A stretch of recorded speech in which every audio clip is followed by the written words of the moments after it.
Welcome back to Novel Explanation.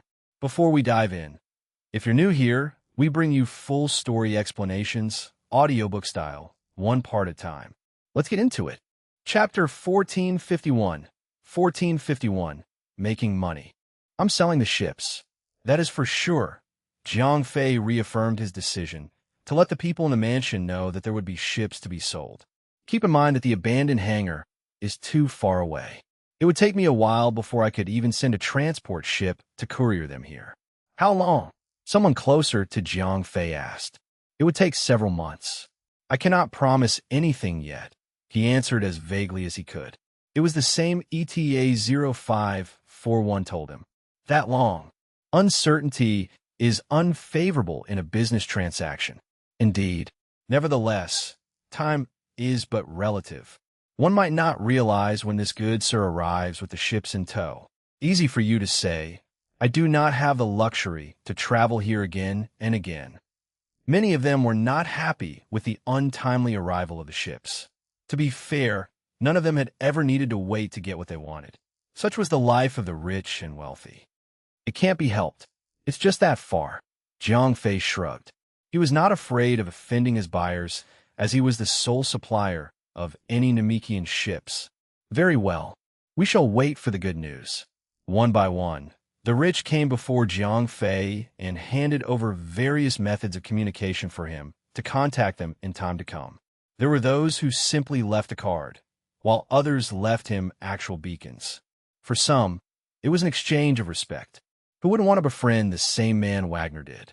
Once Jiang Fei sorted out all the means of communication, both Jiang Fei and Wagner excused themselves out of the mansion to arrange the trading of Braveheart and the handing over of actual chucks of Ultralisk meat. Where will you be heading to now? Wagner asked all of a sudden. Right now, nowhere. After this, I think I need to talk to Lockseed for a bit. General Lockseed? Is there any particular reason why? Truth be told, I need a place to call a base of my own. I've been living in my own ship for too long. Resources are scarce, and I need a planet to mine them. In general, you needed a planet. Leave this to me. We need not bother the great general for this menial matter. I'll browse through my list of planets and give you one. Wagner pounded his chest confidently and declared. Jiang Fei giving him a huge chunk of Ultralisk meat was considered a deed that he must repay. In return, giving Jiang Fei a planet would be considered as a deed to reciprocate his kindness. We're talking about a planet here. Isn't that a little too much? Jiang Fei said. Jiang Fei had become someone of a certain amount of power and status in the universe.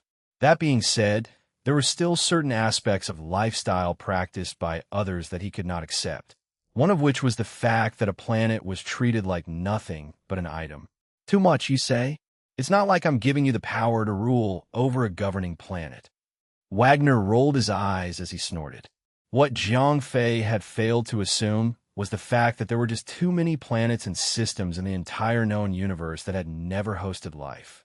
While there were a few that were suitable for habitation, fewer had managed to evolve organisms into sentient beings, and even fewer had evolved intelligent species like humans. These planets, characterized as Goldilocks planets, were undoubtedly worth more than one could imagine, and some even waged war to rule over those planets, the scale of which could even escalate to galactic warfare. While some had prioritized ruling over intelligent species, many had placed value over planets that could not host life. Those planets were not valued enough to have war ensued for them.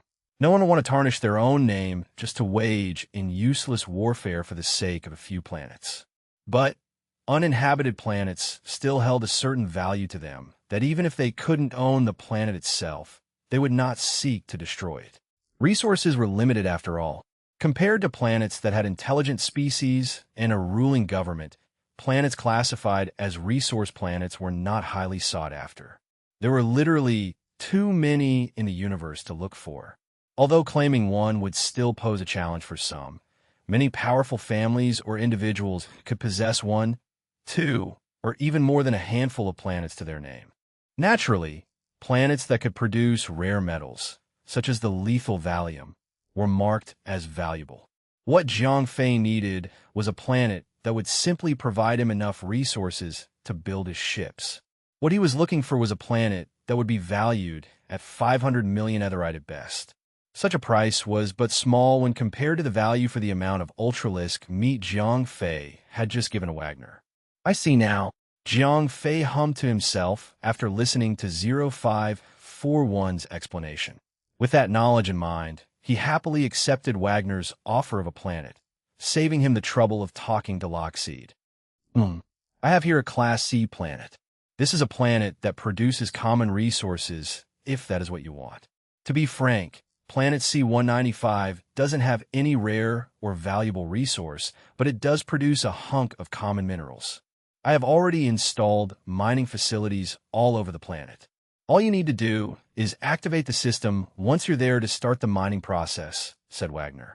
Planet C-195 was located not far away from Higher. Most importantly, the planet was located close to another system where Wagner owned another planet that had the extra-large training facility. Naturally, Jiang Fei had to bear the cost of activating the chrono accelerator. Thank you for your help. I really appreciate it. Jiang Fei thanked Wagner.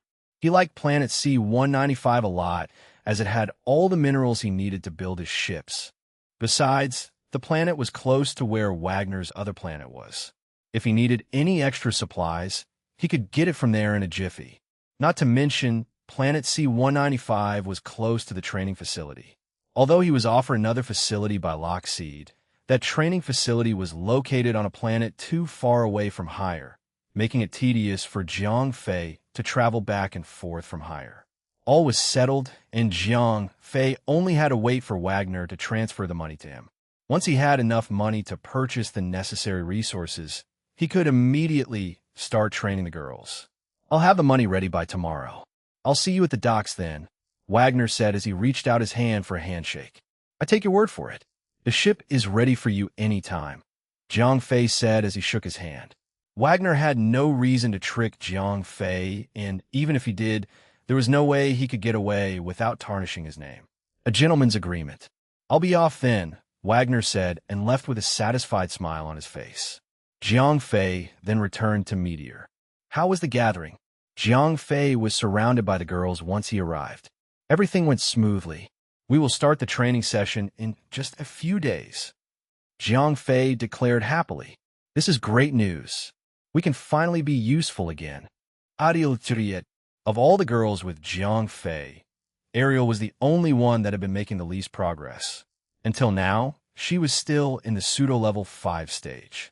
Even after consuming Ultralisk meat and gaining a substantial amount of power, she was making the least amount of growth when compared to the other girls. Thus, she was in dire need of training more than the others. It is comforting to know that we could finally fight side by side again, Hua Mulan said. As a woman in the military, knowing that everyone was holding Jiang Fei back disappointed her the most. The others were also happy about the news, although not as happy as Ariel and Hua Mulan. A day after, Wagner came to the hangar bay as promised and handed over cases filled with etherite in exchange for the captain's authority over Braveheart. With money in hand, Jiang Fei felt a large amount of weight suddenly removed from his shoulders. Although money was not all, he could not do anything without them.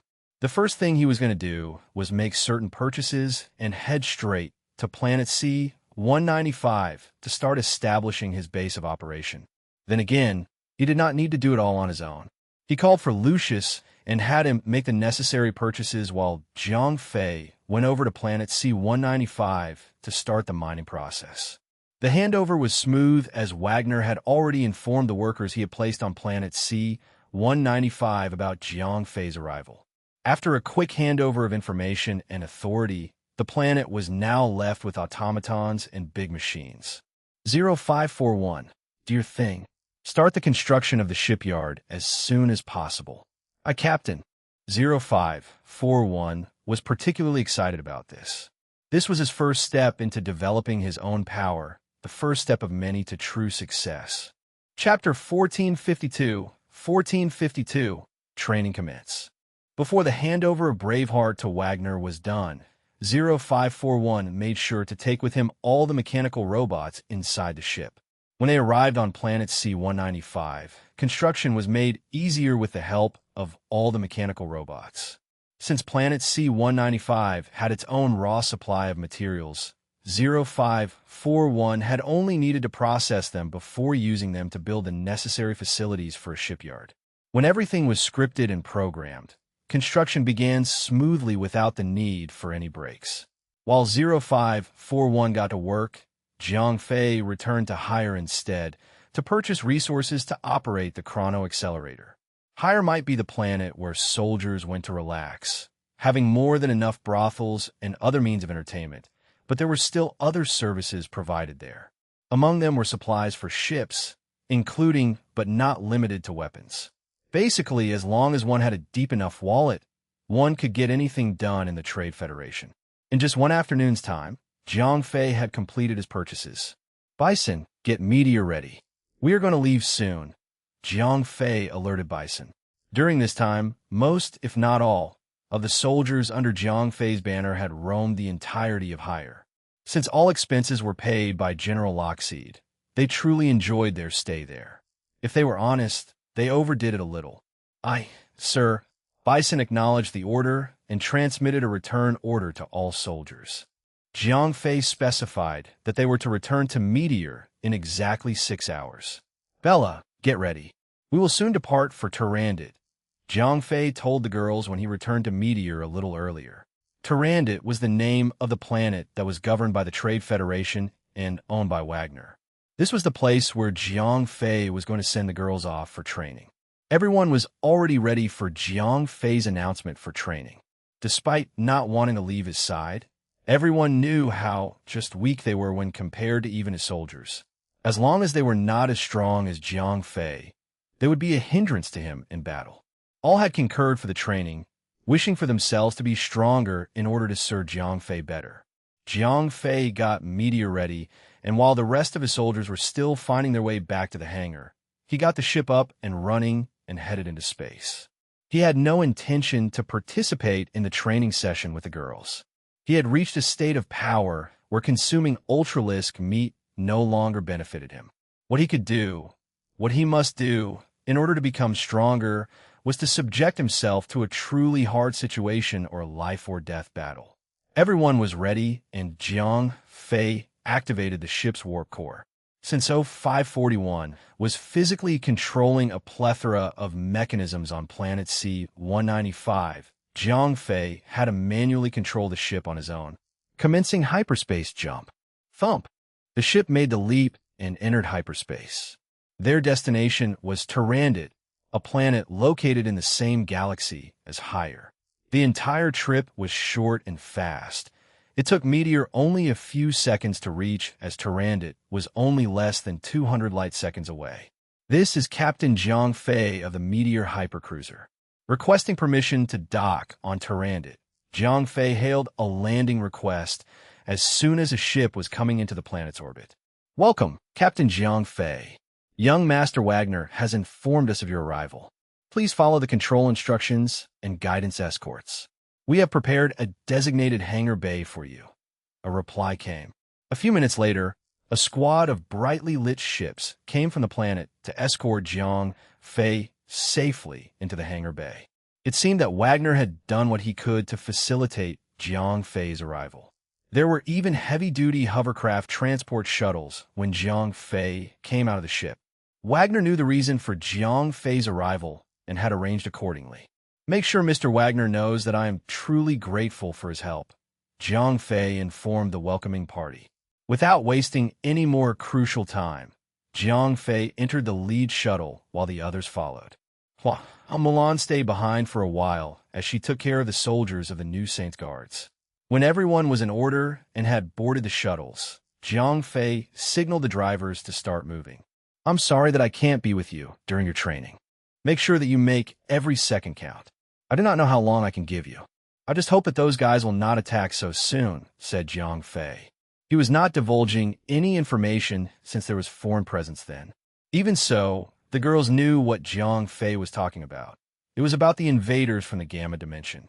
Those players from the higher dimension had been rather active, and no one could tell when the main invasion force would arrive.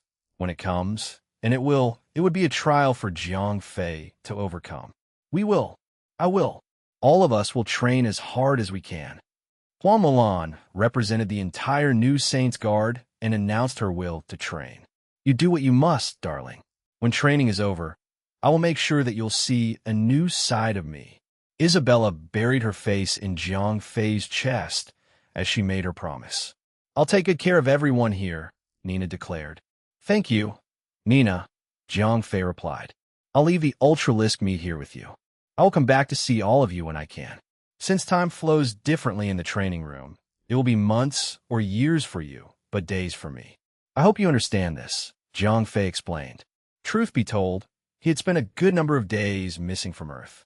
Just when he was reunited with them, they had to be separated again for a period of time. Fei, I would like to train as well. A timid little figure came shouting from behind. Her pair of cat ears wiggled anxiously as she declared her wish. Her voice shook as her eyes reflected determination and excitement.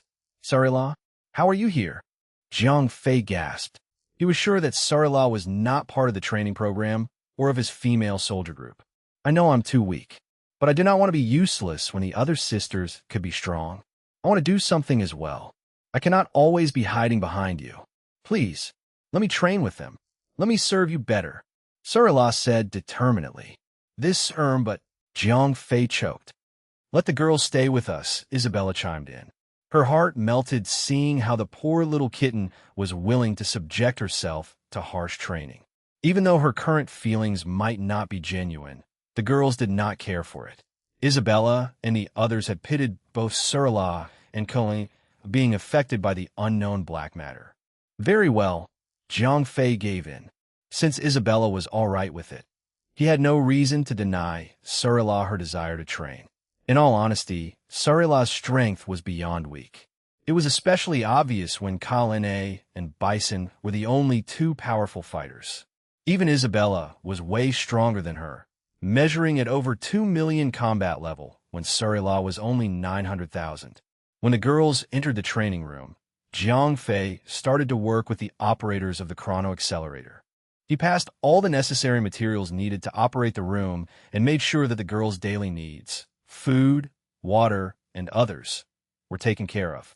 As soon as the machines started to whirl, Jiang Fei could literally see how fast the machine consumed the resources. Even though he had over 3 billion etherite worth of materials at hand, the machine was consuming resources like a hungry hippo. Jiang Fei had only less than a month's time to start earning more money, or he would not have enough to continue funding the girls' training program. Chapter 1453, All Mad. The girls were left to proceed with their training course, whereas Jiang Fei left Tyrannid and returned to hire. With all men ready to board, Jiang Fei had all the infantry units to board Meteor before returning to planet C-195. 0541 had less than 24 hours to work, and naturally, not a single part of the shipyard had been built. However, buildings like life support systems and the soldiers' living quarters had been completed while Jiang Fei was fetching his infantry units on hire. Instead of being cooped up inside a hypercruiser, given its massive size, Jiang Fei's infantry units had now a solid ground to stand on. It was extremely gratifying to finally sleep on solid ground when they had been living inside a place where even gravity was artificial. Jiang Fei had Bison taking care of the living arrangements while he had Kalene to accompany him on his return trip to hire. This turn, he wanted to make contact with the hybrid fleet under his command. Before he could dock on Hire's hangar bay, an emergency broadcast was received and played without Jiang Fei intercepting it. This is an emergency announcement by the Trade Federation military force. What the hell? Jiang Fei gasped. General Lockseed, am announcing an order of evacuation on all habitats in the Domini system. An image of General Lockseed was played, and judging from the way he spoke, the footage was a recording meant to be broadcast indiscriminately to all recipients. We have detected an anomaly in the Alpha sector. As such, due to the hostile nature of the unknown anomaly, the military force had decided to abandon this galaxy. The Ninth Fleet is tasked to lay down a defensive line, while all other fleets are tasked to assist civilian evacuation. Oh no, Jiang Fei's heart sank. The fact that the Trade Federation had decided to abandon the Domini system meant the invaders from the Gamma Dimension had made their move. Even though Jiang Fei knew that they were going to ditch the galaxy someday, he did not expect it to be so soon. This could only mean one thing. The game had started and they were coming. Damn it. Calm down. What can I do now? Jiang Fei said to himself, trying to think of a way to tackle this sudden problem. To be fair, Jiang Fei had every right to leave the system as it was in accordance with General Lockseed's orders. He could go anywhere. The universe was practically endless. Even if the invaders launched an all-out attack, they would not reach the end of the universe in just a day's time. However, Jiang Fei could not do that. Isabella and the other girls had only just started their training course. If he chose to flee, he needed to retrieve them from Tyrandit, forfeiting all the resources that he had sold Braveheart to procure. On the other hand, Jiang Fei was the only person in power who knew the enemy's real identity. As an NPC, he could not let the players do whatever they wanted, however they wanted. Given all the freedom they could, the game would be over when they got bored. The consequence of that ending would be the inevitable destruction of the entire universe. In the end, Jiang Fei had to remain behind. He needed to stall the players' progress, to increase the difficulty of the game itself in order to provide content for players to enjoy. The longer he could stall, the more time he could gain for Isabella and the girls. Everything is on my shoulders now. Sigh, a break cannot be caught. Jiang Fei screamed his lungs out. After venting his rage and frustration, he ordered 0541 to contact General Lockseed. A request for communication was quickly accepted as General Lockseed viewed Jiang Fei as an important member of the military. Fei, what are you still doing? If it's nothing important, go and help other civilians evacuate the galaxy. I have already dispatched the Ninth Fleet to set up the absolute defense line, Lockseed said. Sir, I am requesting permission to remain in the galaxy. Jiang Fei said. The gentle smile on Lockseed's face faded immediately. No, the defense line is not a place you should be. It is extremely dangerous. No offense, but your line of soldiers wouldn't be enough to do anything, Lockseed stated. On the one hand, he knew how strong the players were. And on the other hand, Lockseed did not want Jiang Fei to die, partly due to his connection to Theon. Sir, I can make a difference. Trust me, Jiang Fei pressed on. He had his reasons, and it was something he could never reveal to anyone else. Lockseed sighed heavily. His eyes stared into Jiang Fei's as he said, Fei, I understand the confidence of the young. You want to stand your ground, to defeat the enemy, and make yourself proud. You might even think this is a chance for you to earn your stripes. This is different. There will be opportunities for you to earn your medals. Leave the defense line to the Ninth Fleet and help the others evacuate. You cannot do anything if the entire Fifth Hybrid Fleet dropped everything they have on the enemy. With all due respect, I do not care for ranks, honors, or medals. I will do my job, and that is all there is to it. Trust me, sir. I will complete the mission. Let me take care of the enemy. Jiang Fei still persisted, no matter what Lockseed tried to do to discourage him. General Lockseed sighed heavily again, shaking his head in disdain and disappointment. Even so, Lockseed could not deny the confidence in Jiang Fei's eyes. It was different. While most were reckless, Jiang Fei's was true confidence. I'll allow it. You are to command the Fifth Hybrid Fleet and remain in the defense line. However, you're not obligated to finish the mission. I hereby give you permission to withdraw from the battle on your own discretion. In a way, General Lockseed thought that this might be a chance for Jiang Fei to prove himself. If he insisted on staying behind, not fearing the dangers of the enemy, it would be a great experience for him to recognize real threat and know when it would be better to withdraw. To help Jiang Fei, Lockseed gave him special permission to withdraw from the battle at his command.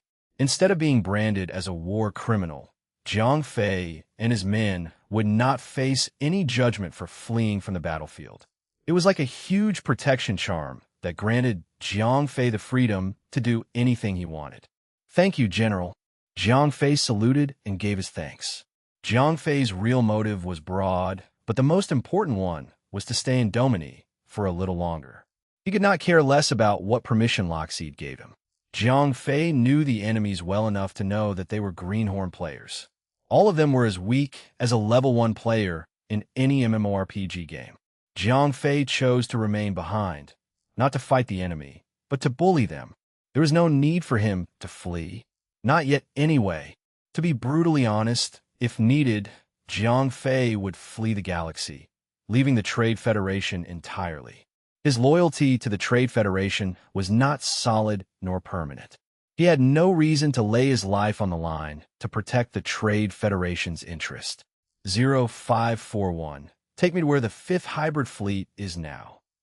Jiang Fei ordered.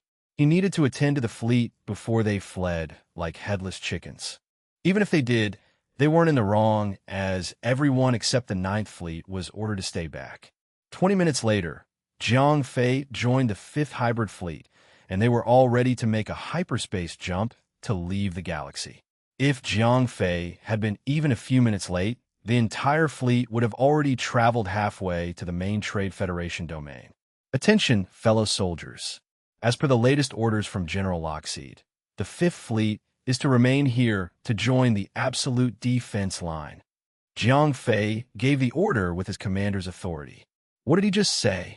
Is he mental? He wanted us to stay behind and fight? Arg, woe is me for allowing myself to get such a commander. Suffice to say that Jiang Fei's idea to stay behind was not widely accepted by the soldiers of the 5th fleet. In general, those that remain in the absolute defense line would never make it out alive. No one wanted to accept such a mission unless they were forced to. Everyone in the 5th fleet knew that while they were all ordered to leave, Jiang Fei must have proactively requested to remain behind. This move had successfully made all the soldiers mad. Chapter 1454. 1454. A silver lining. Ignore the order. If we don't leave now, we'll never be able to. Third brother, let's leave. I don't want to be a pawn for some stupid commander. We could pretend we had not received the transmission. Transmission failure is but common in space. That will be our excuse. Soldiers aside, even ship captains had begun to show their clear disobedience to Jiang Fei's order. Jiang Fei had heard enough. To be honest, he had not seen such a dishonorable fleet in the face of a crisis. I don't want to hear any more excuses. I am here, and I will have everyone obey my orders. Failure to obey me will be deemed as a violation. If you run, I will sentence you to be court-martialed. Do not test me. Soldiers disobeying orders were a common spectacle, but ship captains disobeying the fleet command was another story. If things got out of hand, the entire fleet would not work as a unit. The 5th hybrid fleet would then be as good as a headless chicken. What a prick. This commander is the worst. Why would someone even request to stay behind? Had they gone mad? Confound it. Why must he drag us all with him if he wants to die? Jiang Fei's stern warning had only made things worse. These men could not run away now, and their hatred for Jiang Fei had only peaked. You lot are jumping into conclusion faster than a coward would jump into hyperspace. I have gotten special permission from General Lockseed. In the event that the enemy forces prove to be too strong, we are allowed to leave the battlefield at any moment. That is, if I order it. Jiang Fei gave them hope. It was the kind that was just enough not to cause a riot. TSK. He's only pulling strings in the military force.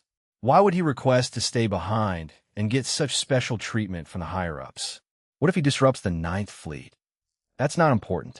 The important thing is he got special permission from General Lockseed. That proves something. I don't care what that proves. At least we would not die in vain now. The soldiers were still not happy, but at least they were calm enough to know that Jiang Fei was not going to send them all into a war that they were bound to lose. When the soldiers were no longer raging, their captains finally calmed down. That being said, no one was still in line with Jiang Fei's targets. Not yet. Do you think I am an idiot? Jiang Fei said after a long silence in the communications channel. No one replied, partly because no one had expected Jiang Fei to say something so daunting. I for one do not think that you guys are stupid enough to assume I would send a lot of you into a war that we could never win. Why would I have gone through all the trouble to request to remain behind and obtain permission from General Lockseed to leave any time? Jiang Fei's words were direct.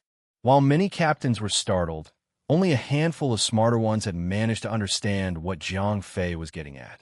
Based on the intelligence I've gathered, the anomaly appearing in Alpha Sector is the appearance of enemies. Pay attention to what I am about to say here. These enemies are weak. They are as good as meteor fragments. What I did for the lot of you, is seize the opportunity to rake up achievements. Pick your enemies. This weak bunch of fools, or the main force later on. Jiang Fei declared. It was instant. Everyone's initial impression of him changed immediately. Why would those that could pull strings be stupid enough to die so soon? He's right. He had already planned for this. Brilliant. He knows the enemy, and that is why he chooses to stay behind.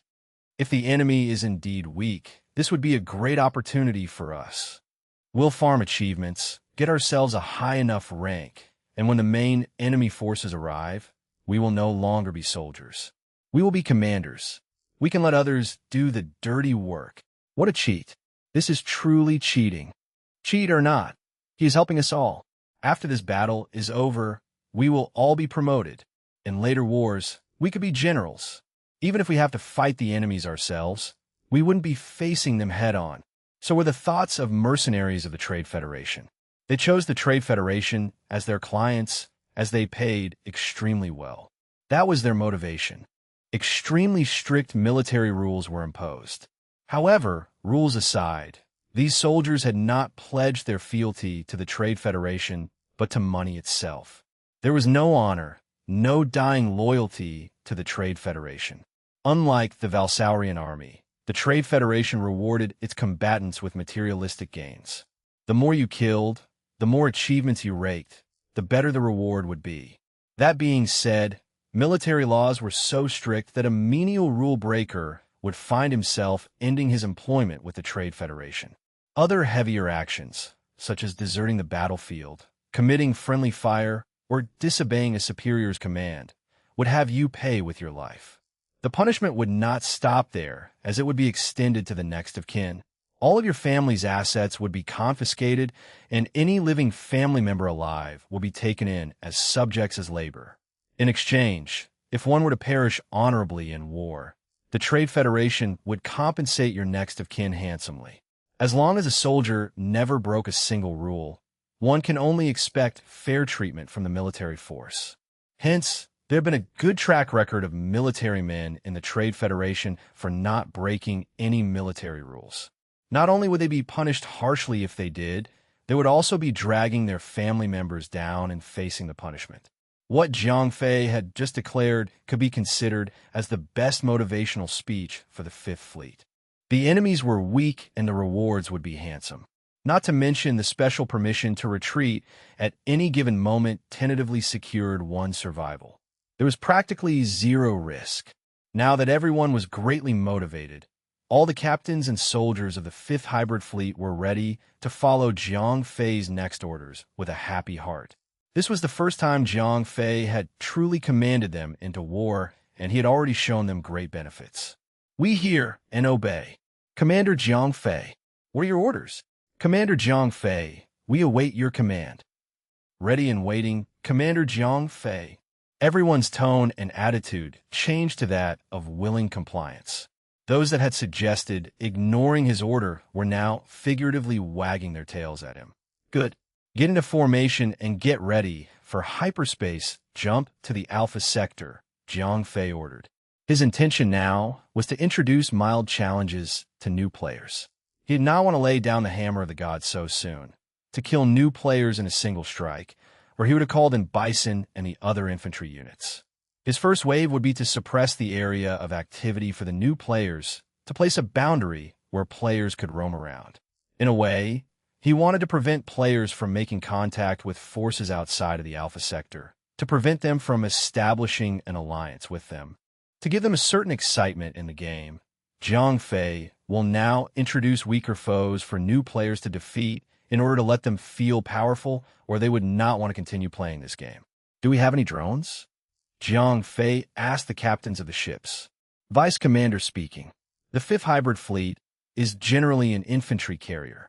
To protect the troops, we are equipped with more powerful drone fleets. As such, we have 32 lightweight Stallion-class drone carriers, said the Vice Commander of the 5th Hybrid Fleet. Good. Start having the carriers start producing as many drones as you can. We will be expending them very quickly in a while, Jiang Fei said. This was the first wave Jiang Fei will send to intercept the players. It was considered as a reward feast for them, and in return, Jiang Fei planned to have them pay back in full. Chapter 1455, First Blood. Jiang Fei gathered everyone's information, every ship, every captain, and every soldier. When he had finalized everyone's duties and tasks, Jiang Fei led the entire fleet in a hyperspace and arrived at the far edge of the Alpha Sector in just 1 second. Release reconnaissance ships. Set information transfer to be in real time. I want to be alerted if there are any readings, Jiang Fei ordered. Unlike other forces of a different race, the Trade Federation applied a different approach in warfare.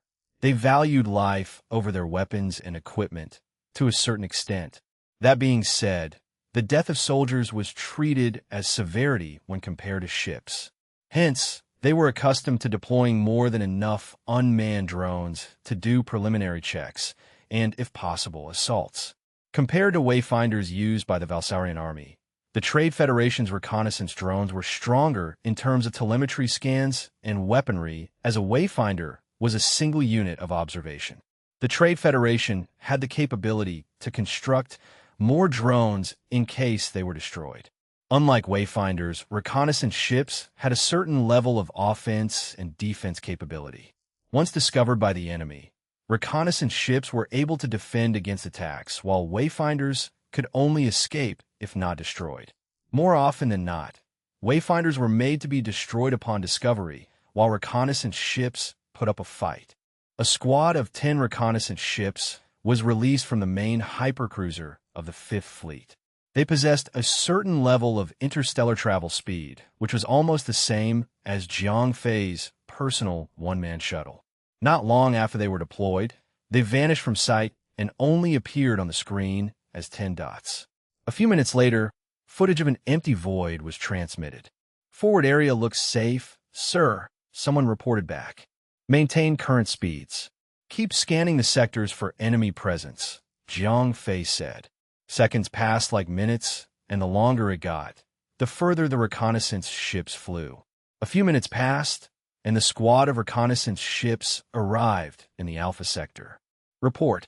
One of the reconnaissance ships is currently being attacked, cried the officer that was in charge of the reconnaissance ship squad. On screen, Jiang Fei cried. This was what he had been waiting for. Displaying on screen, Commander. Live footage of the unmanned reconnaissance ship was projected on the main screen on Meteor. There were about 8 enemy ships of different designs surrounding the reconnaissance ship, attacking it at the same time. The enemy ship was fast, but their firepower was incredibly weak. As reconnaissance ships were designed with a certain amount of armor, not too heavy as they affected travel speeds, the enemy ship firepower was too weak to cause significant damage. One of the enemy ships charged in, perhaps thinking that they had a clear shot, and was destroyed instantly when it got too close to the reconnaissance ship as it took a shot to the bridge. To think that this is the level of equipment they were given as beginners, Jiang Fei said to himself. From the looks of it, this starter equipment given to players were so weak that they could be considered as white-tier equipment in certain MMORPGs. We are to move forward, but not engage the enemy, Jiang Fei ordered. Sir, why aren't we heading in for a full-scale attack? Based on the readings, the enemies are weak and we could crush them all in one quick sweep, a captain asked. When even a reconnaissance ship could destroy the enemy, imagine deploying an entire fleet to attack. He was curious as to why Jiang Fei wouldn't want to launch a full-scale attack. Do you want to die so soon? Have you forgotten about previous assault attempts by other forces in the universe? Do you know what happened to them? Jiang Fei scoffed in condescension. The enemies were still roaming around the safe zone, and if Jiang Fei launched a full-scale attack that close, he would be subjected to be terminated by the real NPCs that safeguarded safe zones. He had seen, firsthand, what safe zone guards could do. 2 fleets were instantly destroyed in one clean attack. Jiang Fei wanted to suppress the expansion of players into the universe, but he would want to do it slowly and from a safe distance. How long must I pretend? Jiang Fei muttered to himself. The enemies were not a usual one that anyone would expect to face. If they were, Jiang Fei could train himself to a certain strength level before he faced them, no matter how strong they are. However, these were literal gods from a higher dimension, a race of gods that could do whatever they wanted. They were the people that governed everything, the ones that held the pencil, and Jiang Fei was the doodle on the paper. They could erase his existence with a simple stroke, destroy the universe if they felt like it. Becoming stronger was not a way Jiang Fei could rely on to defeat the invaders from the Gamma Dimension. If he wanted to defeat this new form of enemy, he first needed to enter that dimension and find a way to allow himself to be in the same physical world as them. 5 light seconds away from the enemy. Judging from their movement, it seems they have not yet discovered our presence. "Do we proceed?" said the radar operator. "Proceed," Jiang Fei said. The reconnaissance ship was about to be destroyed. Then again, Jiang Fei wanted it to be so. From a certain point of view, whoever took helms of the reconnaissance ship must be a great pilot to be able to hold it for so long. Release attack drones. 2 squadrons should suffice. I want the drones to seek and destroy only half of the enemy's fleet. By the way, when half of the enemy's fleet is destroyed, reduce firing output to non-lethal firepower. Let the enemies destroy them, Jiang Fei ordered. "Sir, why would we waste 2 squadrons of attack drones just to destroy half of the enemy's fleet?" One of the captains voiced his concern. Although they had never been cheapskates in warfare, letting attack drones be destroyed without fully utilizing their purpose would still be a waste. "TSK, what do you know about warfare? Do you see just how many ships they have? It wouldn't be much even if we destroyed all of the ships. What I'm doing is giving them a little incentive to bait the enemies to deploy more ships for us," Jiang Fei explained. Brilliant, as expected of Commander Jiang Fei. Once Jiang Fei explained, the captains understood. Praises were showered on him, and some even started groveling at his feet, figuratively. 2 squadrons of attack drones were deployed and sent directly to deal with the enemies. Since this was not a full-scale attack, Jiang Fei had no immediate plans to deploy a larger force. "Oh yeah, we've just got the first blood achievement. No **T. What else would we get? It had better be good. I've been waiting too long just to log in. What do you think of the game so far?" "It's fine. I did read something about someone reporting a bug. The person had complained about the game being overly realistic and had caused him to suffer a traumatic experience. Don't mind that report. What kind of fun would we be having if the game is not realistic? It would be a complete waste of a lower dimension." "Shush. The reward has been distributed. Each of us got 200 achievement points. There's one extra reward. It's an ion cannon. Lucky! I could finally change my weapon. This would make shooting things down much easier." Players aboard the ships that had just destroyed one reconnaissance ship cheered happily after reaping the rewards. "Joe, my radar is picking up something. There are so many of them. The more the better. It's time to farm. Get them before Parastro and the others return. We cannot let them take all the rewards." Players got even more excited when the squadrons of drones Jiang Fei had deployed arrived. Chapter 1456. I've got the big guns. When the unmanned drone appeared in the player's radar, they started to move and faster. At this point, there were at least 10 more ships that were about the same tier as the others appearing out of nowhere. Obviously, word got out that there were good hunts around this region, and no one was going to miss it. "Give them hell," Jiang Fei ordered. "Aye, Commander," the man behind the drone's control console replied, and proceeded to destroy all incoming ships. A slight move of the joystick, shifting the targeting system a little to the right, a single push of a button, and 4 ships that charged toward the swarm of drones were reduced to space debris. "Run! These drones are too strong," cried those that were only a few kilometers behind. They broke their formation and immediately turned around to run. The attack drones that were deployed were small, approximately the size of a motorcycle, but they were strong. Their designated model names were interceptors, and their function was to chase and destroy large enemy vessels. Each drone was only equipped with a single autocannon with low repeating fire rate. However, as their main function was to destroy large vessels, a single armor-piercing round would suffice to cause catastrophic damage if they managed to break the hull. Against these players, a single round could technically pierce through all 14 ships if they were aligned together in a straight line. Another round of firing commenced, and 4 additional ships were destroyed. This was the result of extremely lenient firing. If Jiang Fei really wanted to, he could have all of his ships destroyed in a second. "Sir, I'm detecting a large number of incoming reinforcements. All of them are Class 2 vessels, Commander," the radar operator reported. Class 2 vessels were ships that were large enough to hold at least 100 crew members. This type of vessel was usually operated by civilian-class operations, such as couriers or package transport. They were not built for battle and were extremely weak. Based on the readings, there were about 100 Class 2 ships heading toward the swarm of drones. Jiang Fei's plan had worked. Word had gotten out fast, and more players were gathering here. End resupply and let the drones be destroyed. Send out 4 more squadrons of attack drones, Jiang Fei ordered. 32 lightweight stallion-class drone carrier captains got to work immediately. The first few that were launched earlier started manufacturing new interceptor drones to replace the ones that had been destroyed and those that were currently given to be destroyed by the enemy. Since the 5th hybrid fleet was unofficially considered to be a troop carrier fleet, they were given many supplies and only a few hypercruiser. There were more than 10 ships that were currently loaded with supplies, weapons, materials for repairs, armor, parts, and other essential needs for both on-ground and space battles. As such, with more than enough materials, the drone carriers were able to continuously manufacture drones on the fly. As long as the enemies were oblivious to the position of the carrier's ships, Jiang Fei could continue the battle until he ran out of supplies, which would be very long. Simple rounds were used in dealing with the players and to save ammunition. A single round of fire was given to destroy all remaining ships from before. Naturally, there were destroy drones. It was made purposely to give players a sense of accomplishment and to bait them to return. These Gamma Dimension invaders were exactly like Jiang Fei was when he played Dawnbreak. No matter how many times he was killed, he would always return. The ships that they were piloting were free-of-charge ships that could be redeemed on an unlimited basis.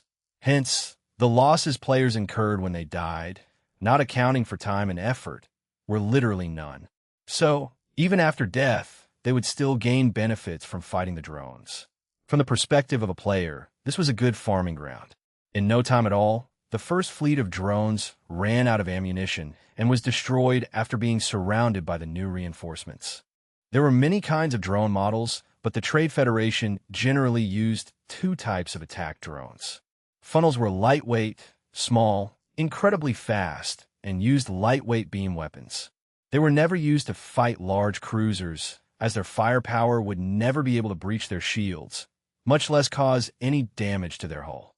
The other type of drones was called the interceptors. Interceptors, built inversely to funnels, were heavy, slow, and used powerful autocannons that used solid rounds. Their ammunition was incredibly powerful, as they could break through energy shields and penetrate ship hulls. However, there was a drawback, as interceptors had to carry their ammunition with them. As a result, they possessed limited rounds due to their weight and their effect on the drone's speeds and mobility. As such, they would need to return to their carrier's ship for resupply. Jiang Fei had purposely allowed the drones to be destroyed to provide, or rather, generate a fun environment for the players to play in. Secondly, it was a common strategy used during the deployment of drones on the battlefield. Enemies might track the movements of the drones, which would lead them to the location of the carrier's ship. This time, the reason Jiang Fei allowed the drones to be destroyed was leaning toward the first reason. A few minutes later, the second fleet of drones had arrived at the battlefield. This time, Jiang Fei had intentionally revved up the damage output, leading to faster and more destructive damage to the player's side. When almost 100 ships were sunk, Jiang Fei decided to stop the attack. Call back the drones. Leave all damaged drones to the enemy, Jiang Fei ordered. Aye, Commander. Recalling all undamaged drones. This time, no one in the ship questioned Jiang Fei's orders. They were all informed about the risk of this fight and knew that they had the chance to earn achievements. This was proven when they had seen the powers of the enemies and how they fought. Suffice to say, this war was a complete one-sided victory. There aren't many players joining this game. Jiang Fei thought. Either there aren't many living beings in the Gamma Dimension, or the game itself isn't as famous. Jiang Fei thought of reasons. He could still remember the scene in the beginner's village when he had just started playing Dawnbreak. If his theory was right, that the light barrier was considered as a spawning zone and the entire alpha sector was the beginner's village, then it would be odd for it not to be populated. Jiang Fei decided to leave this enigma unanswered for a bit. There was no way he could come up with a reason if he could not even access information from the other side. Unless he could kidnap a player and interrogate him, as he did before. It was a huge risk, as this might attract the wrong attention. If the player which Jiang Fei had tortured reported this issue to the gaming company, they might brush it off as nothing since it was one person. If the same occurrence happened again, things might turn ugly real fast. Dispatch a few observer drones. We will be heading back to higher in a bit, Jiang Fei declared. There was no reason to linger around anymore, as the remaining survivors had returned to the light barrier after all the attack drones were decimated. Sir, what are they? It is odd to see them sending out weak ships, since they possessed such a gargantuan ship in the first place. Many captains of different ships called in to ask. I do not know. Perhaps they are considered to be fodders for the initial attack. Jiang Fei gave them a vague, unconvincing answer. No matter how he phrased it, he was certain that no one would believe him. Half an hour later, Jiang Fei's fleet returned to higher and was met with a huge commotion of civilians on ships leaving the planet. The Ninth Fleet was seen helping civilians all across the planet to evacuate. This is Commander Jiang Fei. Leave all battle supplies behind. I will remain in the Domini system to fight the invaders. Jiang Fei made a planet-wide broadcast. Who the hell do you think you are? These are my private belongings. You cannot just tell me to give it up. Do you know who I am? I'll make your life a living hell if you do this. What can you do? You are nothing but fodders for the enemies. Might as well leave your possession for us. Jiang Fei's broadcast was met with a shower of insults. He scoffed in return. There was an unbreakable rule in the Trade Federation, and it was that all personal possessions cannot be surrendered unwillingly. However, Jiang Fei was not born under the Trade Federation ruling. He was a tyrant of Earth, and he's got the big guns. Chapter 1457. 1457, Bandit. Target fleeting ships with all our weapons. Whoever leaves without obeying my orders gets shot down, Jiang Fei ordered. The scar on his forehead glowed dimly with a black light. It has been too long since the black malice had influenced Jiang Fei, and this time was no different from when it happened the previous times. It made Jiang Fei extremely greedy and hot-tempered. Sir, I should warn you that what we are doing goes against military rules, one of the many captains said. Obey the command, Jiang Fei hummed. His intonation was clear in sending the message. Anyone who decides to go against Jiang Fei will be treated as outsiders. As you command. On the one hand, no one dared to disobey Jiang Fei's orders as he was the commander of the fleet. On the other hand, as they were merely obeying orders from their superiors, all faults and blames rested on Jiang Fei's shoulders. Consoles were tapped, and the targeting system was activated. All ships that were now loaded with goods had been locked. Cannons and missiles were aimed at them. Alert! Enemy target detected and locked on. All the ship's systems blared out warnings. He's serious. What can we do now? They say they're the Fifth Fleet. We should ask help from the Ninth Fleet. Go, go, go. Unless they wished for all their belongings to be destroyed, the civilians had no choice but to obey Jiang Fei's orders. Some that managed to escape from their ships hurried to contact the soldiers of the Ninth Fleet. This is Fleet Commander Koala of the Ninth Fleet requesting emergency communication with Commander Jiang Fei of the Fifth Hybrid Fleet. Not long after the civilians ran away for their lives, leaving their prized possessions behind, Jiang Fei received a transmission from an ally. On screen, Jiang Fei said. The scar on his forehead was glowing slightly brighter, albeit still dim. "What do you think you are doing, Commander Jiang Fei?" Koala barked as soon as a connection was made. "I'm thinking of asking your lot to leave this galaxy," Jiang Fei said tauntingly. "What?" Koala was infuriated to have Jiang Fei talk to him like that. "Are you daft? I'm asking you to leave." Jiang Fei repeated his words. "You imbecile! You dare to talk like that to another commander?" Koala yelled. He was another young, hot-headed officer of the military. That being said, the man had hated Jiang Fei ever since he saw him waltzing into the City of the Mass with General Lockseed. His first impression of Jiang Fei wasn't good, as he had nothing but contempt for someone who pulled strings to get where he was. Now that Jiang Fei was blatantly behaving like a bandit, just like the people that he once served, the Valsaurian army, the rage in his heart burst out. "Imbecile, I don't think so. I'm asking you to leave. What are you going to do? Do you want to fight me? In the middle of a defense? Are you going to take on the invaders on your own?" Jiang Fei scoffed. "Bastard. Sit tight. I'm going to teach you a lesson." Koala barked as he disconnected immediately. Koala's fleet was an official military fleet answering directly to General Lockseed. Their overall forces were stronger than Jiang Fei's. That being said, there was no way he would dare to pick a fight with Jiang Fei. Koala had received a direct order to help evacuate civilians from higher. Most importantly, he did not have an almighty past that allowed someone like Jiang Fei to do whatever he wanted. He could never disobey his primary objective in order to fight Jiang Fei. Secondly, even though Jiang Fei's fleet was but a mixture of random soldiers of various functionality, the entire Trade Federation High Command knew that Jiang Fei had his own personal infantry units. If he chose to fight Jiang Fei, Koala would suffer a great loss. Even if he managed to defeat Jiang Fei, who was going to defend the incoming invaders. That logic itself almost gave Koala a brain aneurysm. He could not accept the fight, but he could still report this matter to a higher authority. "I can't believe what I'm hearing. Did Commander Jiang Fei actually do such a thing?" Lockseed's voice raised after listening to Commander Koala. He was light years away from the galaxy now, and there was nothing he could do. To make things worse, the person causing the trouble was Jiang Fei. Jiang Fei was known to be the disciple of Theon. He had only just entered the Trade Federation, so who knew whether his allegiance lied? Betraying was but expected. However, with Theon covering his back, Lockseed dared not to do anything too harsh to Jiang Fei. "Listen closely. I want you to leave the Domini system right now and let me deal with Commander Jiang Fei," Lockseed said dejectedly. "Aye, General. You must teach Commander Jiang Fei a lesson to never betray the military's code." Koala barked happily. Of all the high commanders he knew, General Lockseed was probably the only person who could bring Jiang Fei down a notch. "What are your orders, Commander?" said the captain of the ship that Koala was on. "General Lockseed is taking care of this matter. For now, we are leaving. Gather our men.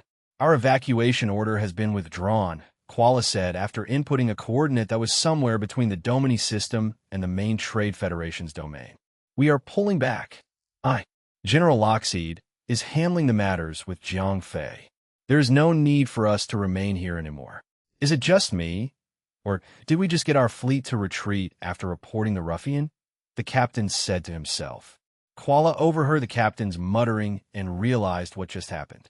Instead of helping General Lockseed, he had just asked the entire fleet to retreat from the scene.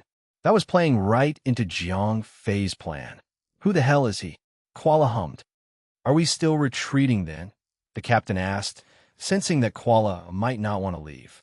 "Of course we are. What else could we do? The general has just given us a direct order." Koala blared. "Aye, Commander. Contacting all ships of the fleet now." Not long after the confrontation between the Ninth Fleet and the Fifth Hybrid Fleet, all ships under Koala's command began to leave and disappeared into hyperspace. What the hell just happened? Why did the Ninth Fleet leave? What is to be of us then? Who is going to help us now? Oh my God, I don't want to be left alone with that ruffian. Panic ensued as soon as the Ninth Fleet left the galaxy. They had been scolding Jiang Fei with every breath they had, and now they were left alone with him. Suffice to say, there was no one else left that could go against Jiang Fei. Rules were rules, but when an outlaw comes to plunder their houses, rules alone cannot stop them. Only enforcers could. Right now, the only enforcers had just left them to fend for themselves. What could the civilians do besides holding their hands and letting Jiang Fei do whatever he wanted? What are you doing, Jiang Fei? Lockseed said, careful to not raise his tone while talking to Jiang Fei. These civilians are just too selfish. The Fifth Fleet literally bled to save their lives, and they could not be gracious enough to offer some of their properties. All I wanted is something that I can use in battle. I couldn't care less for any of their prized possessions. Jiang Fei declared defiantly. Yes, but you cannot just drop it on the planet and rob them. Sigh, just tell me what do you need, and I'll send them to you. Lockseed said. The headache he was having was something not even advanced medication could relieve. Chapter 1458. 1458. Powerful reading. No need to trouble yourself with this. I'll make do with whatever I can get my hands on, said Jiang Fei before he ended the transmission. Wait. Lockseed howled as soon as he saw Jiang Fei turning away. As much as he wanted to stop him from straying away from justice, he could not forcefully stop him for fear of Thean. The least he could do then was to help clean up the mess. Lockseed then personally sent out private messages to all merchants and traders that were currently being extorted by Jiang Fei to inform them that he would compensate them for anything that Jiang Fei took and pleaded with them to leave higher in the Domini system as soon as they could. After receiving the message and knowing now that they would be compensated for their losses, the merchant gladly cooperated with Jiang Fei's demand and left most of their possessions, those that Jiang Fei needed, but took the rest of their vanity possessions with them. Instead of leaving them behind carefully, these merchants dropped whatever Jiang Fei wanted in the nearest hangar bay and left the planet in a jiffy. On the one hand, they were truly afraid of the invaders attacking them, and on the other, they were just scared of Jiang Fei. Bring the ship down and start sending men to pick up those supplies, Jiang Fei ordered. All the Fifth Hybrid Fleet able men were dispatched to quickly collect all the items that had been so graciously left behind. To be honest, almost all of these items were not going to be put into use for the coming war, but to operate the chrono accelerator for the girls' training program. Jiang Fei was doing this only to continue funding the girls' progress to greatness. In fact, if you asked for a number, Jiang Fei would demand an unlimited supply. To be honest, Jiang Fei was not 100% conscious of his behavior, as he was partially influenced by the malice. Since the Fifth Hybrid Fleet was practically an infantry carrier fleet, they had plenty of storage space. Ferrying all the supplies that were left behind proved to be easy. In fact, there was so much more empty cargo space that he could fill at least 3 times the amount of supplies he had collected on hire. Jiang Fei was in a good mood as soon as the crew members consolidated and organized all the supplies in the ship. With that amount of materials, he could continuously power the time room for about 6 months. 6 months out in the real world would equate to 15 years in the chrono accelerator. That amount of time would definitely be enough for the girls to become stronger, possibly even as strong as him. Sir, we have arrived at Tyrannid. A few seconds of FTL travel later, and the entire Fifth Fleet had reached their destination. Good. Send them a transmission to inform them of our arrival, Jiang Fei ordered. Sir, we have received a reply. It is addressed directly to you, sir. The ship's helm received an update and relayed the information to Jiang Fei. On screen, an officer appeared on the screen, and when he saw Jiang Fei accepting the call, he held his hand up and saluted. Mr. Jiang Fei, I am the governing officer of Tyrannid, and all evacuation has been completed. I am here to liaise with you on the remaining task at hand. The evacuation order that was sent out by General Lockseed included all affiliated planet systems in the Domini system. As such, Wagner had already arranged for the complete evacuation of all Tyrannid civilians. Only essential workers that were currently working on the governing side of things stayed on Tyrannid while awaiting Jiang Fei's return. That was Wagner's specific order. Mr. Jiang Fei, Master Wagner has given the ownership of this planet to you. He said, and I quote, "Do whatever you want with this planet. In return, do me a favor and kill more invaders." Those are his words. That boy sure knows how to butter me up nicely. Jiang Fei thought to himself. The Trade Federation had chosen to abandon the entire galaxy.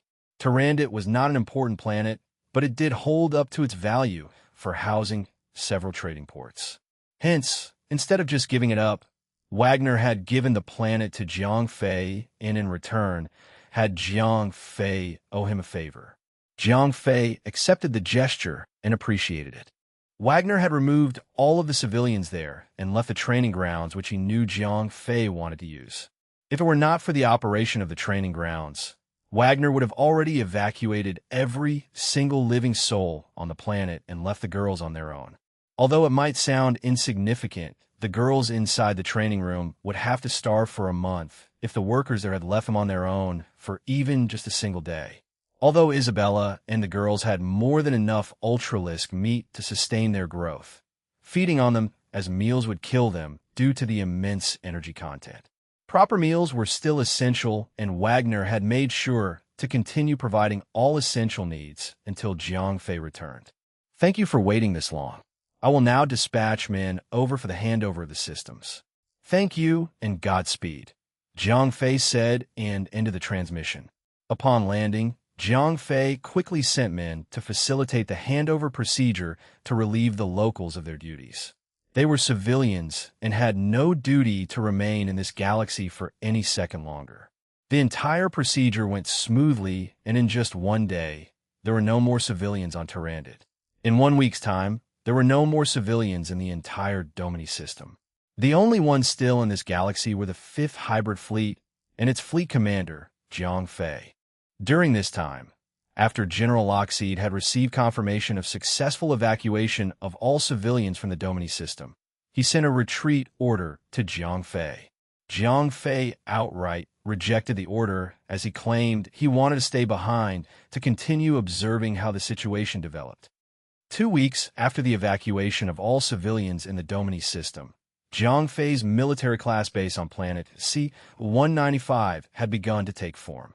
At the same time, a weird occurrence was happening. All players inside the safe zone were inactive, as if they were no longer interested in exploring this galaxy. What was going on? Jiang Fei talked to himself in his private quarters, worrying about how the situation had turned out. Players becoming disinterested in the game was not something he had wanted to see happening. To be fair, he hated their existence, but if he could not hook and reel them in, this universe would be abandoned, and the result was not something anyone wanted. 0541, report on the observation drones, Jiang Fei asked. So far, there are no readings. However, I have picked up signals of other observation drones. Should I destroy them? 0541 asked. Those observation drones were sent in by other civilizations from all corners of the universe. At least a month had passed since the appearance of the gargantuan wormhole, and by now, there would be many interested parties sending in probes to investigate the bizarre phenomenon. Leave them be. It's not possible for us to contain the news about this monster wormhole, Jiang Fei said. Right now, his duty was to continue observing the wormhole, the light barrier, and the behavior of the players. He could not afford to make enemies with all other civilizations. Sir, I have picked up a powerful signal coming from the edge of Domini, the radar operator reported in. Details. It's a biological being, but I cannot be sure of the nature of the being. However, based on this reading, I think it's a galactic ultralisk, said the operator as his voice croaked with fear. Everyone in the entire universe knew what an ultralisk was and how powerful the species was. It was only normal for him to be afraid. Chapter 1459, Untraceable. An ultralisk? Jiang Fei stammered. Where he was in the Domini system was a place packed, used to be packed with people and military forces. Ultralisks had a tendency to live only on the edge of known galaxy clusters. Hence, the appearance of an ultralisk in the galaxy was odd. Update. The signal is getting stronger. I think it's coming our way. It's fast, the operator yelled out. Dispatch probes. Right now. Zhang Fei ordered. Ultralisks were a mysterious species. Right now, the one heading his way might be weaker than the ones he defeated in Tall Geese Outpost, or perhaps stronger. That being said, he needed to be prepared for the worst. Isabella and the others were still on Tyrannid. He could not simply ask them to leave right then. Dispatching observation drones. Sir, we should leave right now, or we might lose the chance to escape. One of the captains radioed in to express his concern. Education about ultralisks started as early as when kids were still learning how to read. Grandparents would often use ultralisks to scare bad kids that didn't behave, just like the boogeyman or the Baba Yaga in certain countries on Earth. It went without saying that almost everyone was scared of them. Contact Bison. Tell him to be ready for anything. I will do what I can. Track my location and teleport me to the surface. Zhang Fei ordered. Right now, he needed to act as if he was in the worst-case scenario. If the signal indeed belonged to an ultralisk, he needed to fetch Isabella and all of the girls out of the training room and away from the planet. Location tracked. Preparing for teleportation. Stay put. Zhang Fei was currently in his private quarters deep underneath the planet's surface. Going to the surface by foot would be the slowest way possible. Energize, the operator yelled as he pushed the button. Just then, before the teleportation light particles could even form around Zhang Fei, he vanished in a white coat of light. What happened? Where's the commander? Was he teleported already? Is this a new teleportation device that I don't know about? No, I was sure of it. The teleportation sequence had only just started. Zhang Fei's crew member panicked at the mishap. The instant teleportation was fast, and Zhang Fei opened his eyes when he could feel the coldness of space as he was standing on a metallic silver surfing board. Where am I? Zhang Fei muttered to himself as he continued to observe the familiar board. We've not talked to each other for a while now. Don't tell me that you have already forgotten about your master. Fian's voice echoed from behind. Master, Zhang Fei bellowed happily. He could not have been happier as he had been trying to look for him. Unfortunately, his search effort was always in vain, as this enigmatic master was like a ghost. How have you been? Not entirely good. I have so many questions to ask you, Zhang Fei said. There were questions about the invaders from the Gamma Dimension, and there was the thing about himself. Calm down, breathe, and speak once you have collected your thoughts, Fian said calmly. Zhang Fei nodded and took 3 deep breaths. At the same time, a sudden thought came to his refreshed sea of mind. He started to hesitate about revealing the truth about the Gamma Dimension. Fian could be a person he could consult, but no matter how strong his master was, there was no definitive method to defeat the enemy. No matter how strong any superhero was, even the infamous one above all, it was just a comic book entity that was created by writers and illustrators. Not even the strongest being with a magical metal glove could do anything to affect the writers of the story. I guess I should just ask about myself. I'll find some other time to talk about the Gamma Dimension, Zhang Fei thought. Master, after the battle with Barg, something happened to me. Zhang Fei started to explain every event that took place, but not the entire truth about the 10th dimension. That's not quite right, came Fian's reply. I have never heard of a Bjalnian's malice that could infect others. Zhang Fei was stunned for a good second. He had sincerely thought the black matter that infected him was something viral, like a virus that could spread to others. Bjalnians are special only because of their hidden evil nature when their third eye opens. But that sort of ability is race-bound. From what I know about them, there is no way for them to pass that ability to others, Fian explained. What is going on with me, then? Zhang Fei asked worriedly. Give me a moment, Fian said as he hovered his many faces in front of Zhang Fei's one. A warm light emerged and formed a blanket of particles that surrounded him. Bigger, brighter particles then seeped into Zhang Fei's body to start investigating his internals. The way it was done felt extremely uncomfortable. However, Fian was only doing this as a favor. No matter how uncomfortable it was, Jiang Fei had to endure it. A few minutes later, Thean stopped and started to think thoroughly. Master, what is wrong with me? To be honest, nothing. I cannot find any traces of the black matter that you said. Thean confessed as he furrowed his eyebrows. Something was wrong, and based on his godlike abilities, nothing could escape his eyes. Oh, what fresh hell is this? Jiang Fei groaned. Thean was supposed to be his last hope, and not even he could see what was wrong with him. Captain, I think that black matter might be changing itself according to the environment. It is always merged with your body as one, rendering itself untraceable, 0541 said. What can I do now? Jiang Fei groaned again. He knew how it felt when the black malice took over his body, and he did not want to experience that again. Nothing. Until I can see the black malice working, I will not be able to do anything to fix you, Thean said. Obviously, he heard 0541's conversation with Jiang Fei. That reminds me, what brings you here to this galaxy?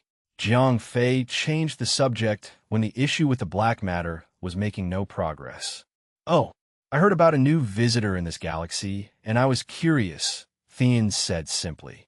Unbeknownst to Jiang Fei, Thean was part of a secret society called the League of Hidden Ones, a group of powerful beings that chose a life of isolation from society. I see. Allow me to shed some light on the matter. Many other forces had come to investigate the sudden appearance. The unknown race had technology that was so advanced that all fleets that arrived to investigate them were destroyed in a single flash of light. A light barrier was deployed, and nothing could pass through it. There were ships coming out of the barrier a few days back, and I have easily defeated them, as they were incredibly weak. I'm not sure what their combat strength is, and have no information about their general intention. Jiang Fei vaguely explained, and was careful not to reveal about them being beings from a higher dimension. Chapter 1460, The Watcher Intervenes. I gather that you've absolutely no idea who they are and what they are doing here, Thean said, summarizing Jiang Fei's explanation. Correct. Anyway, for the meantime, I would like to invite you to my humble abode, Jiang Fei suggested invitingly. For now, the truth shall remain hidden behind a veil. There are things that not even his master could comprehend about the invaders. I accept the invitation. However, I will take my leave soon to investigate the aliens myself, Thean answered. Master, about your eyed, Jiang Fei gawked at the planet-sized ultralisk. I'll leave it here, Thean said. He of all people knew just how unnatural it was for an ultralisk this size to be amongst others. A bright light flashed, and both Jiang Fei and Thean were teleported back to Tyrannid. Teleportation of such degree was nothing but an easy feat for Thean. Can I serve you anything? Jiang Fei asked as he arranged an empty room for his master. There was literally no one left on Tyrannid except his own men. Empty rooms were everywhere, and a few were left unkempt. Gather everything you have on the aliens and send me a copy. The more detailed, the better, Thean requested him. At your service, my master. Please wait for a bit. I will prepare them now, Jiang Fei said, and left the planet to board the commander's ship of the 5th Hybrid Fleet. Commander Jiang Fei? Where have you been? One of the captains asked. Why am I obligated to inform you of my whereabouts? Jiang Fei hummed as he glared at the captain ominously. The scar on his forehead opened slightly, and a dimmed black light glowed for a second. Why would I say such a thing? Jiang Fei came to his senses immediately after uttering such words. He knew that he had been momentarily hijacked by the black malice. However, by the time he took notice of its effect, the black matter noticed it and had disappeared without a trace.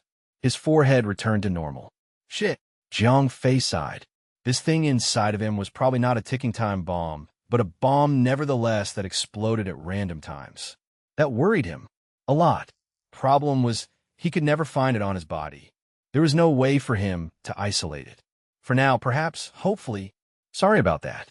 I need you to gather and consolidate every bit of information we have on the Alpha Sector phenomenon. I need them fast, Jiang Fei ordered. A higher-ranking officer of the fleet came and took the responsibility. Everyone was wary about Jiang Fei's sudden behavior and was careful to tread light around him. Jiang Fei fled the bridge and into the walkway. When he was alone, he let out a long sigh. "We meet again, Jiang Fei." Just then, someone came out from the bridge and spoke to Jiang Fei clearly and monotonously. He knew this crew member as he saw him operating on the bridge. As the fleet commander, Jiang Fei would need to get used to the faces of his crew members. That being said, he could never remember every single face in his fleet. Recognizing a few important officers was still beyond his limits. "You are," Jiang Fei said. Although he recognized the man, he could not remember his name, nor the reason why would he say again. "Forgive my appearance. It is me, Velen, the Watcher." "What are you doing here?" said Jiang Fei as he averted his gaze.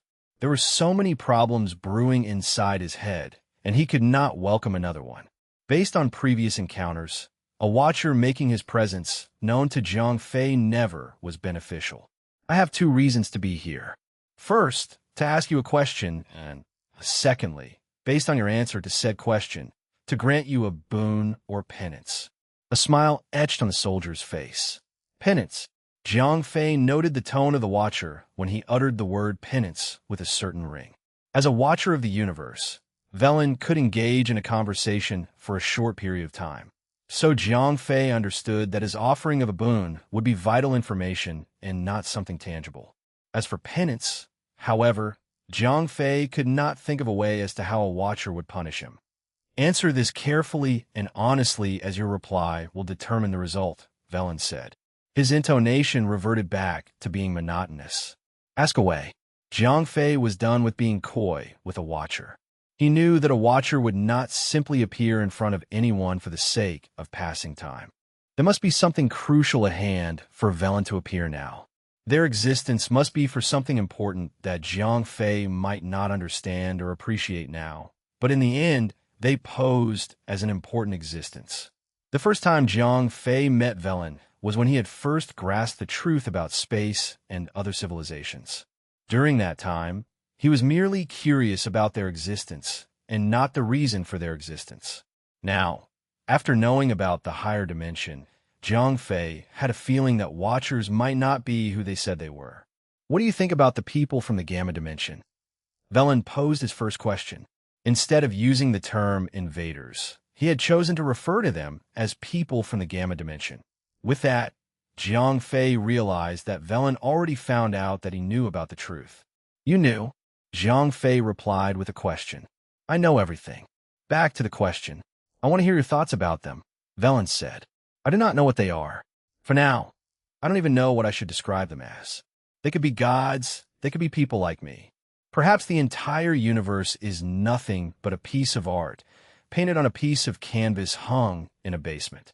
However, I know that I have my own conscience, and I recognize that there are others like me who have people they love, people they care about. I do not want to die. I do not want the girls to die. Even if I found out about the truth, that I was a product of creation by a god, I will rebel and resist impending destruction," Jiang Fei answered truthfully. Velen glared at Jiang Fei for a moment. The atmosphere in the walkway was cold, and the interaction between the two had only made it colder. "I can tell you this. This universe is a product of creation. But you, a living being, as well as all other living beings, were not created by them. You are the product of, in your own terms, nature. And that is something they do not like," Velen revealed. "So that means—" Jiang Fei figured something out, but he could not finish his train of thought without further information. "Let me put in your context. I made a shirt, and after some time of not caring for it, bugs appeared on it. Right now, I'm feeling benevolent about the bugs, so I decided to play with them a little. However, no matter how much fun I'm having with the bugs, I need to use the shirt, and to do that, I need to exterminate the bugs." Based on Velen's interpretation, Jiang Fei understood the omen that he was shedding light on. Jiang Fei and all other living beings that were a part of the universe were a group of existence that the people of the Gamma dimension could not live with. To them, all living beings in this universe were parasites, things that brought harm. Right now, they were using this universe as a playground for their own people. But the day will come when the game itself would shut down and the parasites eliminated. I will never accept that end. I will never allow myself, or the people here, to be eliminated by them. Jiang Fei roared defiantly. Is that your answer? Velen asked. His tone changed slightly. That is my final answer. Chapter 1461. 1461. The Baffling Galaxy. You have given me your answer, and now I shall give you mine, Velen said as he nodded. I shall give you guidance. Go to the Zwila Galaxy.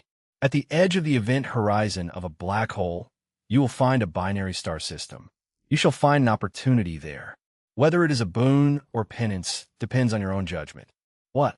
Zwila Galaxy? Where is that? Velen's faces drew a blank. Muted. Can you give me a little more hint? Jiang Fei asked desperately. Commander? Are you talking to me? The crewman asked puzzlingly as he found his commander asking him for a hint for something he didn't know. Velen had left, and this body had returned to the possession of its original master. No, nothing. Forget about it. Return to your station. Jiang Fei walked past him quickly and entered the bridge once more.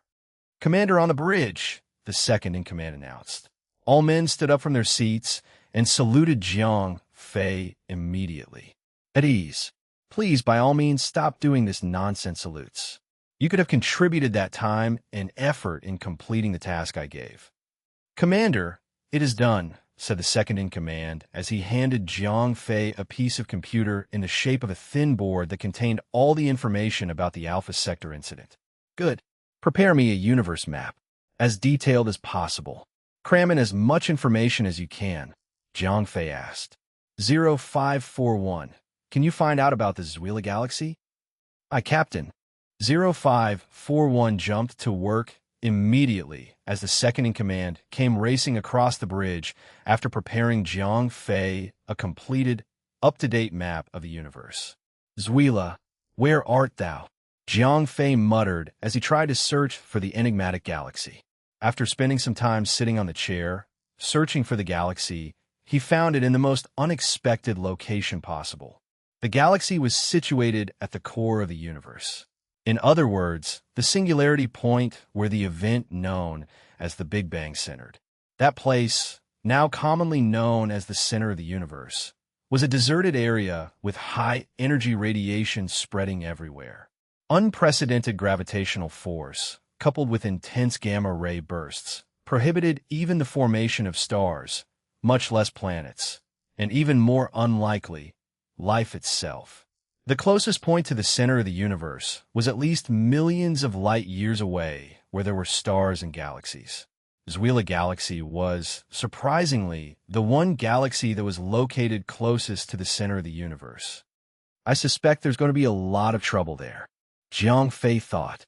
Zwila Galaxy was a dwarf galaxy with only a few stars orbiting the black hole in the center. Planets were non-existent in the galaxy, or at least none had been detected so far. Those stars that orbited the center black hole were at least 3,000 times the mass of the Sun in the solar system. Only red, supergiant stars existed in that galaxy, as it took a cluster of that mass to fall together under the unpredictable, intense gravity environment. What Jiang Fei needed to look for was a binary star system that was close to the center of the galaxy. Captain, do you really want to go there? Based on previous explorations, it has been known not to host any living beings, 0541 informed him.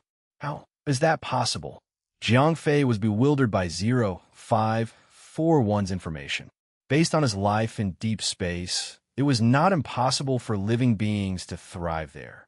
People could still migrate from other galaxies to live there. Based on the given information, gravity is too strong there. No ships had managed to return from that point as they collapsed upon trying to go against the pull of gravity. Additionally, there are reports stating that dark matter is highly concentrated in the center of the universe. So far, there are no ships strong enough to stop the effects of dark matter. Jiang Fei frowned as he sighed dejectedly. Do you know what it would take to go there? Where can I find such a ship that allows traveling to the Zwila Galaxy? Jiang Fei asked hopefully. Captain, are you still thinking of going there? I would advise against threading this suicide route. There are no ships currently that could go there. Even if there were, someone would have led an expedition to visit the galaxy. 0541 said sternly. The hell? Figuratively speaking, Jiang Fei felt like a deflated balloon. He had no idea why, but there was some kind of force in play that was making him compelled to go there. Please, don't. When even Ultralisks would not go near there, no hypercruiser or any other ultra-mega ships can or should. 0541 inserted a little hyperbole to advise Jiang Fei against going. Wait, Ultralisks. That's it. Jiang Fei gasped as he had an epiphany. Ships might not be the answer, but if Ultralisks could, Jiang Fei could beg his master to give him a ride there on his personal mount.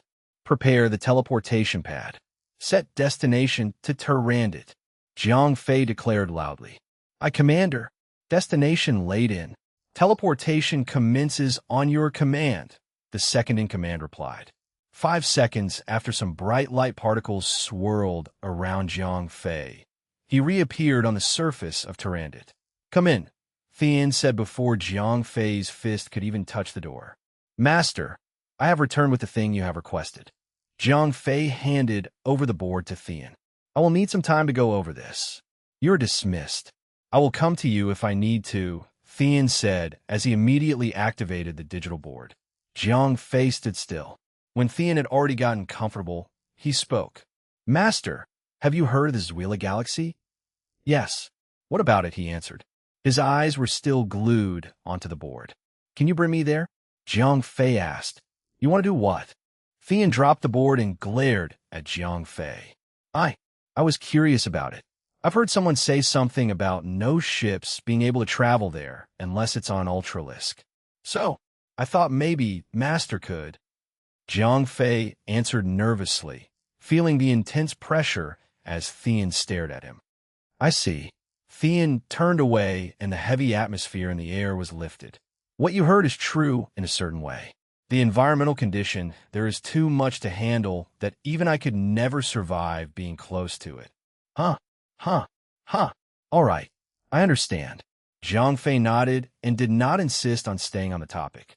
He realized the intensity in Thean's glare when he brought up the Zwila galaxy and did not want to be on his master's bad side. What is in Zwila galaxy, and why would Velen want me to go there? Why is Master being so suspicious of me when I brought up the galaxy? What kind of place is it? Jiang Fei had so many unanswered questions. Leave me be. Oh, you can forget about Zwila. Even I can't go there, Thean said and reminded Jiang Fei once more. Something is wrong. Why is he suddenly so uptight about Zwila? Jiang Fei thought about it. Thean was always laid back, joking about things, but when the name Zwila was brought up, he got serious all of a sudden, bordering on worried even. That image in his mind had only reinforced Jiang Fei's curiosity about the baffling galaxy.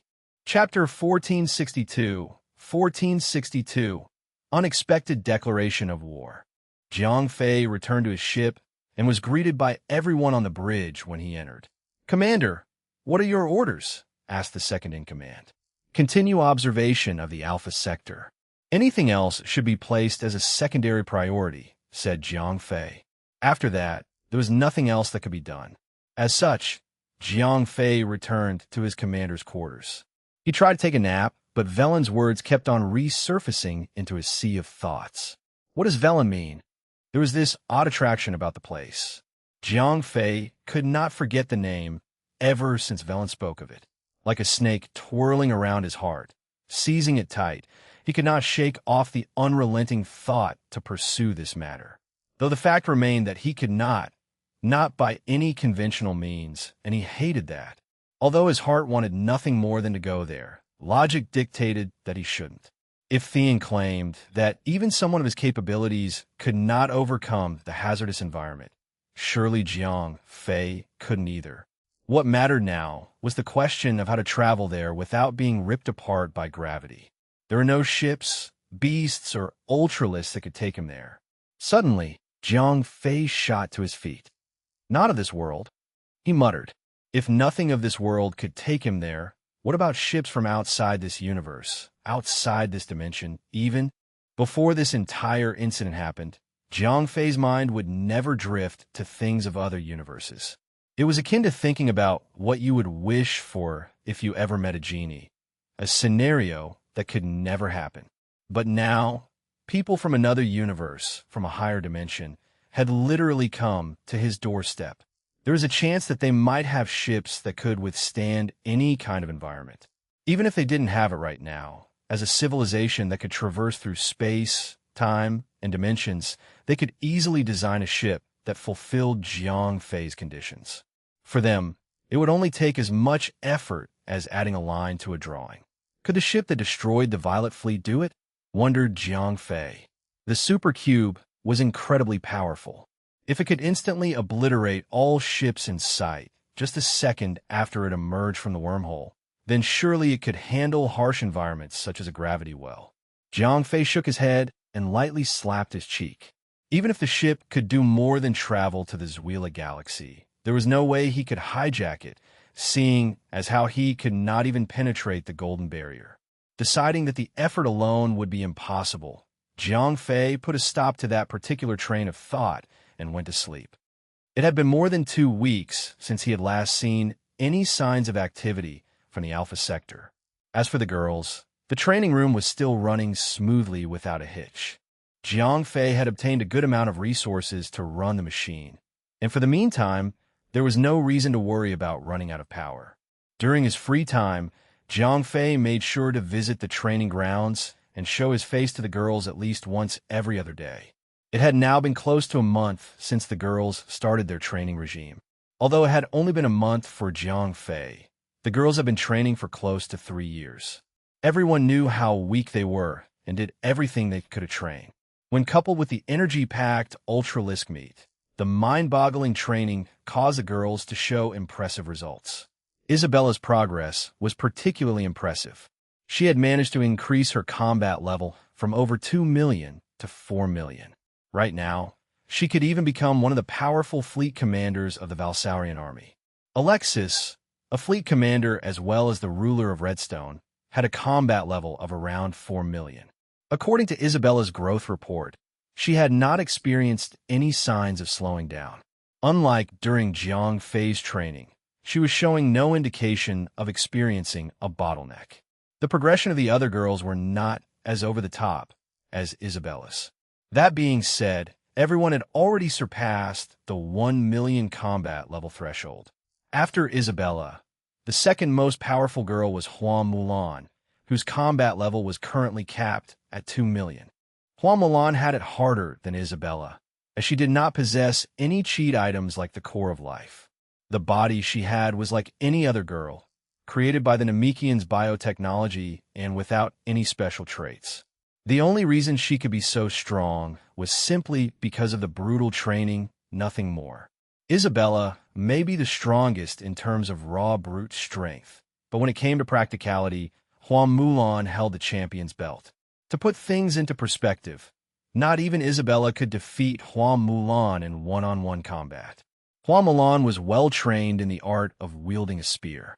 Just like Jiang Fei had once trained to master using a sword, Hua Mulan had probably reached the pinnacle of spear wielding. As for the girls in the new Saints Guard, their average combat level had reached up to 550,000. They may not be the strongest individually, but they were certainly the best of all the armies out there. Still, Jiang Fei was unsatisfied, not with their growth rate, but with them as an army. In general, soldiers, or to be more specific, the infantry, suffered the highest death rate. Even the strongest army in the universe could never escape death, no matter from which angle you looked at it. The new Saints Guard was undoubtedly an army. Knowing that, Jiang Fei wanted them to be as strong as they could possibly be, so that they would be able to easily overthrow any other army who stood in their way. Jiang Fei joined the girls for a quick bite and left after he dropped off some provisions for them. Back at his ship, he found that Thean had already left, perhaps to investigate the incident in the Alpha Sector. It was only logical as he had asked Jiang Fei to consolidate information about the Alpha Sector for him. I hope he can gather more information than me. Jiang Fei sat on the commander's chair and started his daily routine of checking reports on observations about the Alpha Sector and updating provisions for the girls. Days passed, and the entire universe felt silent. There were no reports about any activities coming from the Alpha Sector. One would think that the players had quit the game en masse, leaving the whole Alpha Sector at a complete standstill. Thean himself had not returned since he left. It had been a long time since his personal ultralisk was detected. One fine day, a regular crewman came into the bridge and handed Jiang Fei a report. Unbeknownst to him, this report was the beginning of the end. It would spark a fire that would burn the entire universe down. "Commander, I have received a transmission from the military base. It seems that Alderaan has publicly declared war against us," said the crewman. Jiang Fei crossed his arms. "Alderaan? That's odd. We have no quarrels with them. Why would they want to declare war? And you said with us, as in the entire Trade Federation." "Is unclear. The information I received only mentioned us, the 5th Hybrid Fleet. They are now coming into Domini to start a war." "Here!" bellowed Jiang Fei as he shot to his feet. At that moment, he realized the nature of this declaration. "Aye, Commander." Jiang Fei thought to himself, "Those bastards made me think they got bored of the game, but they've actually been building a relationship with the Alderaanians." It was clear that the people of Alderaan had been successfully persuaded into joining hands with the invaders. They must have been promised some form of benefit. Chapter 1463. 1463, suppressed. As swiftly as a falcon diving for a fleeing meal, the second-in-command suggested, "Commander, we should leave this galaxy." Jiang Fei turned to him, but before he could say anything, he turned away and sat on his chair. There was a reason why Jiang Fei alone dared to remain in this galaxy. He was the only person who knew that those invaders were merely players who were fresh out of the beginner's village. They were still weak and unaccustomed to the fear of dying. The big problem now was the Alderaanians. They were coming and would be doing so in all their power and glory. For Jiang Fei's forces, facing them would be like trying to use a wall of straw to defend against a fire. They would be defeated all too easily. Despite all logic and reason pointing towards retreat, Jiang Fei still hesitated. He had invested too much into the chrono accelerator for the girls. Choosing to leave would mean throwing it all away. Set up gravity well traps and space-time warping disruptors all around Tyrannid. Send out all interceptor drone carriers and spread them out evenly throughout the galaxy. "I want to know if someone even throws a stone in my direction," said Jiang Fei. The traps and disruptors were meant to prevent anyone from warping into or anywhere close to Tyrannid. The only way to get close to it was by using regular old impulse engines.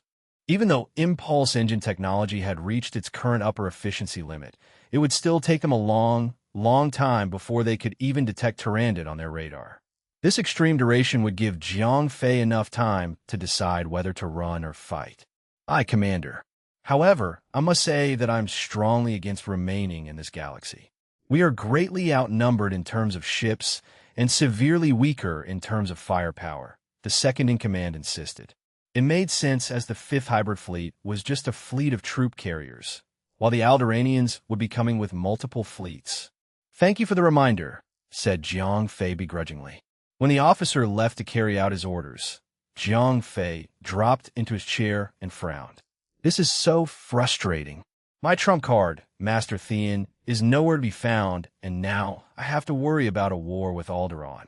Just how far will they go with this?" Thought Jiang Fei. If the Alderaanians attacked Jiang Fei, they would officially be inciting a war with the Trade Federation as a whole. If so, Jiang Fei would have to retreat, and that would mean wasting all his efforts in setting up the training regime for the girls. That being said, Jiang Fei understood that he could always earn more money later. Life, on the other hand, could never be returned once lost. Even though Jiang Fei had set up multiple early detection systems, he also went the extra mile and prepared his entire fleet for an emergency retreat. Once the Alderaanian forces arrived, Jiang Fei would immediately leave the galaxy. 3 days later, one of the observation drones picked up movement at the border of the galaxy. It was a large swarm of drones which belonged to the Alderaanian force. Unlike the interceptor and funnel designs of the Trade Federation, the Alderaanian forces used another design, which was aptly named Seeker. As their name suggested, Seekers were meant for only one thing: to seek. They were not equipped with any combat arms and had very little armor. As such, they were incredibly fast, with speeds that exceeded even the funnel design. Seekers also had an extra feature, psi emitters, which worked in tandem with the psychic nature of the Alderanians. This machine emitted psychic energy, which the Alderanians were able to adapt. In the case of a sudden, unexpected destruction, the drone operator would still be able to see things around the drone and relay those last moments to the central computer. With both sides possessing drones with superb observational capabilities, it was only a matter of time before they discovered each other. We have located possible Trade Federation vessels at XXX, XXX, XXX. Dispatch Seekers and start a thorough sweep. I, Commander Clark. Orders went down the chain of command, and drone carriers packed with Seekers were deployed, heading towards the local group where Tyrandit was located. Detected enemy observation drones. Shoot! They found us, yelled Jiang Fei. Your orders, Commander? Switch our interceptors to seek and destroy mode. Don't let any of their drones have enough time to find out where we are. The plan was to destroy their eyes in the galaxy and prevent the enemy from knowing where Jiang Fei and his forces were. Without insight, any sensible military commander would not move into attack. This would buy Jiang Fei more time. If they discovered that Jiang Fei's forces consisted of just a single fleet of troop carriers, they would dive in like a falcon and exterminate the entire fleet. Aye, Commander, said all the members on the bridge. Truth be told, they were all hoping for Jiang Fei to order a retreat. Unfortunately, their commander wanted to buy more time for something no one could understand. Drone carriers carrying interceptor-type drones were deployed towards the enemy. These were upgraded versions of the regular drones. They were more akin to a small battlecruiser than a spaceship. Even though they were so much larger, they possessed drone-like speeds and had better weapons and armor systems. This was the best type of unmanned drone system for a seek and destroy mission.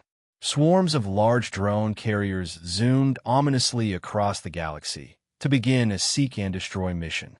At the same time, seeker-type drones were deployed, whistling across space to get a closer look. From their formation and movements, it was easy to see that they weren't even trying to conceal their presence. It mattered not for them, as even if they were destroyed, the psi emitters would allow them to still function for a little while. One thing that all the other civilizations had misunderstood about the Alderanians' drone system was the fact that they were not unmanned. Each seeker had a living, breathing pilot inside the machine, as it was powered by psi energy. Two swarms of ships zoomed around, one unmanned and the other manned. Destructive beams lit up the dark void as ships were destroyed. Every time a seeker was destroyed, a small area would glow with intense psychic energy, allowing the pilot's consciousness to remain for a little longer before death inevitably claimed their soul. Their death was only slightly postponed, as the psychic energy dissipated with time. Damn! An enemy drone passed through the defense line. Shoot it down. I can't. It's too fast. Shoot it down now. An absolute defense line was created by the fleet of drone carriers, but an enemy seeker drone managed to slide past in the midst of the chaos. It was now heading towards Tyrandit. Not long after it slid past the defense line, it was shot down by the auto-turret systems installed around the equator of Tyrandit. However, as it was destroyed, the pilot was still able to capture images of the planet and discovered nothing but an empty facility. What was important for the Alderanian forces was the information being relayed back. Even though they could not detect any signs of a fleet, they knew that the enemy did not possess large fleets. One thing was for sure, their enemy was low in numbers. The operators of the drone system panicked. Their secrets had been discovered, and they knew what was coming next. The enemy would now proceed to launch a full-scale attack. Alone, the Fifth Hybrid Fleet would be scrap metal in no time. A captain showed up on the screen and pleaded for Jiang Fei to come to his senses. Commander, we must retreat now. Not yet. I need more time to think, replied Jiang Fei. Even though he did not say he would retreat, the thought of it was extremely compelling given how the situation developed. He could not give up the training regime now. But the Alderaanian forces were too big a threat to be ignored. Jiang Fei only had two choices: retreat now or attempt to fight. "Commander, we will try to delay the enemy while you make your decision," said the captain of the ship. The fleet captains decided to pull one last miracle while their commander decided their final fate. Deploy mines. Let's hope this last line of defense can buy us more time. Chapter 1464. 1464 Retreat. "Commander, our drones have picked up a change in the enemy's trajectory," said the radar operator, speaking loudly to signify its urgency. Jiang Fei's heart sank. "What is their status?" he asked worriedly. "There are currently 4 fleets heading in our direction. Threat analysis indicates complete obliteration," replied the operator, speaking even louder than before. The Alderaanian forces had come too quickly, not giving Jiang Fei any legroom to plan ahead. At their current pace, it was predicted that they would soon be within attacking range of Tyrannid. If not for the deployment of warping disruptors and artificial gravity wells, they would have arrived 24 hours earlier. The only way they could proceed deeper into the galaxy was with conventional impulse engines. Even at their best speeds, the entire galaxy was riddled with mines. The mines used by the Trade Federation had cloaking abilities, which made it extremely hard to detect them via orthodox tracking methods. Once the mine detected an unidentifiable signal, it would arm itself and set out on a collision course to the aforementioned signal before detonating. Powerful in their own way, mines were used to destroy small ships and even large hypercruisers. To be specific, their potent explosive force cannot completely destroy a hypercruiser, but being showered by a swarm of mines would cause significant hull damage, rendering the hypercruiser weakened or even unusable. The mines were a great obstacle for the Alderaanian forces, as they had to proceed even slower than usual in order to neutralize the mines before they detonated en masse. One method they used was to deploy disposable unmanned drones to seek out and destroy the mines before the main fleet proceeded. Fortunately, out of desperation, Jiang Fei had deployed every mine the 5th Hybrid Fleet had.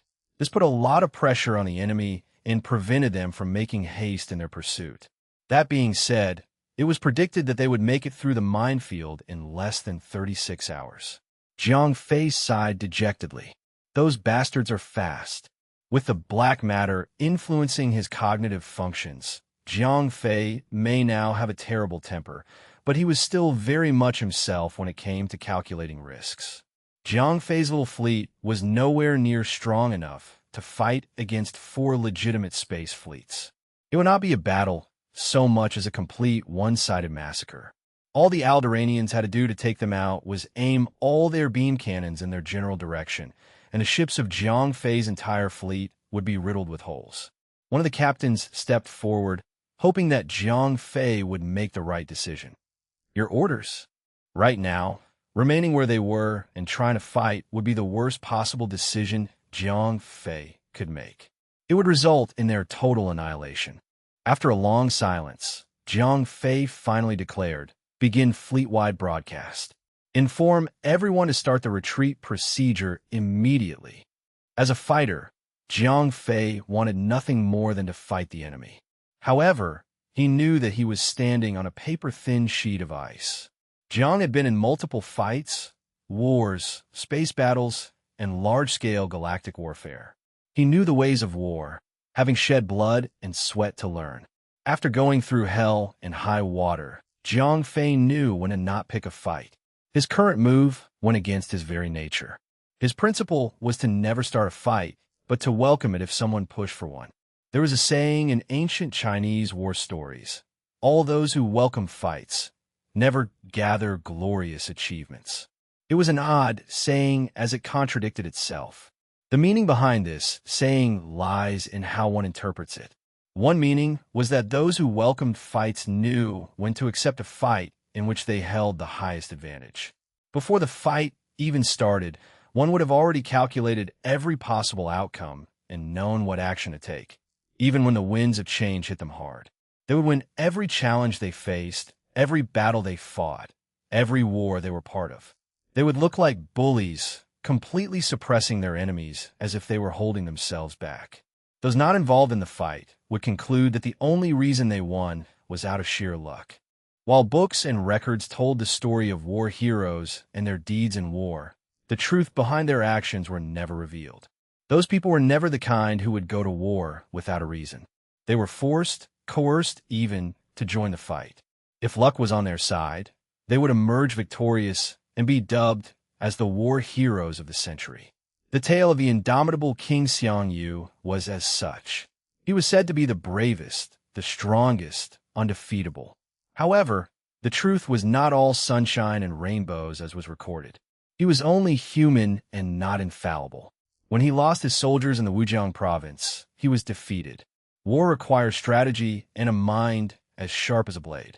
Individual strength also plays an equally important role in achieving victory. In ancient times, even the strongest man could never survive against a ballista's missiles. That was a given since they were all humans. But in space, strength knew no limits. A person like Theon could overthrow even 1,000 ships. His strength was unparalleled, and that kind of strength was something that Jiang Fei was currently lacking. Now that the Trade Federation had abandoned the entire galaxy, there was no way that Jiang Fei could come up with a viable strategy. There was no way he could request for reinforcements. If he chose to make his stand on Tyrannid, he would have a slim chance of surviving the war. However, if the Alderaanian forces were calling reinforcements, and it was likely that they would, Jiang Fei's soldiers would die of starvation before he could defeat them all. If he still wanted to live and breathe, the only route he could take was to pack up and leave before a fight could erupt.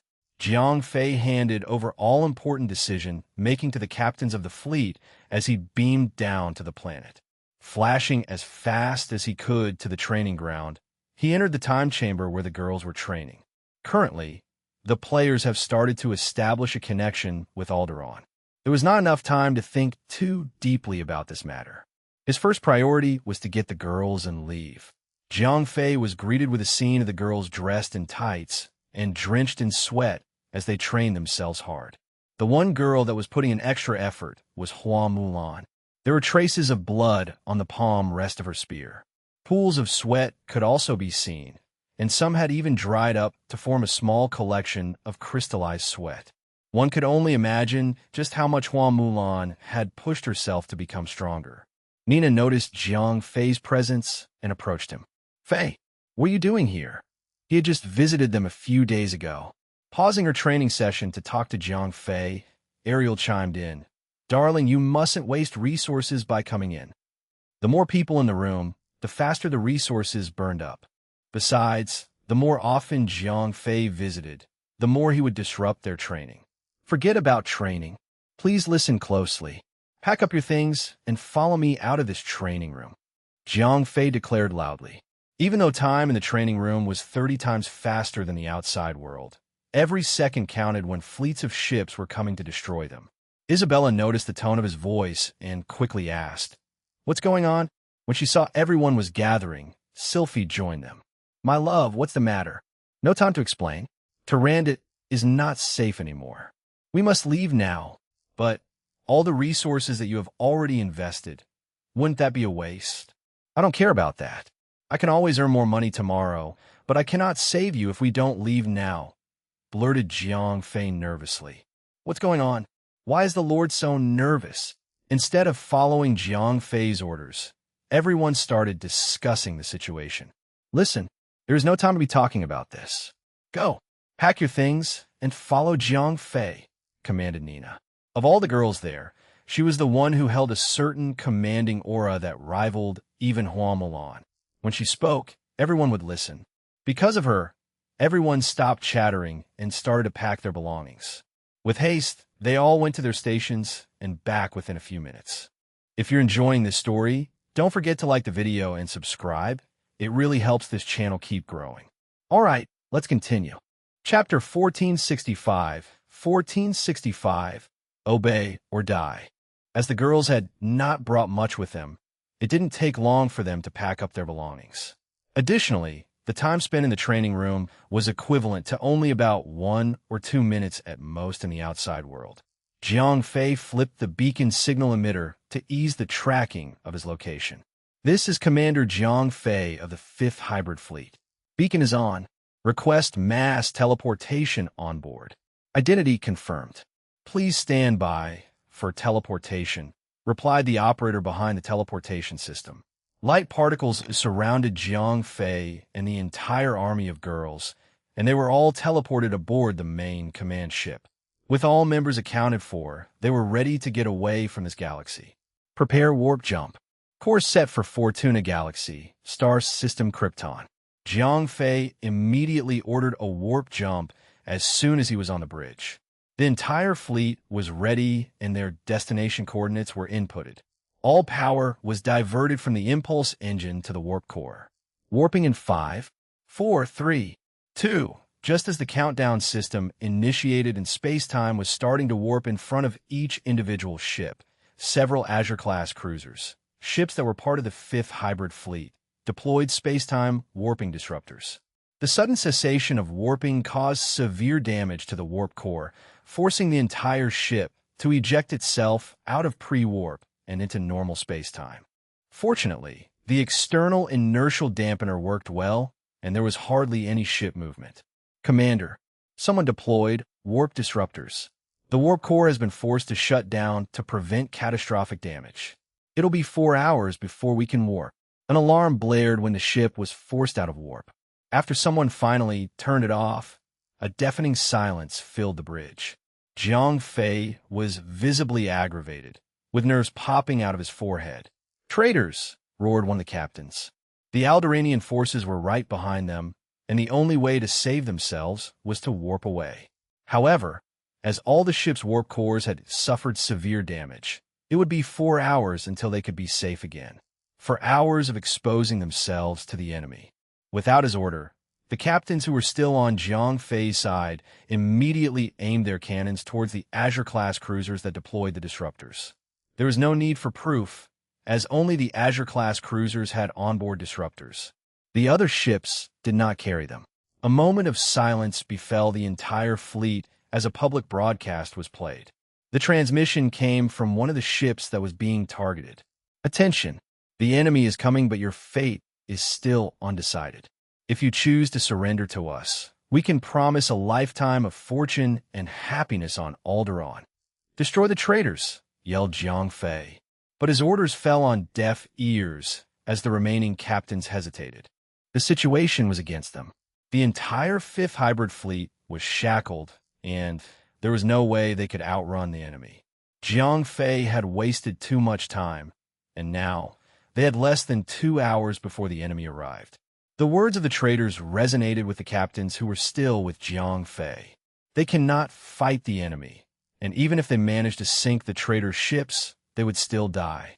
However, if they took matters into their own hands and surrendered to the Alderaanians, their lives might be spared. The only thing they would lose was their status and rank in the Trade Federation, in exchange for a happy life as part of the Alderaanian governing. A flash of black light glowed brightly in Jiang Fei's eyes as he snarled into the communicator. "Are you going to defect as well?" The last thing Jiang Fei could tolerate in this world was someone betraying him. "Commander, you've left us no choice. You of all people should know well. Your allegiance was never with the Trade Federation. Why would you want to die for them?" said one of the captains. He reasoned that since Jiang Fei had only recently joined them, there was no way he could have already developed a deep sense of loyalty to the Trade Federation. Even if he actually had, not a single man in the entire fleet would buy that. That is why they believed that Jiang Fei would adhere to the broadcast, trusting that he too would defect. One thing that they misunderstood about Jiang Fei was that he would never pledge his allegiance to anyone. If the situation was simply a war between the Trade Federation and Alderaan, he would have chosen the easiest path to stay alive and be done with it, even if he was stronger or on equal grounds with the enemy. The chances of him defecting to the other side were high, so long as the given benefits were better. That being said, this situation was far more complicated than a simple war. Jiang Fei knew that the Alderaanians had been taken over by the players. If he allied himself with the enemy, how would he defeat them and save the universe? Jiang Fei screamed and cursed in his mind, "F*** King lowlife scums. I am doing my F asterisk king best to save this F asterisk king world, and this is the F asterisk king treatment I get. Even if he wasn't infected, Jiang Fei would still have been furious at the betrayal, but he could have still tried to understand why they did so. However, with the black malice influencing his mind and judgment, there was no way he would show mercy. Noticing the sudden change in Jiang Fei's appearance, one of the bridge members asked, "Sir, are you all right?" Jiang Fei's eyes were now filled with darkness, like a pair of black holes staring into the universe. Malice, enmity, and killing intent filled the room. "All right, I'm feeling great," hissed Jiang Fei, an eerie smile stretching across his face. He turned on the fleet-wide broadcast one last time and said, "This is my final order. Destroy the traitors, or you will be treated as one." Even though it was being transferred digitally through the ships, everyone who heard his sinister voice felt a shiver go down their spines. Not even the girls could understand what had gotten into Jiang Fei to be that merciless. "Captain, what should we do? Should we open fire? Are we going to surrender?" All the ships that were still on the fence about defecting started to discuss with one another. Captains themselves had to reason with each other. Beep. A timer suddenly appeared on the main screen on each ship. That was the amount of time given to them to obey Jiang Fei's command or be treated as one of the traitors. What is the most logical path here? Screw logic. I say we fire on the traitors. Sigh. I've not yet lived a long enough life to suffer through another. It is just my luck to have been given such a brutal commander. That being said, I say we fight the enemy. He is just a commander. What can he do to us? I will not stand around and let that young kid lead us all to our deaths. Protect the Azure-class cruises. I do not believe he can do anything with just one ship. If he refuses to defect, we will sink his ship and the others that share his belief. That's right. He's just a single ship. A decision was made, and those who opposed Jiang Fei's command aligned their ships with the Azure-class cruisers. The rest flew closer to Jiang Fei to prepare for a mass bombardment. There were no more than about 10 ships on Jiang Fei's side. The captains of those ships were young.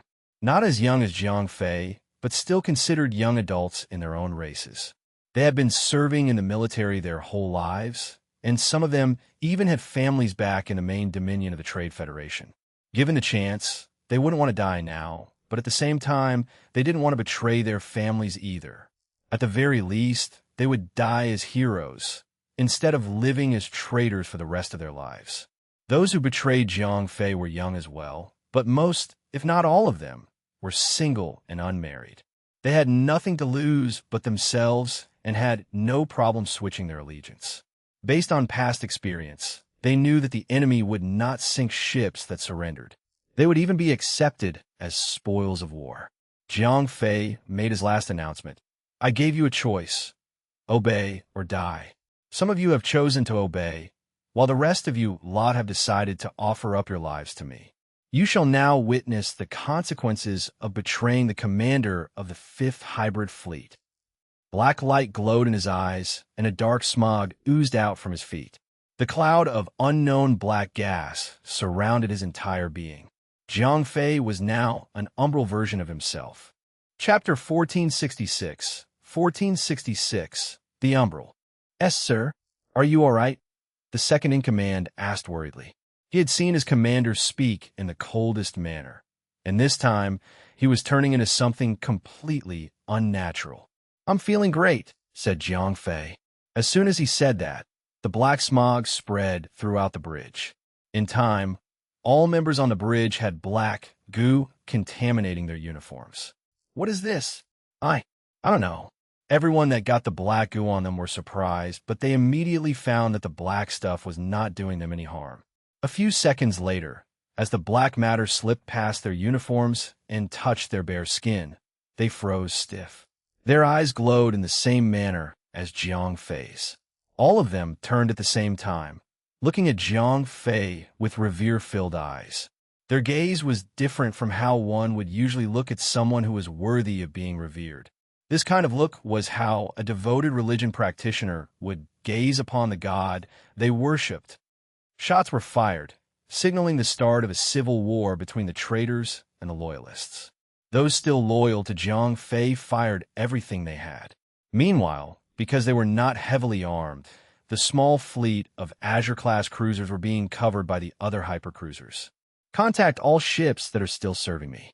Tell them to retreat to a safe distance. I will personally handle the rest, said Jiang Fei. The second-in-command replied in a most enthusiastic manner.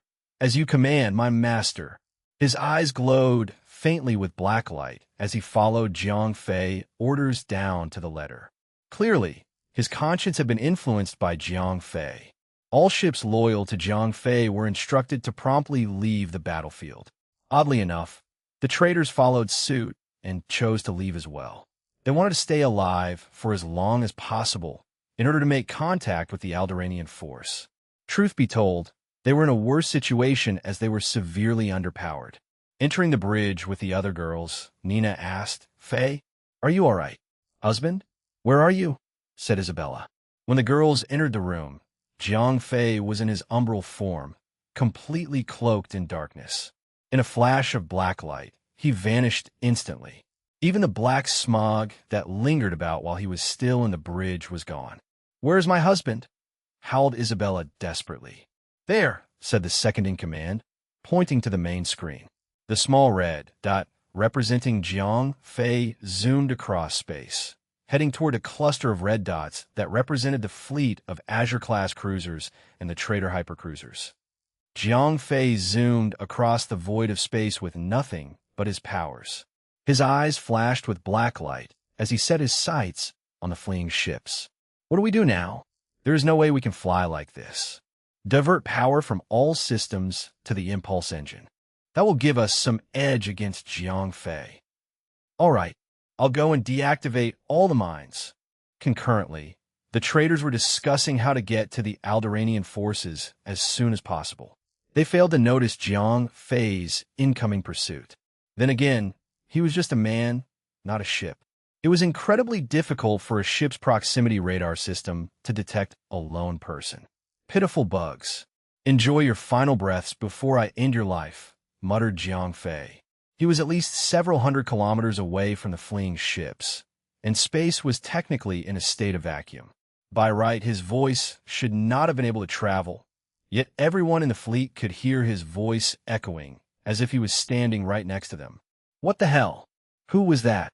Did you hear it too? Is it not a ship-wide broadcast? Damn it, who's playing with the broadcast system?" Panic ensued throughout the ships. However, the chaotic scene lasted only for a fleeting second. There was no reason for them to be worried, as there was nothing they could do. Jiang Fei sent out a pulse. Even from a close distance, that pulse of energy was incredibly faint. If the second-in-command hadn't zoomed in optically with ultra-enhanced focus, Isabella and the girls would not have noticed it. The pulse of energy spread out far and wide, covering all the escaping ships. A split second later, as the pulse of energy was traveling at close to the speed of light, a complete silence fell over the entire fleet. "What did he do?" asked Isabella worriedly. "I don't know. It doesn't look like anything is happening." The girls waited, and they waited even longer. They waited for such a long time, and yet the battlefield remained unchanged. The ships were still flying in a straight line. It made Jiang Fei's pulse of energy seem useless. As everything was quiet, no one suspected anything. But that was the key point. There were no signs of activity in or around the escaping fleet of ships. If only Isabella had asked the bridge crew to access the traitor ship surveillance cameras, she and all the girls would have felt sick at the sight of dismembered body parts strewn everywhere. More than 10 ships were in a complete state of silence.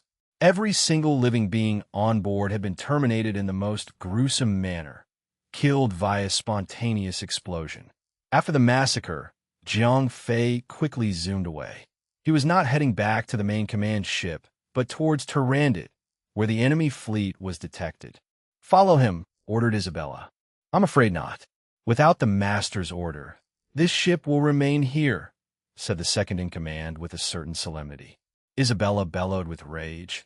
"I said, follow him, or I will end your life right now."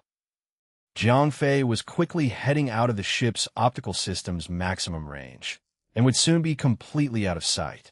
"Kill me then. I shall never disobey the master's order," said the second-in-command with a straight face. "Gah!" Isabella grunted, but she was not giving up. "In that case, send an observation drone. I just want to make sure my husband is safe." The second-in-command obeyed. Very well. A single observation funnel was deployed immediately, and it flew towards Jiang Fei. Even though the funnel was light, it could barely keep up with his speed. Super-strong beings like Jiang Fei and Thean could travel fast, but their speeds were somewhat limited when compared to a ship. That is why even they relied on ships with warp capabilities. Sometime later, the drone sights were activated and everything it saw was transmitted back to the ship. Jiang Fei was now floating in space without a suit or any armor. From where he stood, the funnel could pick up faint silhouettes of the enemy fleet.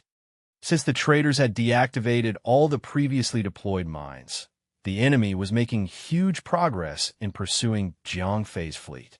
That was the last thing they managed to do before Jiang Fei killed them all. To think that they had actually betrayed him, only to die not 5 minutes later. "Commander, we have detected a Trade Federation observation drone. Capture it if possible." Just as the funnel detected the enemy, they too detected it in return. Jiang Fei remained undetected, even though he was closer to the enemy than the funnel was. In a way, the funnel played a good role in distracting the enemy. Where is Fei going? What is happening to him? Isabella and the other girls were paying close attention to Jiang Fei's condition. The black smog was only growing thicker. He was like a black figure with clouds surrounding him, like an umbral god. Chapter 1467. 1467. Dominate.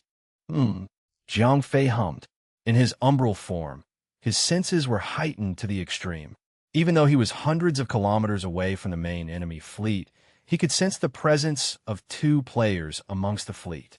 These 2 players were still on board their own trash-tier ships, safely surrounded by the Alderaanian forces. 6 Apostle-class corvette ships broke away from the main fleet's formation and accelerated towards Jiang Fei's direction. Apostle-class ships were extremely lightweight ships that possessed the fastest speeds, second only to observation drones. The main fleet had dispatched them to deal with the lone observation drone sent by the 5th Hybrid Fleet. Even now, they had yet to detect Jiang Fei's presence, as his cross-section radius was too small to be detected by any radar system. "Oh, you're approaching me?" muttered Jiang Fei. A flash of black light glowed, and in the next instance, all 6 Apostle-class ships halted in place, as if they were frozen in time. "Captain, we've suddenly lost control of the ship." "What?" "All systems are down, sir. Nothing is responding." Chaos quickly ensued. Jiang Fei reached out his hand and clenched his fist. As if he had control of their movements, all 6 Apostle-class ships began to move towards each other. Emergency evasion maneuvers now.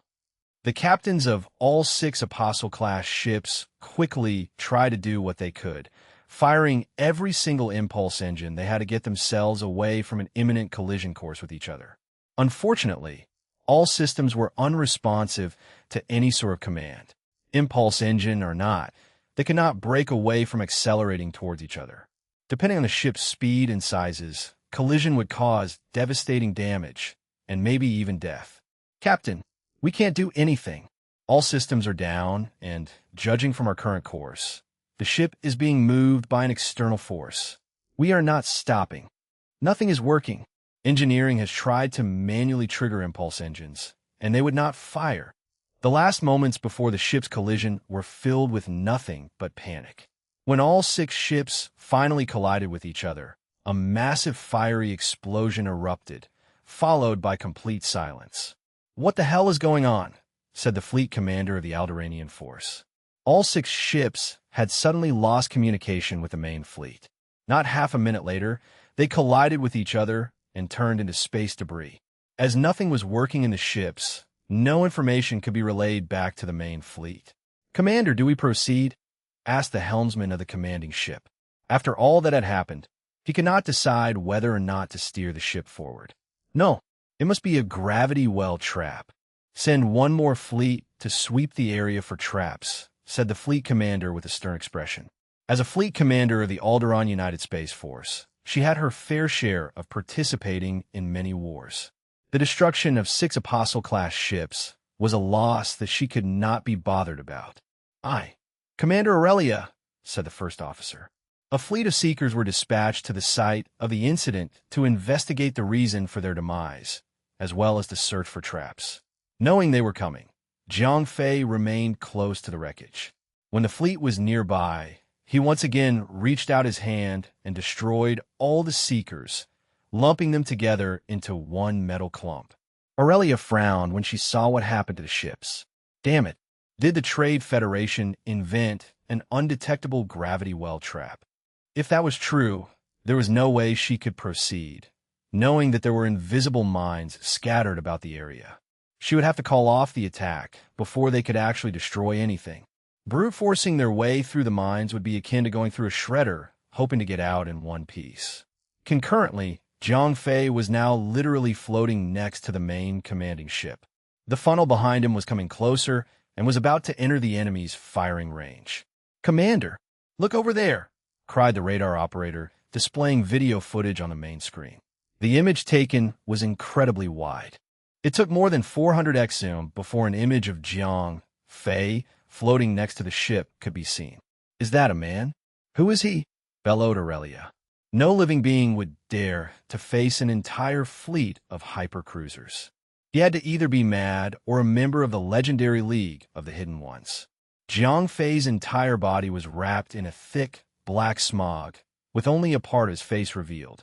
As Aurelia stared at him with such intensity, Jiang Fei turned to her and smiled. It was like he knew that she was looking at him through an optical camera. Jiang Fei's voice rang clearly in her ear, even though he was floating in the vacuum of space. "You want to know who I am? Very well. I shall grant your wish." "You could hear me?" shrieked Aurelia. Terror filled her heart at having experienced such a supernatural event. Panicked, she turned around to seek her assailant, only to be greeted with curious stares from the rest of her crew. What was that? Was it just me? Was it nothing but a delusion? Aurelia thought to herself. It was impossible for someone as strong as her to experience some kind of imaginative terror. She turned to the screen once more and had the shock of her life when she saw that the black figure who had been floating next to the ship was no longer there. Hastily, she tried to order the crew to start searching for the mysterious man. However, before she could even open her mouth, Jiang Fei was suddenly there, pressing his fingers against her lips as his thumb traced downward to her chin. "Didn't you want to know who I am?" said Jiang Fei, lifting her chin. Aurelia grunted, "Ugh." Never in her life had she been on the receiving end of such demeaning treatment. Her cold demeanor had earned her the moniker of Ice Queen, and no man could come as close as Jiang Fei had. When he extended his other hand, Aurelia instinctively wanted to deliver a lethal slap, but she could not move her body. Like being trapped in a tractor beam, her entire body was frozen in place. Everyone in the bridge was affected as well. They just stood there, unmoving like inanimate statues. Unlike Aurelia, who could still move slightly as she tried her best to overpower Jiang Fei, the others were simply frozen in time. Trying her best, Aurelia managed to mouth a sentence. "I thought the Hidden Ones would never interfere with other civilizations." Given the situation and her inept ability to jump to conclusions, she determined that the man in front of her was part of the League of the Hidden Ones. Then again, there weren't many who could stand against an entire fleet of ships alone. Interfere? No, my sweet lady. I have no interest in war or battles. However, Jiang Fei paused. His eyes scanned every inch of her slender body, and when he was done, his eyes locked with hers. "You, on the other hand." The way he spoke was incredibly suggestive and repulsive. Yet she couldn't help but feel embarrassed. Blood rushed to her cheeks, dyeing them vermilion red, the color of carnal shame. Aurelia had no idea how she could have felt that way. She, the Ice Queen, could not have been swayed emotionally. Yet this man managed to make her experience a plethora of emotions that she could not understand. It was the blissful emotion of being dominated. Having been discovered by the military and trained to be part of the United Space Force from a young age, Aurelia was the best in the field. Despite being a female, her strength and abilities far exceeded that of any man in the same field. All the men in the army. Today her halo had finally proven itself to be fallible. How was it possible for a young Terran to dominate her so easily? Her heart, frozen and immune to any sort of feelings, was being thawed by Jiang Fei's sudden impulsive invasion. The presence of weak men had always disgusted her. She had never been with someone stronger than her, nor had she ever been defeated. Until this moment. Now, she would learn what it meant to fall for someone, to have her heart stolen by a man. Chapter 1468. 1468. The aftereffects of being taken over. Everything was still in its frozen state. Jiang Fei's fingers were the only thing moving, still tracing their way around Aurelia's face. Feeling the rugged texture of a man's palm cup her lower chin, the stone-cold woman blushed as red as a tomato. Towering above her, Jiang Fei brought himself closer to the helpless woman. Frozen in place, she could do nothing but lift her head higher to meet his attraction-filled gaze. It wasn't supposed to be like this. Meeting her significant other was supposed to be a romantic moment for a girl. Yet, this entire situation was the complete opposite. Jiang Fei's towering figure was set ablaze with the black smog. Like fire, the black smoke spread throughout the bridge, filling the entire chamber with its opaque presence. Oddly enough, the smoke gathered in concentrated amounts around all the crew members, yet Aurelia alone was spared. "Someday, I will come back for you. Remember me," said Jiang Fei, vanishing in a flash. Those words made Aurelia's heart jump into overdrive. The smile he had on his face was so mesmerizing that she couldn't help drowning in a dazed state, like a deer in headlights. As soon as Jiang Fei vanished, everything in the bridge returned to the way it was before. Besides the loud thumping of her heartbeat ringing in her ears and the reddish flush on her cheeks, everyone else returned to normal, as if everyone but Aurelia had been frozen in time. "Commander, the main cannons are powered up and are now targeting the incoming drone. We are ready to fire on your command," said the first officer. His mind and body had just come out from the state of suspended animation, and he simply picked up where he left off. "No," Aurelia cried instinctively. "Commander? What is the matter?" If everything the first officer knew about her was right, Commander Aurelia had never once lost her composure and acted like that. When he asked about her well-being, Aurelia realized how she was misbehaving and replied in her usual stone-cold manner. "Nothing. Cease pursuit operation. Prepare a return procedure immediately." "Commander, are you ordering a retreat?" asked the first officer in dismay. They had been tracking the Trade Federation Space Army from light years away. They had tracked down and destroyed several Trade Federation unmanned drones. Even though they had lost several good ships in return, it was acceptable damage that no fleet commander would bat an eye at. So, what could persuade the great Commander Aurelia to retreat from the pursuit mission? It was unlike her to give up on a mission after just a few losses. "Do I need to explain my reasons to the first officer?" said Aurelia, 100% back to her authentic Ice Queen tone and demeanor. "No, Commander. I will prepare all ships for a return procedure immediately. Never question me again, lest you find yourself serving someone below your rank." As all the ships began to turn around, Aurelia retreated to her personal quarters and sat on a chair. Who is he? The image of his smile and the sensation of his hands gliding across her skin were burnt into her memory. As much as she wanted to forget about their meeting, the image of his sensual smile kept resurfacing in her mind. She had never retreated before. However, as a commander, even though she was temporarily smitten by Jiang Fei's charm, she had her own reasons for not continuing the pursuit. A few days later, she came forward with the reason behind her decision to retreat. She explained that the unknown being caught on their optical camera was dangerous. He held powers that could destroy the entire fleet, and that was a risk she was not willing to take. Although the logical side of her dictated that it was improbable for a single man to destroy the entire fleet, her gut feeling told her that Jiang Fei may not be a member of the League of the Hidden Ones. Something inside her told her not to wrong that man, or doom and complete chaos would ensue. She wrestled internally with this dilemma, and finally chose to trust her instincts instead of logic. Poof!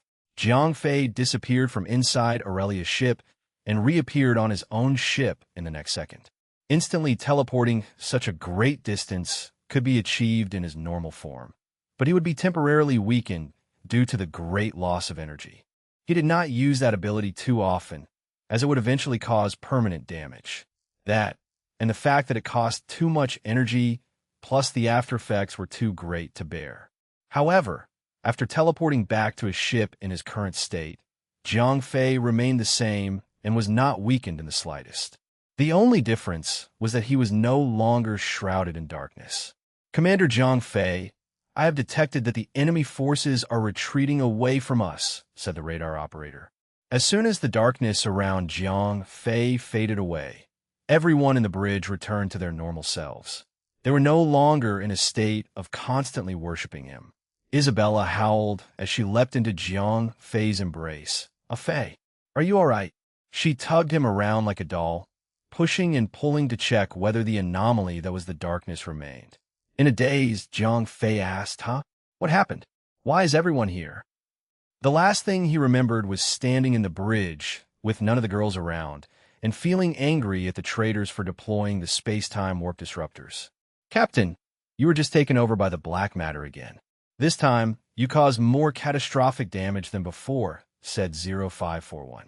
He played footage of how the umbral Jiang Fei had rushed to kill his former allies, before teleporting directly onto the enemy's commanding ship. 0541 was smarter this time. Instead of reporting it out loud for everyone to hear, he only spoke to and played the footage for Jiang Fei alone. Aside from the gruesome killings, the footage of Jiang Fei playing with a female would definitely send Isabella to a rampage. Why did this? Jiang Fei had always known that the black malice was dangerous, but he had never expected this extent of damage. Such a power was so destructive that at one point, he could even rival Theon. When the footage reached the point when Jiang Fei was toying with Aurelia, he mentally thanked 0541. Thanks, brother. I appreciate this. If the girls saw this, Isabella would be the first to give him the beating of a lifetime. Jiang Fei frowned as he mulled over his thoughts. Just what is this black stuff? What does it want? It was clear that whenever the black malice took over Jiang Fei's body, it overwrote his consciousness with its own. This was evidence that it had a mind of its own and was living inside Jiang Fei. Even though it had helped him get through difficult moments, the fact that it could overwrite his own consciousness worried Jiang Fei a lot. Of all the things he feared, the feeling of helplessness when someone else controlled your body was truly unpleasant. He sincerely hoped that there would never come a day when that thing took over his body and claimed his first cherry-popping moment. Jiang Fei frowned again. I need to fix myself soon. But how am I going to do that when even Master Theon doesn't know what this thing is? Commander, we have been stationary for a while now. Should we continue the evacuation procedure? Said the second-in-command. The warp cores of all the ships were halfway through their rebooting process. No need for that anymore. We will remain here, said Jiang Fei confidently. Based on the footage 0541 showed him, the enemy fleet was retreating, and this was confirmed by the telemetry report. It would take them some time before they returned again. With no threats around, Tyrandit was now safe for the girls to resume their training regime. He had already wasted enough time on the ship, and must return the girls back into the machine. Time was of the essence, and Jiang Fei must make the most of every moment before the people of the Gamma Dimension made their next move. Chapter 1469. 1469. A call for help from the Ice Queen herself. After they retreated from the Domino system, the Alderaanian forces made no further moves. Jiang Fei took this chance and had the girls continue their training on Tyrandit. Did they give up? Jiang Fei failed to understand the circumstances, but he could not be bothered by it. In fact, it would be better if no one else bothered him either. His main priority was to monitor the people from the Gamma Dimension, while his secondary priority was to train the girls to be strong. One fine day, Jiang Fei was in his room meditating. As soon as he reached a state of perfect calm, a shadowy silhouette appeared in front of him, and Velen voices rang in his ears. Unlike his usual, monotone manner, Velen sounded almost desperate this time. Jiang Fei, fate is in your hands, but you have to go out there and seize it. Go to Zwila soon, or you will regret it dearly. As Velen's voice faded, Jiang Fei immediately snapped out of his meditative state. The hell, was I dreaming? Jiang Fei immediately dismissed that notion. At this point in his life, after experiencing so many things, someone appearing as a ghost would be as real as breathing. Was it really Velen? Muttered Jiang Fei. So far, the only way he had appeared in front of Jiang Fei was by possessing another weaker being, typically one with a lower combat level. If that was the case, why would Velen appear as a metaphysical being? What does he mean by fate? Why would he want me to go to Zwila that badly? As much as Jiang Fei wanted to go there himself, there was no viable method currently available. Plus, without him taking care of them from the outside, the girls were vulnerable.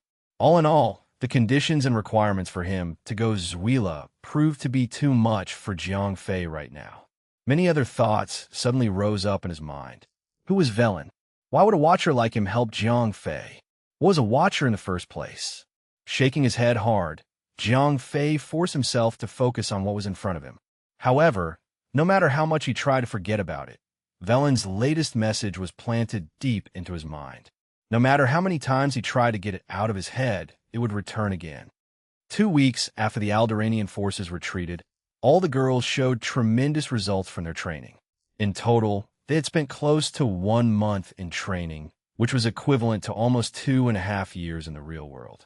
Even though they showed good results, they hadn't managed to reach the standards Jiang Fei was hoping for. Today, Jiang Fei ventured to the training grounds, but before he could enter the chamber, 0541 spoke to him. Captain, I've just received an encrypted message. Who sent it? I've decrypted the message, and it seems that this message is meant for you, said 0541, his tone suggesting surprise and mild curiosity. Jiang Fei rolled his eyes. Why would a message be encrypted if it was meant for me? If someone was able to contact him, it was because they had already been given codes and encrypted channels for them to do so. This extra layer of security was uncalled for. Or perhaps it was meant to hide something else. 0541 insisted again. Captain, I seriously think this is for you. Only you. Jiang Fei groaned. Stop playing games and get to the point. Sheesh. It's a call for help from Alderaan. It seems... Oh, it's the Ice Queen, Aurelia. She's asking you to save her, said 0541, holding back a scoff. Aurelia? Who's that? Why would she ask me for help? Asked Jiang Fei, utterly confused. I say, Captain, you mustn't ignore the plea of a woman whom you've toyed with, spat 0541. Huh? Since when have I toyed with a woman? Do you think I'm not afraid of Isabella? 0541 sighed in exasperation. Ugh, I should be more direct. You can't just flirt with a woman and not take responsibility. Fortunately, I have footage of you doing just that.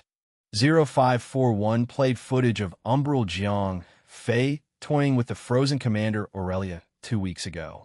Jiang Fei gasped. That's the fleet commander of the Alderaan forces? He had not been himself when they met. Even though he watched the footage, it was nothing but a fleeting memory, since it was not important to him. 0541 bragged, correct. The famous Aurelia.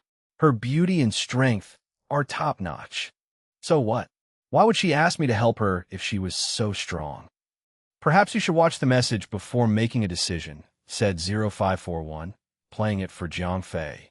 I don't know your name, but I know that you're the only person who can save me. Help me. Take me away. You are my only hope. As seen in the footage, Aurelia was not herself at all. Unlike her usual stoic appearance, she was desperate. That was the entire content of the encrypted message. Without context, Jiang Fei couldn't make sense of it. What will you do now, Captain? Nothing, said Jiang Fei. He quickly pushed this entire matter to the back of his mind. Jiang Fei did not care about the rescue request for many reasons. First of all, he had not been himself when he assaulted the poor woman.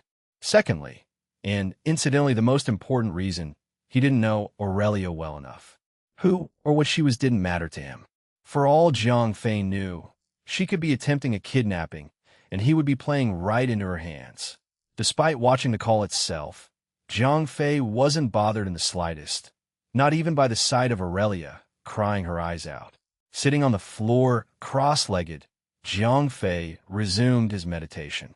A short while later, barely a minute into a state of perfect calm, his eyes snapped open. What a drag.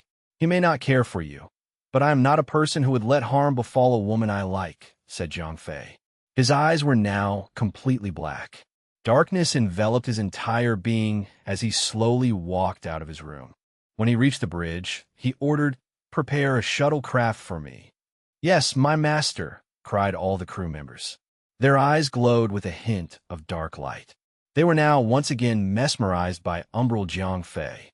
Kaina, who was also at the bridge, slithered to his side. "My master, what has gotten into you?" "Nothing. I'm feeling great," bellowed Jiang Fei. He grabbed Kaina by her slender waist and planted a passionate kiss on her cherry lips. Chapter 1470 Arrival on Alderaan. Mama.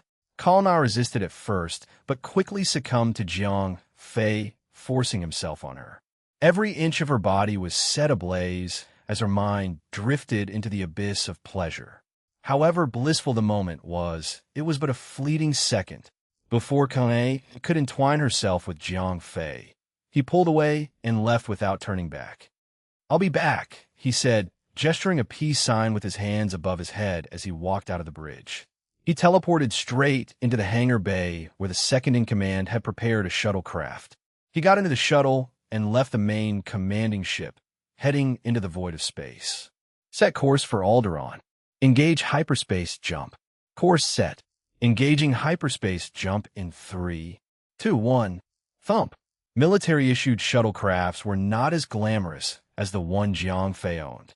His shuttlecraft had many other features installed, with most of them being for entertainment and comfort.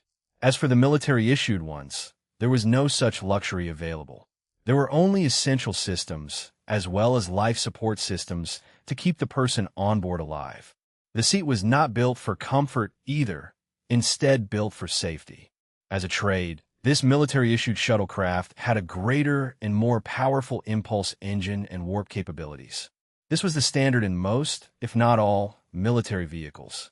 Comfort on a certain level was a given, but not in excess. Safety and maximum efficiency during war were always prioritized. Upon entering hyperspace, umbral Jiang Fei lay back in his seat and rested. His eyes flickered back and forth between fully black and Jiang Fei's normal pair of eyes. At the same time, he was talking to himself. What a useless monk. How could you have so many girls clinging to you and not bed a single one? I've helped and helped. Over and over again, sheesh. Do you need me to take over your first night with a female? Is that what you want? You want me to hold your penis and guide it into one of the girls? Sai, this is it. This has to be the one. With the Ice Queen joining the group, the condition will be fulfilled. If you're still all passive, don't blame me for lacing every single food and drink you consume. As space-time folded and expanded rapidly, the shuttle zooming across space was about to reach its destination, Alderaan. The entire journey took 48 hours, and by the time the shuttle jumped out of hyperspace, umbral Jiang Fei felt slightly weaker. Damn it, being in control of the body is taxing. Sai, when are you going to become stronger? I don't have much time left, and if you don't help yourself, no one will. He sighed heavily and not long after a short silence. He raised his head and smiled in a certain suggestive manner. Caution. Lock-on warning. Caution. Lock-on warning. Red lights flashed across the dashboard as the shuttle was currently being tracked and aimed at by a nearby patrol team. Jiang Fei exited hyperspace right at the far edge of the orbiting range. Being so close to the planet, the shuttle would surely be detected and marked as a threat. Attention, incoming Trade Federation vessel. This is the Alderaanian United Space Force Patrol Team. Identify yourself. Umbral Jiang Fei's shuttle patched through the public broadcast system and played the transmission. It was fortunate that the shuttle did not have any combat capabilities, or they would have fired warning shots, which would have destroyed the incredibly weak armored shuttle. Heh, I don't have time to play with you lot, said Jiang Fei to himself. He grinned and vanished from the cockpit, leaving only a fleeting black smog that soon disappeared without a trace. Captain, no one is responding. MHM, hail them once more. The detected incoming vessel was clearly marked as one issued by the Trade Federation. After being warned once, it was not slowing down and was instead still accelerating. Attention, incoming vessel. Shut down all engines or you will be shot down. The shuttle was now running on autopilot mode. Unless Umbral Jiang Fei returned to the ship, there was no way to change its course towards colliding with any nearby ship. Sir, we should fire a warning shot right now. If the shuttle is not stopped, it will collide with Lemuel, said one of the officers. The ship, Lemuel, was not a cruiser-type ship, but only a small corvette class that would sustain damage from colliding with a shuttle half its size. It would be akin to striking a sedan car with a Harley-Davidson. The captain took the comms and yelled into it. Attention, incoming vessel. This is your final warning. Stop now, or you will be destroyed. To be honest, he should have shot it down immediately when it appeared in Alderaan's orbit without prior notification and authorization. One thing to keep in mind was that the shuttle and the patrol team were already entering the atmosphere. The projected course of movement was towards the capital city of the Alderaan Empire. The reason he had not shot the shuttle on sight was because there were many cases of people, especially rich kids, pulling pranks like this. Without them accepting the communication request and revealing their identity, not even the captain of a patrol team dared to destroy a shuttle. Nevertheless, he had his duty. The shuttle crossed the final line when it entered the atmosphere. He had to destroy it, as it could really be a terrorist on a mission to cause havoc. Final warning. Shut down in 3 seconds, or you will be destroyed. There was still no response. How could there be when there was no one on board? Concurrently, the shuttle was on a collision course with one of the closest patrol ships. Shoot it down, yelled the captain. Several other patrol ships immediately fired beam weapons that were clearly not built for combat. It was only natural, as they were patrol ships and not cruiser-class ships. Even so, that level of firepower was more than enough to destroy a small shuttle. Kaboom! The ship was reduced to many pieces which burned as they fell through the thick atmosphere of the planet. Confirm target status. Target destroyed. Scan the atmosphere for debris and check for any biosignals. I want to find out who was piloting that shuttle. The worst that could happen was discovering that the pilot was from a powerful family. If that was the case, no matter how hard the captain tried to defend himself by stating that he was merely following the rules, there would be no escaping being prosecuted by said family. In an empty street somewhere on Alderaan, a sudden shift in the air could be seen, and Umbral Jiang Fei appeared with a poof. What a nice planet, he said as he stretched. Being cooped up in a small shuttlecraft was suffocating. Umbral Jiang Fei put on his scope and entered the bustling, busy street. His current form was subtle, without any black smog, and the scope partially covering his eyes. Unless they were specifically looking for it, no one could really see that his eyes were completely black. After walking for a while, Umbral Jiang Fei froze for a moment and quickly hid in a back alley. Damn it, my time is up. Hee. Have fun on Alderaan for a while as I rest. Suddenly going quiet, his head dropped down, and several seconds later, Jiang Fei woke up. He gasped in horror. Huh? Where am I? Wasn't I meditating on Tyrandid? He could physically feel that he was not on the same planet. Everything around him was different. 0541, what happened? Captain, you are far away from Tyrandid at the moment. It's better if I show you instead of explaining, said 0541. He played the recorded footage of Umbral Jiang Fei taking over his body. 0541 had been keeping quiet the entire time Umbral Jiang Fei was in control. Hearing every word the Umbral version of him said, Jiang Fei yelled, "Who is that guy? Why is he talking like that? I do not know. However, after analyzing what he has said and done, I think he is trying to help you." After giving it some thought, Jiang Fei said, "Since he brought me here, he must want me to save that Aurelia chick." 0541, Next time I get taken over by that black thing, talk to him immediately and find out what he wants from me. Chapter 1471. 1471. Forced Marriage. Jiang Fei's heart thumped loudly. He could feel it ringing in his ears. Besides the fact that he was on a planet called Alderaan, he had no idea where he was. Right now, of all the uncertainties that constantly eluded him, the worst one was the mysterious deeds that his umbral version wanted him to do. Since there was no way to predict when or where the umbral would take over his body, Jiang Fei made sure that 0541 would question his alter ego as much as possible whenever he resurfaced again. Taking to the unfamiliar streets, Jiang Fei pulled the collar of his shirt higher to cover his face. As he walked aimlessly, he found himself in the middle of a very busy street. It looked very much like a wet market, except no one was selling raw poultry, and all the buildings were built with futuristic alien tech. Have you heard about what happened to the Ice Queen?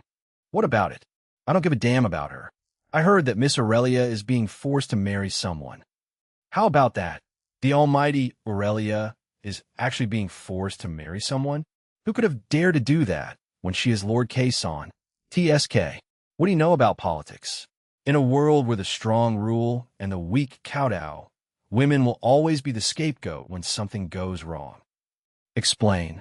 Bear with me, for this will be long. Okay, so, apparently Miss Aurelia has never once lost a fight. And with the blessing of Lord Kayson, no one dares to step over her head or even stand by her side. So about a week ago, she lost a war somewhere in a galaxy far, far away, and the victors drilled her about it. That family started to dismiss her past achievements. That's when things got complicated. Lord Kayson did not want to be on the receiving end of a nasty lashing from the victors. Thus, he sacrificed Aurelia and let her be wedded to someone from the Victor family. That's the gist of it. Shoot, now I feel bad for the woman. The feeling is mutual. How could Miss Aurelia agree to let herself be married into a wretched family like the Victors? Gah, she would be better off with someone else. Bah, there's nothing we can do when even she can't get herself out of this. I guess that's the fate of one born into those sacrilegious families. Did you get that? Asked Jiang Fei. I did. Hearing the word on the street about Aurelia, Jiang Fei and 0541 learned a thing or two about what was happening to her. So, she's being thrown under the bus, said Jiang Fei. After thinking for a short while, he shrugged. Not my problem. What does he want me to do about the matter anyway? Captain, remember what your alter ego said. If you don't take care of things, he will take care of your junk. Damn it. I'm warning you, 0541. Do not ever bring this up when the girls are around, especially not in front of Isabella.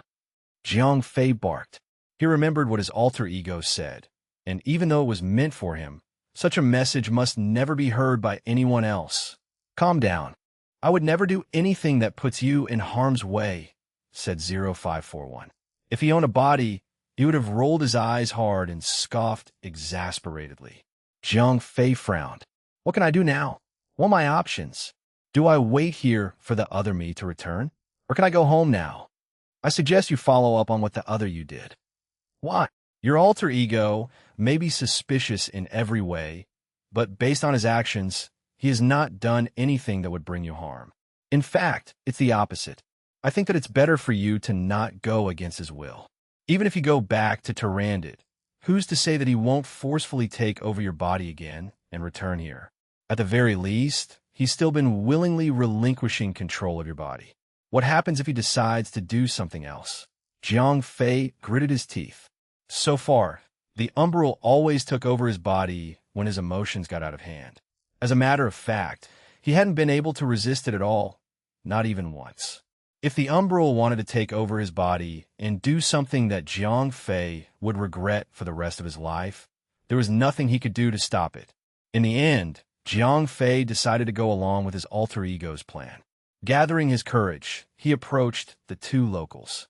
Excuse me, fellow gentlemen. I couldn't help overhearing your conversation about Miss Aurelia. If you would be so kind, could you elaborate on that topic? I'm a little behind on that sort of thing.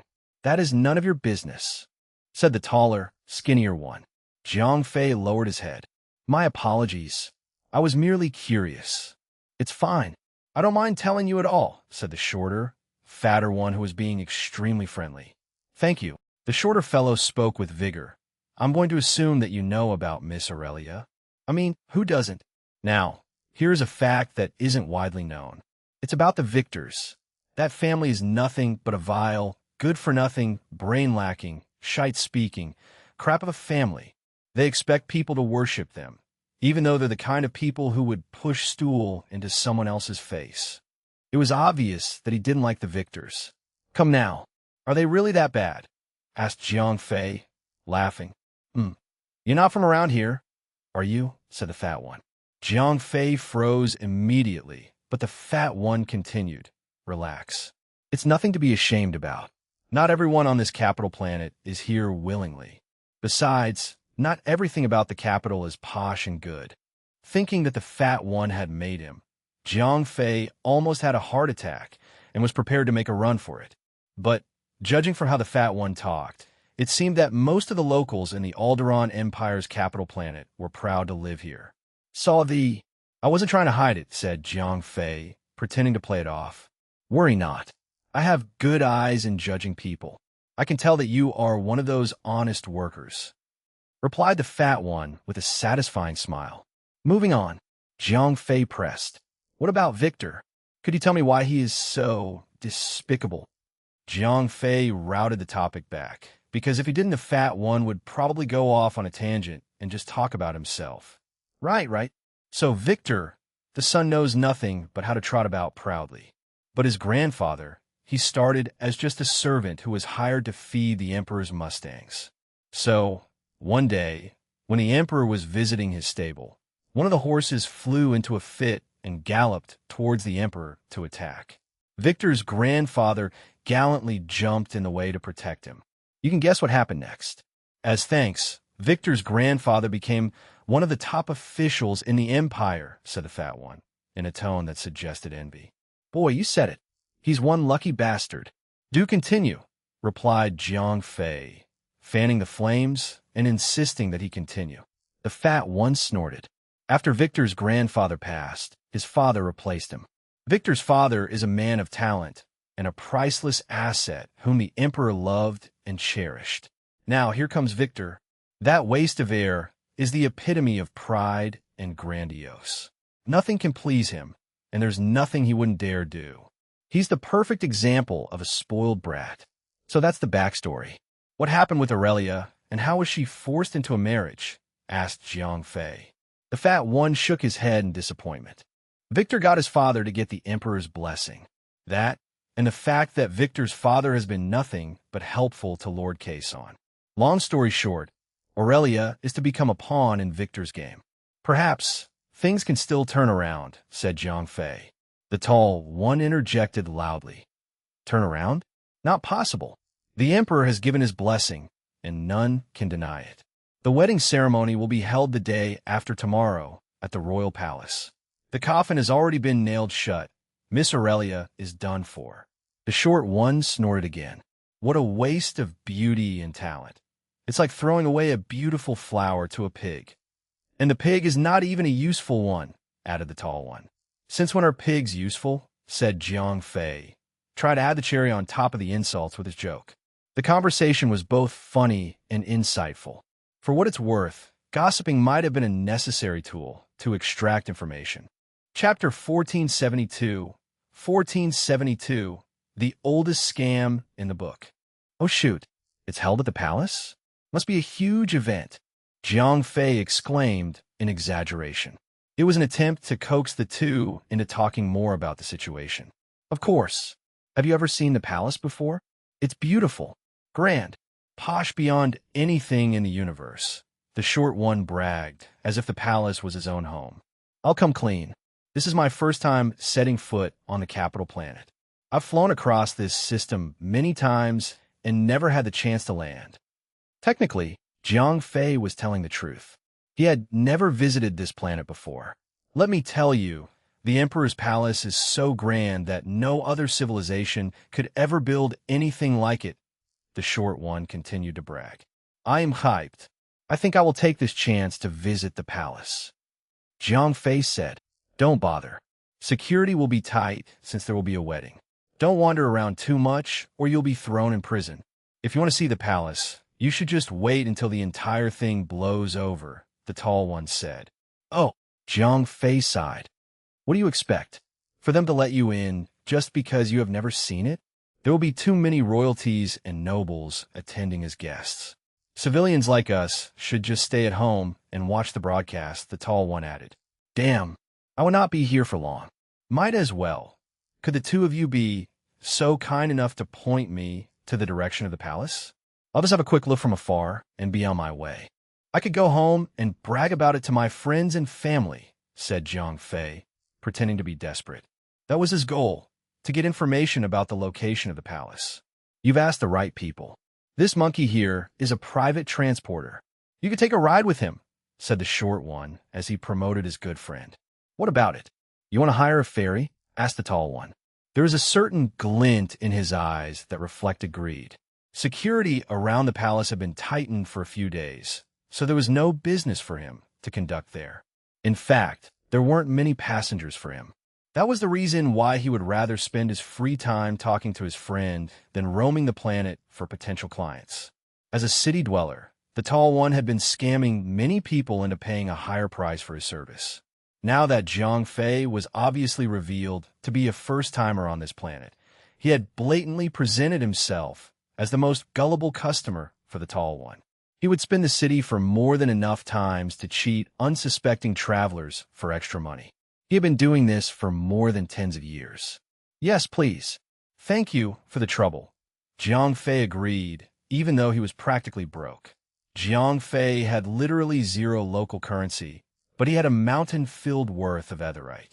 Etherite might be the standard universal currency used in many civilizations, but such a currency was not used by the common folk. It was similar to gold on Earth. Alone, it held certain value, but have you ever seen anyone using a gold bar to pay for groceries in a supermarket? Jiang Fei had been trying to figure out a way to get himself to the palace until these two came along, offering a means of travel. It would be wrong to reject such a helping hand in times of need. The tall one was as common as anyone could be. His combat level was so low that he could never be a combatant. Such a character could never hide his real intentions in front of Jiang Fei. When he had malice intent brewing inside his head, Jiang Fei noticed it immediately. Come on then, watch your head, said the tall one as he invited Jiang Fei to his taxi. How long would it take to reach the palace? Jiang Fei asked. Hard to say. If it all goes smoothly, it would be around 3 hours. But since the wedding is so close now, there will be security checks here and there, said the driver as he didn't bother to finish his sentence. Alderaan had always had tight security placements, but it took a competent driver to know how to get around things. I'll leave it in your good hands, said Jiang Fei as he leaned back. He had no intention to hand over any kind of currency to this cheater. He'll let him do whatever he wanted as Jiang Fei sat back and relaxed. There was still time for him to do what he wanted since the big day was 2 days away. Enjoy the ride, said the driver as he started to move. He leaned out the side window and waved his short friend goodbye before zooming away. Along the way, as he noticed Jiang Fei had fallen asleep, the driver slowed the vehicle down and smiled like never before. If Jiang Fei was awake, the driver still had his way to navigate around the place. Fortunately for him, Jiang Fei was asleep, thus saving him the time and effort needed to explain himself. The tall, skinny driver took his sweet time, driving around and about aimlessly. What was supposed to be a 3-hour journey became a whole day's trip. By the time they reached their destination, it was already late evening. Young man, we're here, said the driver as he turned around and nudged Jiang Fei. Thanks for waking me up, Jiang Fei said as he pretended to be half awake. When he noticed that the sky was already dark, Jiang Fei could not help but silently curse the driver for being so cruel. He had pretended to be a common civilian from another planet, and he was cheated to this extent. What were his daily activities then? Was he making a living by cheating good? Honest folks like this? Shoot, it's late. Jiang Fei gasped. Sorry for all of this. I didn't want to wake you up since you looked like you needed a rest. It's been a terrible drive, as there are just too many restrictions here and there. I literally had to take many detours to reach this place, said the driver, pretending to be aggravated. It was his way to cheat Jiang Fei, seeing as how he saw him as another common folk. All right then, Jiang Fei nodded. The fee will be 3,652 clocks. Well, since we started off well and friendly back there, I'll make it cheaper. You can just pay me 3,600. Sure, Jiang Fei said. He had never been to Alderaan and had never owned the currency known as clocks or knew its value compared to Etherite. Nevertheless, Jiang Fei was sure that the fee was blown out of proportion. Thanks for everything, said Jiang Fei as he pretended to lean forward to pay. Instead of reaching for his wallet, Jiang Fei's right hand flew toward the man's neck, holding it with a vice-like grip. What are you doing? The tall one said as he gasped for air. The last thing he had expected from an out-of-town commoner was a robbery. Even though it was already dark, they were literally parked close to the entrance of the palace. Royal guards would storm the taxi if there was even a little suspicious activity. Relax. You'll be sleeping for a bit, said Jiang Fei. He was calm and composed and not influenced by any forces then. He was not one to immediately kill anyone that wronged him. Hence, to merely put him to sleep, Jiang Fei injected a microscopic amount of qi energy. I'm here at the palace, but how am I supposed to know where Aurelia is? Sheesh. I just hope that my alter ego knows what he is doing, said Jiang Fei with a heavy sigh. Based on his powers alone, it would be reckless to charge into the palace. If he was stronger than all of the guards, he might walk in and out without even a scratch. But that was just a childish, sentimental thought. It was unlikely that the palace would not hire powerful fighters to defend the place. Right now, the only hope for Jiang Fei to get inside the palace safely was to let the umbral version of him take the helm. Captain, I think you should do what comes to mind. If he dares to bring you here, he must have some plan in mind. Even though I do not know what or who he is, I believe he would not put you in a fatal situation, said 0541. Chapter 1473, Umbral explained. Jiang Fei took control of the vehicle and hid it in a dark alley along with the driver. He was sure that the skinny fellow would not be waking up for at least 2 or 3 days. After leaving the taxi and its driver, Jiang Fei paced slowly closer to the palace. Even though he was far from the gates, he could feel the presence of several strong fighters. Despite being strong himself, Jiang Fei still felt scared of the presence in the palace. Damn it, never would I have thought that there would be crouching tigers and hidden dragons in the palace when there are overwhelmingly plenty of common folk in Alderaan. Sheesh, is he helping me or trying to get rid of me? Jiang Fei groaned as he got even closer.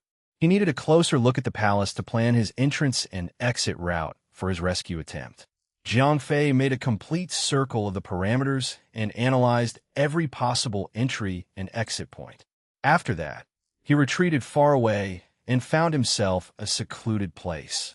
There he sat down, crossed his legs, and started to meditate. Even though the main player would not be himself, Jiang Fei knew he would be using his body to fight. The least he could do was make sure his body is in a tip-top condition. 2 days flew by, and on the day of the wedding, when the sun was high in the sky, Jiang Fei opened his eyes and got ready for action. Loud cheering and ceremonial cannons were heard in the distance. At this point, Jiang Fei need not guess that the wedding ceremony was about to start. The ceremony is starting. Why is he still not coming out? Jiang Fei barked. If Umbral Jiang Fei was not taking over, the rescue attempt would be over before it could even start. The time he spent on Alderaan would be for naught. Nothing I can do, Captain, said 0541 apologetically.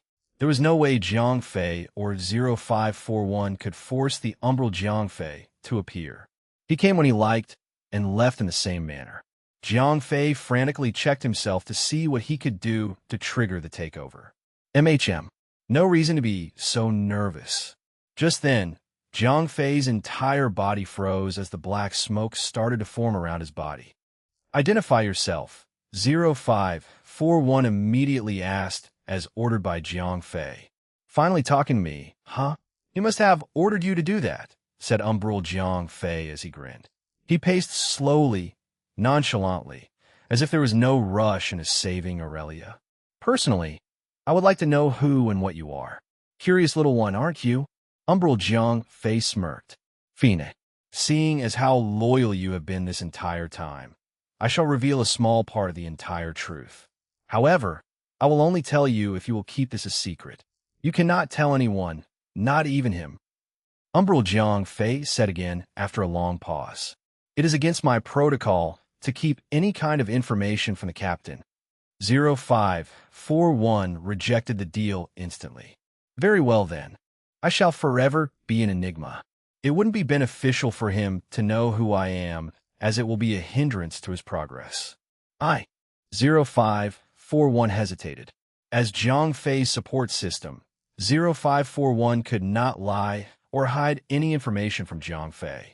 It was programmed in the deep layer protocols of his programming system. However, he had evolved into a superior system which granted certain leeway for him to reject certain protocols. If he thought that hiding certain information from Jiang Fei would be beneficial for him, it was vital for him to do so. I do not have all day. Umbral Jiang Fei gave a sneer-like smile. I agree to your terms, but I will determine whether or not the information will hinder the captain's progress. I'm sure you'll do that. Umbral Jiang Fei walked as he started to explain. He and I are the same being, but of different sides of the same coin. He is weak, naive. He has too many things that he desires to do, but dares not to. All of his repressed emotions caused this side of him to develop. In the battle with Barg inside the 10th dimension, when Barga's malice infected Jiang Fei, I was born. I'm all that Jiang Fei is not. Impossible. If you're the same person as the captain, why are you far superior? 0541 asked. I'm what I said I am. Your captain doesn't even know how to fully utilize his power. As I said before, he is too weak, and if he never learns how to desire power, he will never be able to fully master Omni-Surge. That is only the tip of the iceberg. If only he knew what he could do with the power of the 10th dimension. Umbral Jiang Fei scoffed. 0541 was speechless. He could not deny that Jiang Fei was indeed weak and naive. What are your motives? Same as you. To let the boy live a little longer, said Umbral Jiang Fei before he sighed heavily. He and I are two sides of the same coin.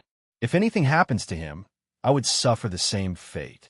Right now, he is being cooperative. If I don't take this chance to help him grow stronger, he will be the reason that both of us kick the bucket. I do not understand why you would keep your existence a secret. He has been worried about you taking over his body. It can't be helped. I would be worried too if I were the main consciousness. Once he knows who I am, both of our consciousness will merge as one. It is inevitable, and I have made my peace with that. However, that cannot happen now or in the near future. He is too weak, and because of his weakness, he will lead me, you, and all of his partners to the grave. You could take over his body whenever he is in grave danger. That's not how it works. My time is limited. Every time I appear, I will consume the limited energy that is the Bjornian malice. Once that power runs out, he and I will become one and whole. I must make him stronger before that day comes. How are you going to do that? 0541 was relieved when Umbral Jiang Fei revealed that his condition of Jiang Fei was not permanent. However, at the same time, he was worried. Umbral Jiang Fei's lifespan was limited. When he's gone, there would be no one left to pull Jiang Fei out of danger. How indeed? Umbral Jiang Fei grinned ominously. 0541 was annoyed. At this critical moment, Umbral Jiang Fei still found the time to joke around. Time is of the essence. Time for me to shine. What are you planning? You'll see. Umbral Jiang Fei scanned the area and found himself a concealed spot to hide near the gate of the palace. In time, the gates would open to allow guests to enter when the ceremony started. Is he trying to crash a wedding and snatch the bride? 0541 thought to himself. An opportunity like this comes, but once in a blue moon. I should make it grand, Jiang Fei said to himself. A while later, 3 thundering blasts of cannon were fired, signaling the official start of the wedding ceremony. Chapter 1474, Steal the Bride. Once the 3 shots were over, the gates to the palace were opened. Glamorous vehicles rolled into the palace's courtyard, accompanied by many security personnel. As the wedding was held inside the palace itself, all participants were supposed to be in the venue as well. However, going against the orthodox, since Victor wanted to make an impact, to show the world what he was capable of, he brought himself and the beautiful bride out of the ceremonial grounds to parade themselves around the palace grounds. Guest vehicles were all moving in and security checks were tightened. Right now, no other place on Alderaan had the highest of security. Nothing bad could happen to the bride and groom, or so he thought. Are you still going to wait here? 0541 said. The last of the guests were already passing through the gates, and the bride and groom had left the palace. This would be the best time to take action. What's the rush? Taking the bride now would not make any kind of impact. Jiang Fei whispered before a grin arched across his face. To think the day has finally arrived for you to marry me. One auspicious day. What say you, Aurelia? Victor said.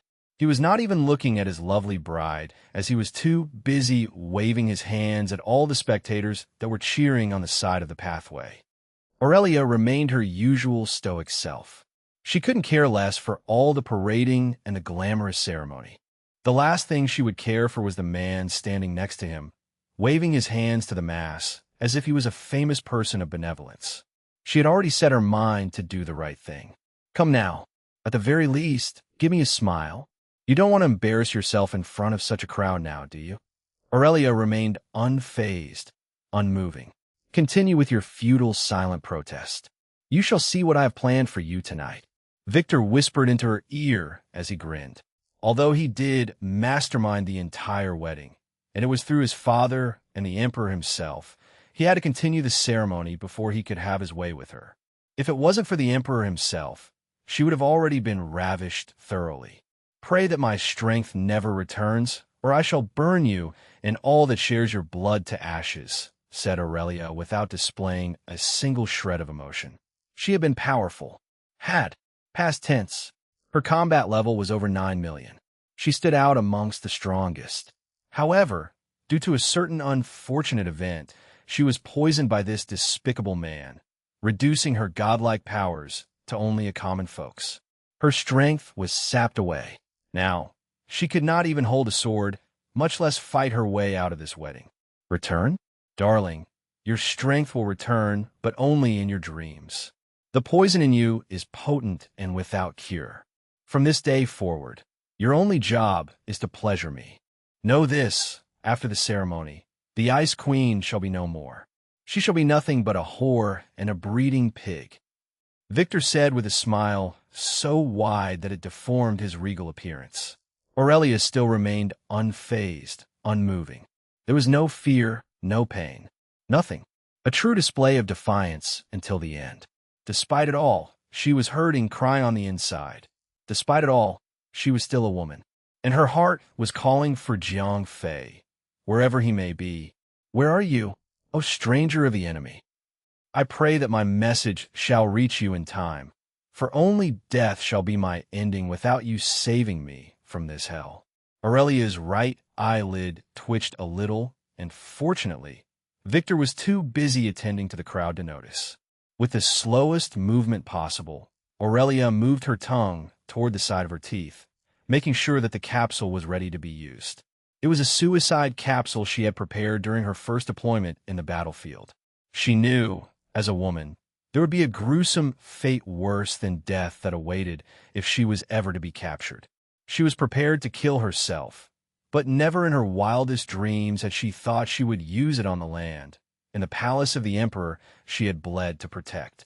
2 hours after circling the palace on top of a decorated floating vehicle, both the bride and groom finally returned to the doorstep of the palace. The ceremony was held just right outside the palace door, at the courtyard that moonlighted as the emperor's garden. Right now, everyone was waiting anxiously for the bride and groom to walk the red carpet. 3 blasts of dud cannons, later the bride and groom started the walk. Flower petals were thrown by the most adorable little girls. The groom, accompanied by 2 groomsmen, walked first while the bride, with 2 bridesmaids, followed. The bridesmaids were not her associates. They were hired fighters that were tasked to make sure that Aurelia never did anything out of order. Despite being poisoned, thus greatly enfeebled, more than tens of invisible restraints were placed all over her body in case Aurelia could somehow overpower the 2 hired fighters. It was an excessive precaution since Victor wanted nothing to go wrong with the ceremony. Right after the bride and groom entered, the Emperor and Empress of the Alderaan Empire came out from the palace to join the walk. This was a powerful show of dominance, a display of political prowess, to show that someone like Victor could persuade the Emperor and Empress to be witnesses of his wedding. Technically speaking, it was a show of his father's influence on the Emperor. "When are you going to make a move?" 0541 asked again impatiently. "Soon, my little friend. I've just discovered 2 interesting fellows here," said Jiang Fei with a soft grin. Interesting fellows? Looks like he was right. The players had indeed established a relationship with the Alderaan Empire. I can smell the scent of players in the wedding. Jiang Fei laughed like a hyena. "What is your plan?" 0541 asked nervously. If he could sweat, he would have already made a pool of sweat where he stood. The appearance of players in this plane was disturbing. A hero is never late, nor is he early. He arrives precisely when the situation calls for it. Umbral Jiang Fei gave an all-too-familiar grin. During the exchange between Umbral Jiang Fei and 0541, a priest took to the podium and started the ceremony. "Do you, Master Victor, take Miss Aurelia as your wife? To have and to hold from this day forward, for better, for worse, for richer, for poorer, in sickness and in health, to love and to cherish, till death do you may part." "I do," Victor said with a straight face. Aurelia would have spit in his face if she could, but alas, she was restrained to that extent. Victor noticed the changes in her eyes, the glint of disgust that was too obvious. He leaned in and whispered, "Remember, when this is over, I will ravage you thoroughly tonight. Do you, Miss Aurelia, take Master Victor as your husband? To have and to hold from this day forward, for better, for worse, for richer, for poorer, in sickness and in health, to love and to cherish, till death do you may part." When the officiant finished his question, the 2 bridesmaids pressed their fingers into her back, forcing her to nod her head as she refused to give her verbal consent.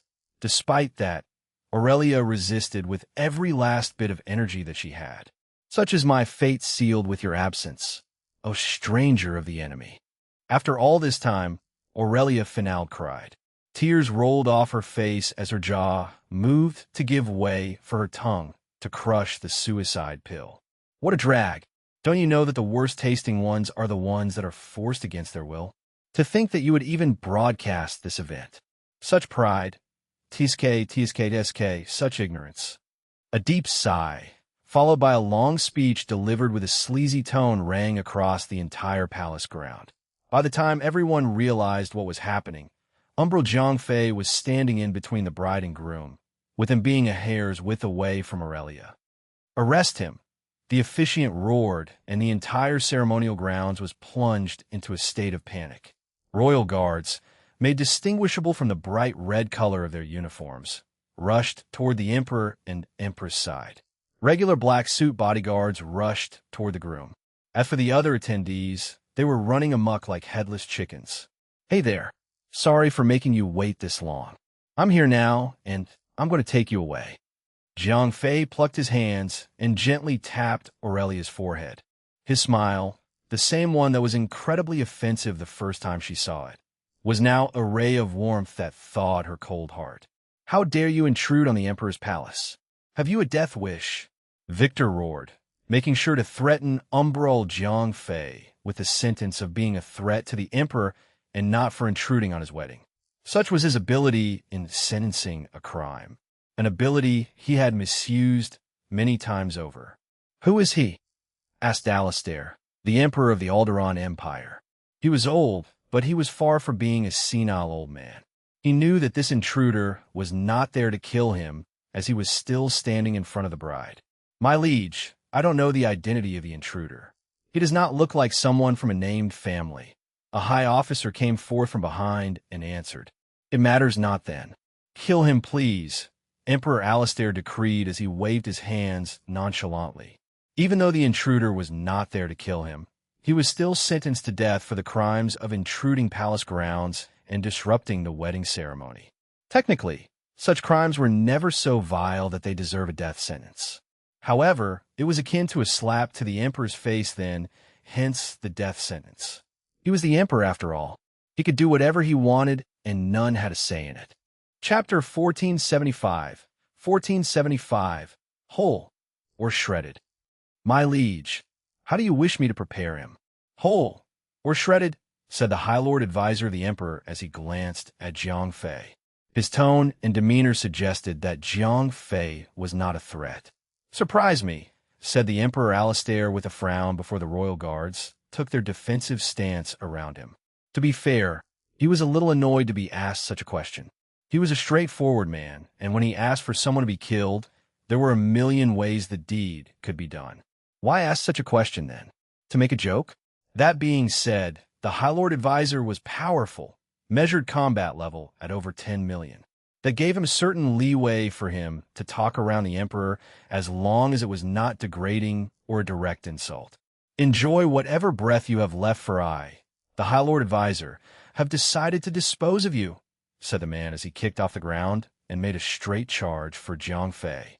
With their own device, the High Lord Advisor had already gauged Jiang Fei's combat level and knew that he had only over 4 million combat level. He was only as strong as a captain of a small platoon in the Royal Guards. Another one to bite the dust, Jiang Fei muttered. A grin was made, and the air around him crackled with dark energy. Creak, crack, creak. Almost every combat level measuring device within a certain vicinity broke down immediately. Some were still working fine. Those who were still conscious enough to read the devices were shocked. Impossible, the High Lord Advisor gasped. His own device was definitely one of the surviving ones, and based on its reading, the man cloaked in black, covered in black smog, with dark energy crackling about him, had a combat level reading of over 15 million. He was stronger than the High Lord himself. How strong? 0541 thought to himself. Even though Jiang Fei and Umbral Jiang Fei were of one body, Jiang Fei himself had never once been able to push himself to get a combat level of over 10 million. Somehow, for whatever unknown reason, Umbral Jiang Fei was able to break through the threshold and become a being that great in strength. Thud! A deep, bass-like sound was heard, and Umbral Jiang Fei disappeared. In the next moment, the same sound was heard, and Umbral Jiang Fei's fist was planted into the High Lord Advisor's chest. Although his attack was not penetrative, it carried with him an explosive force that knocked the High Lord off his feet, and he ended up zooming across the air, slamming against a wall hundreds of meters away before bouncing off it. Damn it! Some luck I have. The High Lord Advisor struggled to get on his feet. Blood was flowing down his forehead, and his overly decorated clothing was ruined. He wiped away the flowing blood from his delicate, porcelain face before groaning again in pain. It was rare for someone like him to even exist in the universe, especially when it got exponentially rarer for someone with a combat level of above 10 million to exist, which explained the disgruntlement he felt. The High Lord tried to brush his injuries off, but a few broken ribs and perforated internals were something that he could not hide. I have to use my strongest skill next, the High Lord Advisor thought to himself. The man was clearly stronger in terms of combat level, but if there was one thing that every powerful Alderaanian had that won over others, that was their confidence in psychic energy. It was something that he was adept at, coincidentally, the prime factor that gave him the chance to be where he was. He took out a small vial and emptied the contents into his mouth, gulping it down. Much like the miracle that was Jiang Fei's health potion he had brought out from the game, the contents of the vial seemed to have the same effect, healing wounds in a flash. Interesting. The ends of Jiang Fei's lips arched into a grin. He saw the High Lord's movements as he retrieved the vial, yet chose willingly not to press on for an attack. He wanted to give his enemy a chance, perhaps to seek for even more excitement in battle. You'll be sorry you attacked in Alderanian, the High Lord muttered inaudibly under his breath. The man in black might be stronger physically, but he was confident in his skill in psychic manipulation. As long as he could disrupt the enemy's senses for just a second, he would have every window he needed to end the fight right there and then. The High Lord leaped forward, and at the same time, a concentrated psychic needle was shot out toward Jiang Fei. Sheesh, just when I got my hopes up. Jiang Fei sighed. When it came to psychic power, no one besides Thean could do any harm to him. The needle struck Jiang Fei's mind and just dissipated like a cube of salt in the ocean. No, the High Lord advisor panicked. He knew that his attack connected smoothly, yet it was so ineffective that it didn't even make his enemy flinch. All was lost as he was already on his way toward Jiang Fei, like delivering himself into the mouth of a tiger. You need to open yourself up a little more. Let me show you the true form of psychic power. Jiang Fei howled as his grin turned into a maddening laugh. A surge of energy blasted out, like a tsunami of psychic energy, before it completely drowned the High Lord advisor of the Emperor. Ugh! Owf! The man dropped to the ground. His skin ripped apart on its own, and his ears burst with blood pouring out like an open faucet. His eyes were now red as they drowned in his own blood. Umbral Jiang Fei paced nonchalantly toward the incapacitated man and picked him up by the neck. Defeated, the High Lord advisor tried to fight back, but his mind was so damaged that he could not even consciously control his body like before. In fact, it felt like piloting a broken machine that would not listen to the command given. Your Highness, the Emperor, how would you like me to prepare this man? Whole or shredded? Said Jiang Fei as he grinned at the Emperor, who was still hiding behind a row of royal guards. A black, swirling energy formed around Jiang Fei, and it crawled toward his hands, grabbing the High Lord in place. The High Lord was now suspended in the air by the black energy and continued to soar higher and higher. Guards, save the advisor, Emperor Alistair decreed. The High Lord advisor was a person too important to let die. He was groomed to be a powerful individual to serve the Empire, and for what it's worth, he must not die. Perhaps I should make this decision. Umbral Jiang Fei grinned once more and aimed his open palm at the suspended man. With an unknown power, Umbral Jiang Fei closed his palm, and before the struggling High Lord advisor could do anything, his entire body exploded spectacularly. His four limbs were sent flying in different directions while his severed head landed right in front of Emperor Alistair. Protect the Emperor, the officiant roared. Royal guards and other hired security personnel hurried to the Emperor and formed a tight border around him. Contact the 3 archbishops and summon Marshal Goshen now, said the Emperor in a calm and collected manner. Despite being a little startled at the sight of excessive violence, he remained composed as his sight was still glued to Jiang Fei. Do what you want. I have no fear for you, nor qualms about destroying you, said Jiang Fei whilst he stretched his neck and hands, displaying a nonchalant disposition. He turned about and paced hurriedly to Aurelia. And no, don't come any closer. My father will hear of this, cried Victor like any other stereotypically spoiled brat. The Emperor and Victor's appearances were heaven and earth. It was a shameful display, and to make things worse, the wedding's broadcast was still ongoing. Everyone watching the streaming had just witnessed how a person like Victor behaved in danger. Seems like I have wronged Aurelia, the Emperor thought to himself and sighed heavily. He knew, all along, that Victor was never even on the list to be paired with the great Ice Queen, Aurelia. Still, his family was famous, and Victor's father had been nothing but a helpful and reliable friend to the Empire. Be it as it may, the Emperor forgot to account for the poor girl's feelings. Seeing as how Victor behaved today, the Emperor started to regret agreeing to the wedding arrangement.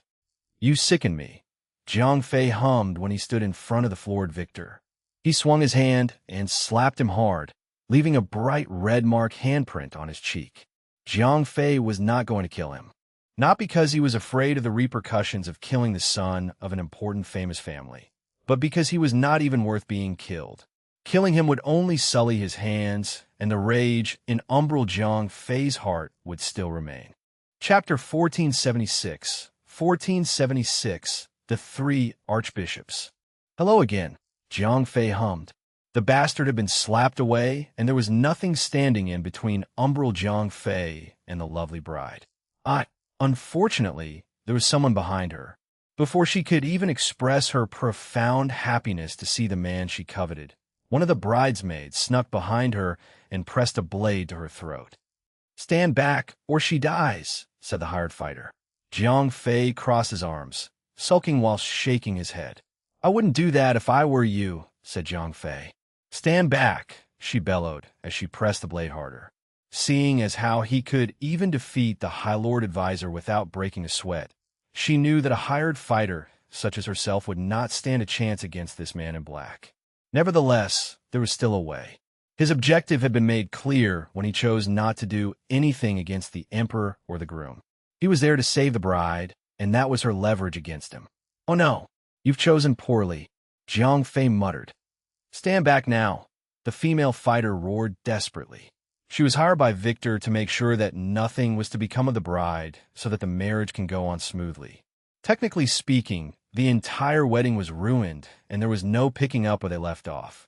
That being said, she was still doing her job until the end.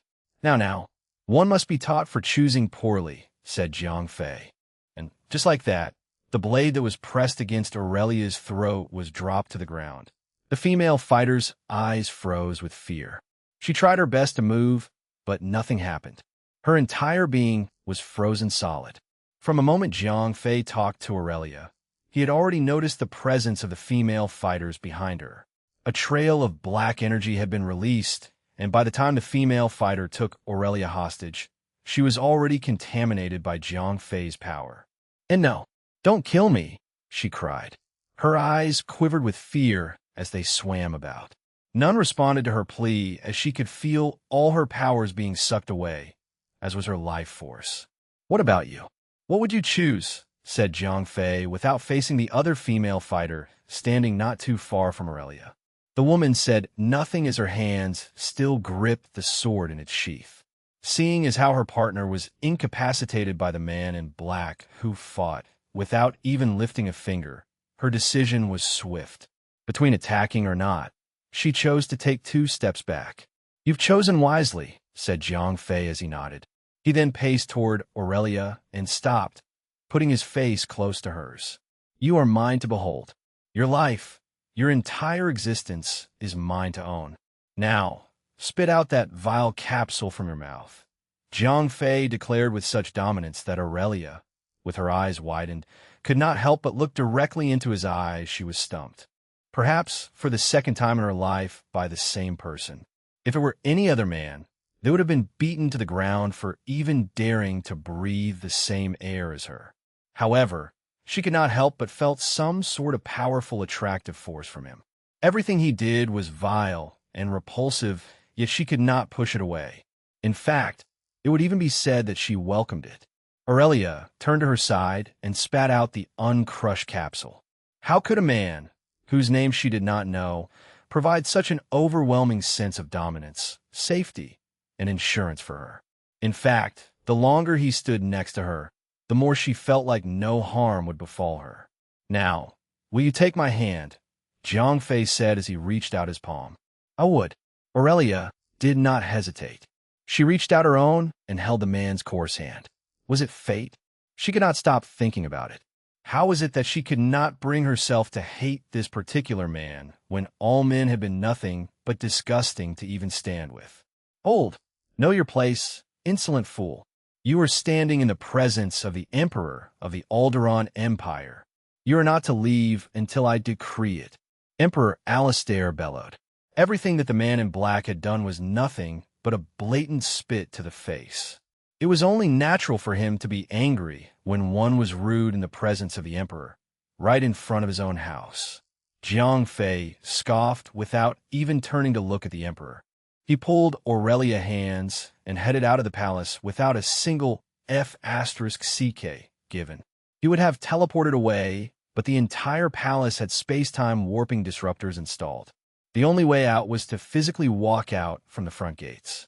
"Kill him," the Emperor decreed. All soldiers that were guarding him immediately complied.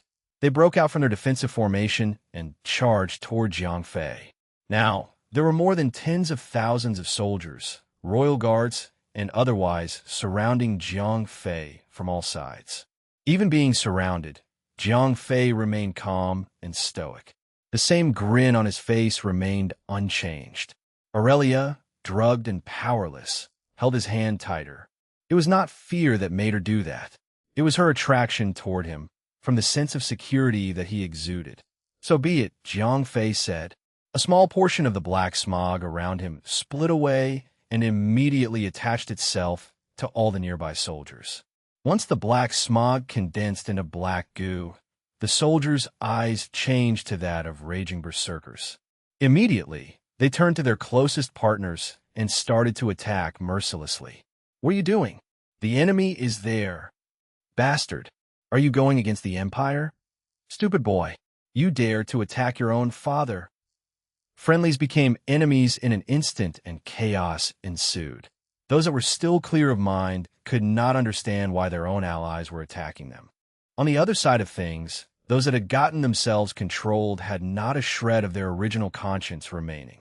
Like a puppet set for indiscriminate killing mode, they attacked whomever was within their vicinity.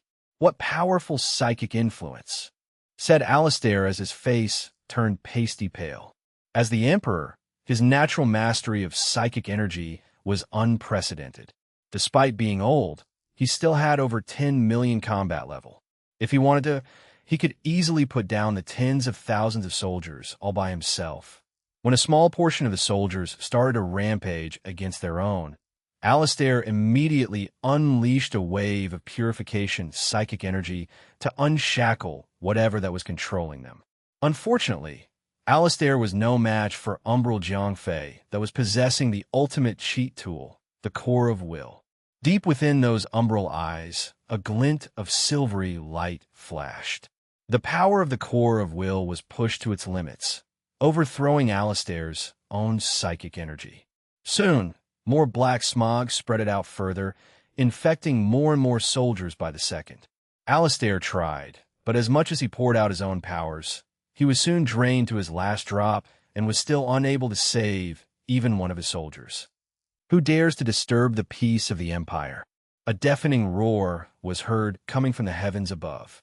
3 black lightning bolts shot down, and 3 men dressed in gowns and robes materialized in front of Alistair. "Thank you for coming here, Archbishops," said Alistair in between panting breaths. The Emperor was fearless, but he had his pride and honor to protect, as well as the sovereignty of the royalty. He will die fighting as the Emperor of the Alderaan Empire and never flee. "Here come 3 interesting fellows," said Jiang Fei. The 3, clad in thick robes decorated with many metallic accessories, were Alderaanian. However, the interesting part of those 3 old men were not their ages but their combat levels. The weakest one had a combat level of 17 million, a strength that exceeded even Umbral Jiang Fei, while the other 2 measured at 18 million and 19 million. It was a good sign that it was time to run. The strongest one was particularly strong that if he chose to become stronger, surpassing his own limit, he would be as strong as the rumored League of the Hidden Ones, as strong as Theon, a supernatural being that was already unbelievable to begin with. "Those 3 look strong. Can you fend them off?" 0541 asked worriedly. "Can I?" Umbral Jiang Fei scoffed. "Of course I can't." Chapter 1477. 1477. It will be fine. 1477. It will be fine. 0541 groaned, sounding panicked. What? What now? If he could, he would have rolled his eyes at Umbral Jiang Fei for making such a statement in dire times like this. What now? "Who knows," said Umbral Jiang Fei, shrugging nonchalantly before suddenly grinning. "There is someone watching us from above. It will all be fine now." "What do you mean by that?" barked 0541. He could not follow Umbral Jiang Fei's train of thought. "As I said, all will be fine. My job is done, and the rest should be all right. Goodbye." Umbral Jiang Fei laughed quietly as he faded away. The black smog that enveloped him disappeared, and when his eyes opened again, Jiang Fei was back. "Huh, where are we? How did we enter the palace grounds?" Assuming that his alter ego would take him somewhere safe, he thought that his problems would be solved by the time he was back in control. The last thing he expected was for his alter ego to ditch him when the situation got out of hand. As the alter ego was gone, so was the power he held, restoring Jiang Fei's original combat level. Even though having a combat level of 4 million at his age was a commendable feat, it mattered not, unless he could somehow gain at least 4 times the combat level right then and there. I don't know either. 0541 shrieked. His confidence in Umbral Jiang Fei was never strong to begin with, but 0541 assumed that he was at least capable of handling difficult situations. That assumption was quickly replaced with one of blatant incompetence when he dug a deep hole, placed Jiang Fei there, and left without even providing a rope for him to escape. As Umbral Jiang Fei left, all the soldiers who went berserk earlier returned to their normal selves. Right now, there was no way Jiang Fei could defeat an army of tens of thousands of royal guards, much less the 3 superpowered old men. Damn it, he left us to die, thought 0541. Despite being frustrated by the fact that Umbral Jiang Fei left them for dead, 0541 did not forget about the secret of his true nature. For what it was worth, Umbral Jiang Fei was a necessary existence. Telling Jiang Fei the truth now would cause the two of them to fuse into one being again. By the way, you haven't told me your name, said Aurelia. Her hands were tightly wrapped in Jiang Fei's. Something about him made her feel that he was not the same person she encountered before. Turning around, Jiang Fei noticed that he was holding hands with an extremely breathtaking woman who was dressed in an equally breathtaking wedding gown. He was fully aware that they were in danger, but his natural instincts quickly calmed him down. His pride as a man would not allow him to get flustered in the presence of a woman, especially a beautiful one. My name is Jiang Fei. I'm here, and I'll take care of everything, he said confidently. All right. The way he smiled and the look of confidence on his face made her feel all tingly, but not in a positive way. Everything about this man was different from the one before. The man earlier, although devious and filled with malicious thoughts, had a certain charm to him. His look of confidence was one that only someone overwhelmingly confident could have. Right now, Jiang Fei's expression and smile were utterly repulsive to her. Perhaps the enemy is too strong and he lost his composure, she thought. She knew the 3 archbishops well enough to know that they were 3 of the strongest beings on Alderaan. Jiang Fei was strong, but he had not reached their level yet as he was still too young. Whilst outwardly maintaining the same confident look, Jiang Fei yelled in his mind, 0541. Quickly think of something. Even if he tried to push himself to the limit, he would only be able to bring his combat level to as high as 9 million. That might allow him to defeat the massive army, but not the old farts. As she was drugged and weakened, Aurelia herself was completely useless now. If Jiang Fei could not even secure his own survival, how could he protect this beautiful lady in his arms? Captain, calm down. There's a chance to turn this around, said 0541. He recalled something that Umbral Jiang Fei said before he left. Something about, it will all be all right. What could he mean? Jiang Fei pressed for more details. What chance? How? Captain, you need to stall. There could be reinforcements coming to help, said 0541. So be it. Jiang Fei huffed and adjusted his uniform. If he was going to stall, the only thing he could do was deploy his best out-of-combat psychological attack, the art of pretense. It was a skill he perfected after cheating, swindling, and threatening countless victims for his own benefit. The best part was that he had pretended his way out of fights with enemies stronger than him. Be it a man or an army, Jiang Fei needed to prepare himself mentally if he was going to properly pull off the act. For that to happen, he had to give the right first impression. For any pretense to work, one has to believe that they're actually strong enough to begin with. If you can't even persuade yourself, how can you persuade others? Once he was mentally ready, Jiang Fei changed everything from his posture to his expression. The aura he was giving off did not come from belief in his own strength, but from whatever confidence he could muster, no matter how fictitious it may be. In a sense, he was trying to hypnotize himself into having the same confidence he would have if his master was standing right behind him. Noticing the sudden change, Aurelia arched an eyebrow. When Jiang Fei crashed the wedding and came for her, her mental image of him was that of a strong ruffian who doesn't play by the rules. His ruthless confidence, bordering on complete disregard for anyone else, was exactly the thing that had smitten her in the first place. Once they got out of the courtyard, and especially after the arrival of the three archbishops, she could see that he changed into a timid boy, the kind who repulsed her. No matter, she had her own justification for his sudden change. Jiang Fei was momentarily frightened by the appearance of the three archbishops. Now in his pretense mode, Jiang Fei exuded another kind of confidence, unlike the one he portrayed before. This time, he was domineering, like a conqueror of the universe. This sort of aura could only come from those whose strength knows no bounds, or from those who know no fear as they have someone powerful backing them. It was the latter that caused Jiang Fei's current domineering aura. Naturally, Aurelia did not know that, since Jiang Fei had been nothing but charming from the moment he arrived. He crashed the ceremony, saved her from certain death, defeated the High Lord Advisor, and even slapped her would-be husband. Hence, in her mind, Jiang Fei's current confidence came from his incredible strength. With that thought in mind, Aurelia suddenly saw herself as one of the princesses in those folk tales she listened to as a child. To be honest, she was happy and excited by the prospect of being part of the story she knew. At that moment, she realized that she had spent her entire life fighting for the Empire, only to receive unjust treatment in return. Right now, as she was reminded again and again that she was a woman at heart, despite her cold front, she realized that her dream was to just be happy and find someone to be with.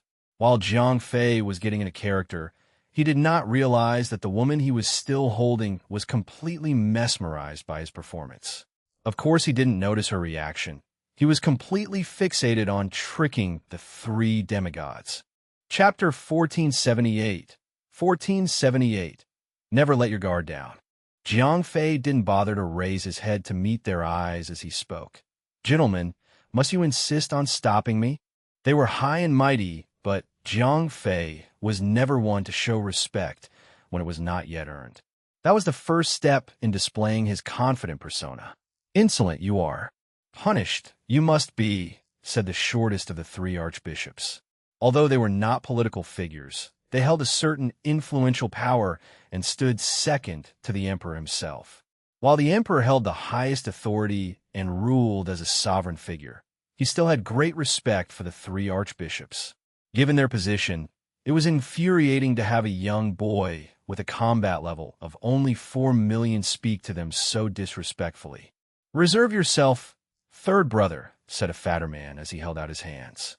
Unlike the shortest one, this fatter archbishop had a face that reflected Buddha himself, a blinding sight of kindness and compassion. That being said, Jiang Fei could see that he was the most cunning of the three. Not only had Jiang Fei committed murder within the grounds of the royal palace, and in the presence of the emperor no less, he had also shown absolutely disrespectful behavior to the three archbishops. There would be repercussions. That being said, precautions must still be taken. Even though his combat level was a mere 4 million, Jiang Fei had displayed a great show of power when he swiftly killed the High Lord Advisor and disarmed the entire army of tens of thousands of soldiers. It could be said that Jiang Fei showed no respect to the three and retracted his powers. Some would say he must have used all his energy and could not fight anymore. But the fatter archbishop knew better. He could have simply hidden his powers instead of retracting them. It could be a plot meant to trap them. That is why the fatter one stopped the shorter archbishop from charging towards Jiang Fei. Jiang Fei played it cool. When putting on a front, the first impression was the most important thing. He had to make the opponent start thinking twice before making a move. This tactic would be effective against the wise, but practically ineffective against those who were hot-headed. The art of pretense was like maintaining a poker face during a high-stakes card game. It would work on others on the same level as you. On the other hand, It would fail if there was a novice at the table who would simply jump to conclusions and throw in the pot. Competent, wise players, or in this case, those three old farts, should know how the strong behave, and this would make things easier. Maintaining his smug expression, Jiang Fei spoke telepathically. 0541, you said something about help. How do you know there are reinforcements coming? Though pretending was second nature for Jiang Fei, having a solid foundation, such as knowing for sure that reinforcements were on the way, would help him perform better. To think that that thing had taken over his body and placed him in the dead center of the enemy's territory. Then, all of a sudden, 0541 said that reinforcements were coming. To be honest, Jiang Fei found it hard to believe, but he had no other choice. 0541 answered vaguely, perhaps, maybe, I guess there will be. His confidence in helping Jiang Fei depended on Umbral Jiang Fei, and now that he was gone, things were unpredictable. Second brother, do you believe that he is not what it seems? Asked the muscular old man, the oldest and strongest of the three. He was the one who lacked just a little bit more to become as strong as the hidden ones. I suspect so. The shortest one grunted loudly. Do you not see that he is just simply pretending? He was the kind of person that Jiang Fei feared the most, one who would simply jump ahead without planning. Though his expression remained stoic and smug, he was panicking internally. He's going to reveal me, he thought to himself. Dreading the thought of being exposed, Jiang Fei turned to face the three. It's funny to think that you have lived to be so old, to know so much, and yet you can't recognize death when he is standing right in front of you. What did you say? The shorter one burst out with rage. This time, the fatter one had to physically restrain the short one. Calm down. Jiang Fei had struck a nerve, and the short one was not going to stand still. He roared at the top of his lungs. Second brother, I've had it. Let me at him. In that case, go ahead. Have at it, said the eldest, still maintaining a calm composure. He had never got along well with the shorter one. Coincidentally, if his suspicion about Jiang Fei was true, it would be a great way for the short one to learn some humility or maybe even get himself killed. The fatter one immediately froze. He never thought that his senior would go that far. He knew that his senior had never liked the shorter one. He acknowledged that the reason was the shorter one's own fault, since he had single-handedly caused all three of them to be in fatal situations. When they got stronger and reached their current positions, the fatter one thought that his senior would have forgotten about past mistakes. He had not expected that what he assumed to be water under the bridge was still brewing in his senior's mind. That's so you, thinking too much about such a simple thing. Can't you see that he's nothing he says he is? Eldest brother is allowing me, so don't stop me now, said the short one, glaring at the fatter one. Sadly, he was too straightforward in nature to even suspect that his eldest brother was trying to use him as bait. The fat one sighed and let him go. Sigh, do what you want. He knew that the eldest brother and the third brother had always been at each other's throats. When both of them were going against him, why bother to speak otherwise? He would only be making himself look bad. Now, UD. Like a bullet, the shorter one shot across the palace grounds toward Jiang Fei. Damn it, all was lost. There was no way to keep up the pretense anymore. He was exposed. The shorter one may be old, but seeing as the man was coming at him, Jiang Fei was still scared. Even at his best, Jiang Fei could only muster a combat level of 9 million. Compared to this man, a 9 million combat level was nothing. 0541 gasped. Oh no, even though he was weaker, Umbral Jiang Fei could still do something since he had a combat level of 15 million. Jiang Fei, on the other hand, was akin to a branch about to be plucked by a gorilla. HNNG, grunted the shorter one. He clenched his fist, pouring so much power into it to Jiang Fei up real good. Jiang Fei was completely thrown off guard. There was no way for him to maintain his composure when an enemy with almost twice his strength was coming at him with a fist that could destroy a planet. Without him realizing it, Jiang Fei's face exposed his fear and bewilderment. I knew you were just pretending. The short one got it right. The expression of fear on Jiang Fei's face could not have been faked. It was obvious that this young boy was all bark and no bite. Seeing how Jiang Fei reacted to the shorter one's incoming attack, the fatter one was shocked. Was he really just all talk with absolutely no power? It all happened in nanoseconds. The short one's fist was a few hundred meters away, and in the next instance, it was a hair's width away from Jiang Fei's nose. If the attack connected, Jiang Fei's face would be vaporized immediately. However, the short one suddenly panicked as his fist unexpectedly froze in midair. A pillar of dark green light came down from the heavens, separately enveloping both Jiang Fei and the shorter one. The former felt warmth and light, while the latter felt like he was drenched in a cold tundra. Chapter 1479. 1479. Medal of an Emperor. That is impossible. All three archbishops froze in awe. The people who were near the eldest brother and the second brother started pleading for their help. Guard the emperor. Protect the emperor. Archbishops, please protect the emperor. The sudden appearance of a powerful entity was incredibly shocking. And to make things worse, he had the power to completely stop the third brother's attack.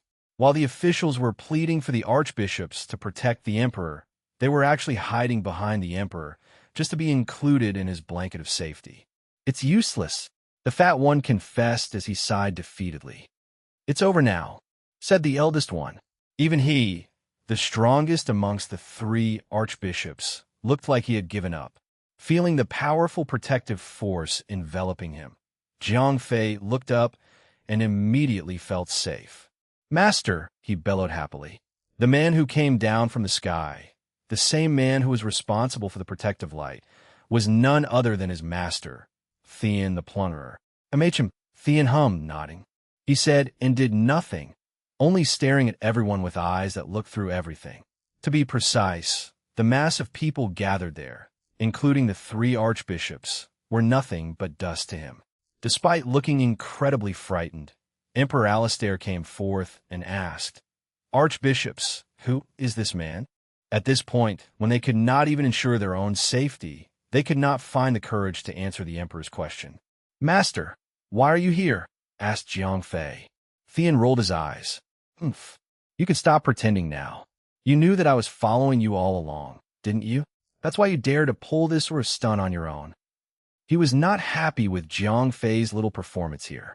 Even so, Jiang Fei was his disciple, and he was going to be a responsible master, even if it meant cleaning up the mess he made. So that's why 0541 thought to himself. He now understood why umbral Jiang Fei would dare to leave even during the climatic situation. He had known that Thean was present all along. Thean had been hiding himself, but he was not hiding all of his presence. No one should have been able to find him, but umbral Jiang Fei was no ordinary man. Having a combat level of 15 million, he was able to detect Thean's presence, albeit not accurately. Still, knowing that Thean was following from behind was why umbral Jiang Fei dared to breach the palace grounds and do what he did. Thean was following Jiang Fei to find out what the Black Malice was. In order to see it in action, he had to stay close to Jiang Fei, as the Black Malice was hidden too well for him to detect. When the Black Malice manifested as umbral Jiang Fei, Thean jumped into action as fast as he could. He followed closely and did not bother to completely hide his presence, since he knew just how strong Jiang Fei was. That was why umbral Fei was able to detect Thean's presence when Jiang Fei himself couldn't. Even before boarding the shuttle, umbral Jiang Fei had already known that Thean was following him. Borrowing the halo of Thean, umbral Jiang Fei went ahead with his plan to rescue Aurelia. He had not been planning on relying too much on Thean, but then the three archbishops appeared. They were too much for even him to handle. Before leaving, umbral Jiang Fei had left a message. There is someone watching from above. Things will be all right now. Indeed, there is someone watching from above, and that someone would make things fine and dandy. Having promised to take care of Jiang Fei, naturally, he would appear to save his skin when the occasion called for it. Despite each of them having combat levels of slightly under 20 million, Thean's mere presence alone was enough to scare the three archbishops. The difference in their strength was so wide that numerically it did not matter. Every threshold serves a purpose, and that purpose is to weed out the weak. A person with a combat level of 10 million would be able to take down tens of fighters with combat levels of 9,999,999. Similarly, a person with 20 million combat level would face no trouble in defeating a few 19 million combat level fighters. The fat one came forth and attempted to save the shorter one, saying, "O respected one, it is said that the hidden ones will not interfere with the qualms of the weak." The eldest one said nothing, taking 2 steps back. He did not want the great hidden one to lump him together with the short one and the fat one. He clearly heard the young brat blatantly addressing the hidden one as his master, so he decided to hide away. As the most senior of the 3, he knew that he must bear responsibility. Yet, if he chose to stand with the 2 other fools, he would be choosing certain death. Theon scoffed. "Ah, to think that even someone like you knows such a thing." The fat one shrunk back, lowering his head as much as his neck would allow. The hidden ones were entities who give new meaning to the word strength. Though they were rare in the entire universe, they had their own otherworldly pleasures to pursue and had agreed to not interfere with the likes of the weak. That being said, if this great one decided that everyone on this planet was unworthy of living, no one could stop him. The Emperor stepped out of the defensive formation and greeted Theon. "O Great One, I am Emperor Alistair, the ruling Emperor of the Alderaan Empire. Welcome to Alderaan." "Intriguing," Theon hummed. Theon had revealed his presence to kings and emperors, civilians and fighters alike, and none of them were neither brave nor stupid enough to step forth like this emperor. His actions spoke volumes of his gallant character, proving his true mettle. "I bear no ill will towards the Alderaan Empire. I am only here to fetch my misbehaving disciple. I will take it from here. I pray that the Emperor will not take offense in this," said Theon. As the fatter Archbishop mentioned earlier, Theon was indeed bound by the rules of the Hidden Ones. They were not to kill without purpose. And anyway, he was not the kind of person who found joy in ending lives. That was why he imposed such a rule on his own disciple. "Peace be with us all, then. I'm afraid I have to plead for forgiveness from the Great One, as my own people have wronged your disciple," said Emperor Alistair, clasping his fists together and bowing. Despite the need to think of his own safety, the Emperor was still able to help the archbishops. In that instant, the fatter one turned to him, overwhelmed with gratitude. He decided to devote his entire being to helping the Emperor for being as kind as he was. "Peace be with us all, then." Theon had to give it to this emperor. He stepped up in the face of danger and even remembered to think about his subjects. This was a quality rarely found in kings and emperors. Since the emperor himself had already lowered his head and begged for forgiveness, Theon found no reason to continue the farce and let the short one go free. Jiang Fei whispered from behind, "Master, what are we going to do now?" "What else do you want to do?" "Do you want me to start massacring the entire planet just because of you?" replied Theon, rolling his eyes as he mocked his disciple. To be honest, Jiang Fei had completely forgotten about his master's one rule about killing. There was blood on his hands, but Theon had never once sought to punish Jiang Fei for it. He knew that it was not Jiang Fei's doing, but the Black Malice's. Even now, Theon had no idea what the true nature of the Black Malice was, and could not truly distinguish whether the umbral Jiang Fei was Jiang Fei after all. He needed time to think about the matter, and figure out whether or not he should punish Jiang Fei for umbral Jiang Fei's wrongdoings. Chapter 1480. Let's go back. Translator, Endless Fantasy Translation Editor. Endless Fantasy Translation. The death toll was not catastrophic, but it wasn't something that one could afford to ignore. That being said, the great Theon had made his presence known to save his disciple. What else could the Emperor do? Even if he wanted to blame Jiang Fei for killing his High Lord advisor, could he really stand against Theon? Being an emperor required having a great tolerance for many things. One also had to be able to forgive and forget. Theon had stopped the short archbishop and even let him go free. With that out of the way, Emperor Alistair had no other choice but to let this go. In his own words, "Peace be with us all." Jiang Fei himself had nothing to add to the table. Technically speaking, he had not consciously killed anyone. In fact, this entire matter had nothing to do with him.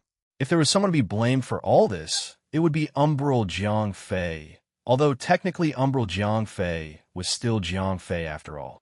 That being said, Jiang Fei walked out of this entire mess scot-free.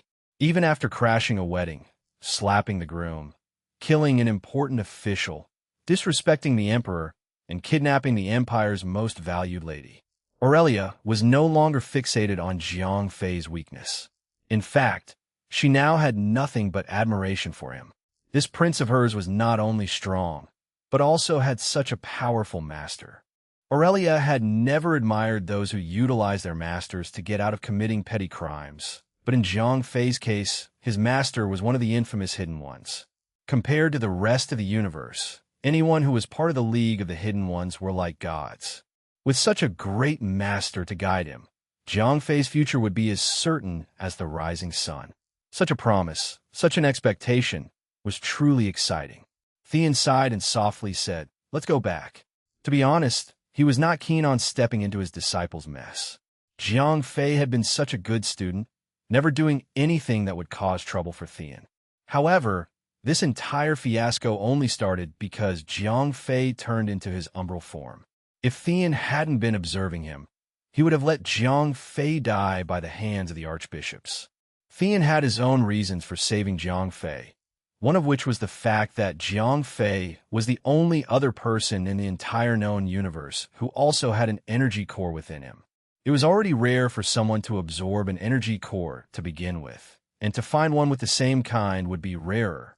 Not to mention, the probability of finding someone with a fused energy core was astronomical. That was why Thean paid so much attention to Jiang Fei. He would do anything to protect his precious disciple. Back during the fight between Jiang Fei and Barg, if the former had been killed while the latter walked out alive, the ever-peaceful Thean would have hunted down every single Burnian alive and killed them all. "Did you leave anything behind?" asked Thean. "No." "All right then." Thean merely lifted his hands, and the three of them, Jiang Fei, Thean, and Aurelia, vanished in a flash of silver light. Since security measures had been placed all around the palace grounds, no one should have been able to teleport out, but someone like Thean would not be troubled by anything unless he was stopped by someone equally strong as him. By the time Jiang Fei and Aurelia came to, they were both on the back of an extra-large ultralisk. Aurelia gasped. What in tarnation?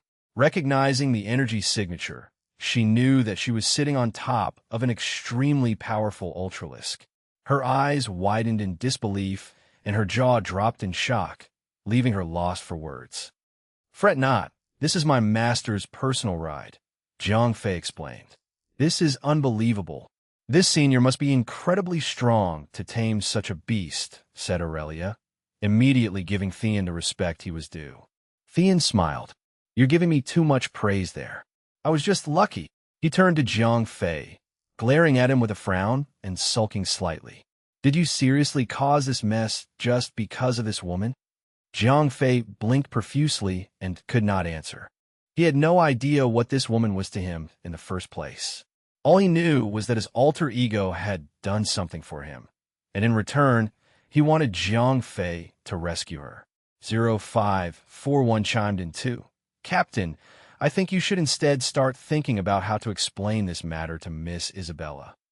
Jiang Fei dropped to his knees, feeling defeated. "OF*CK me. He's done F*kept me inside out and upside down."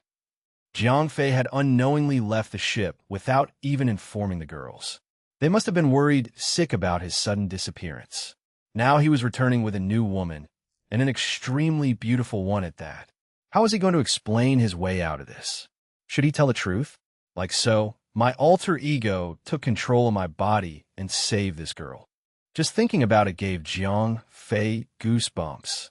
He could practically see Isabella's rage-filled reaction, while the others would surely be offended to a certain degree. "I have no business butting into places that I shouldn't.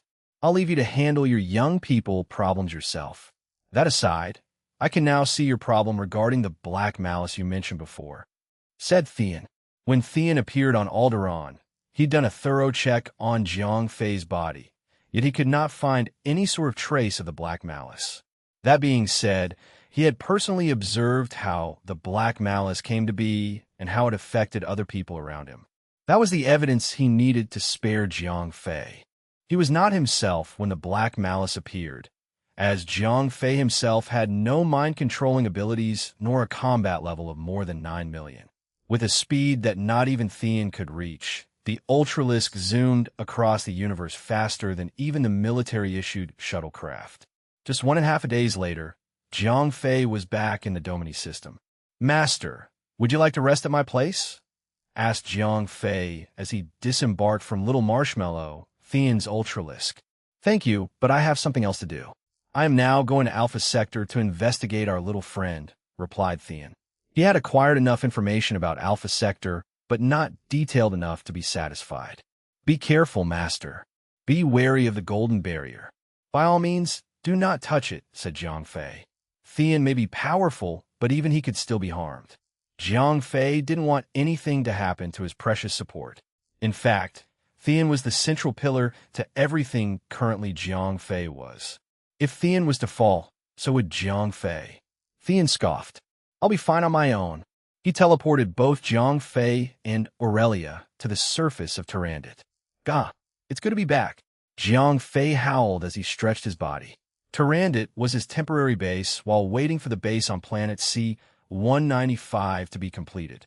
The mining facility had already gathered and processed lots of resources for Jiang Fei to start manufacturing his antique weapons.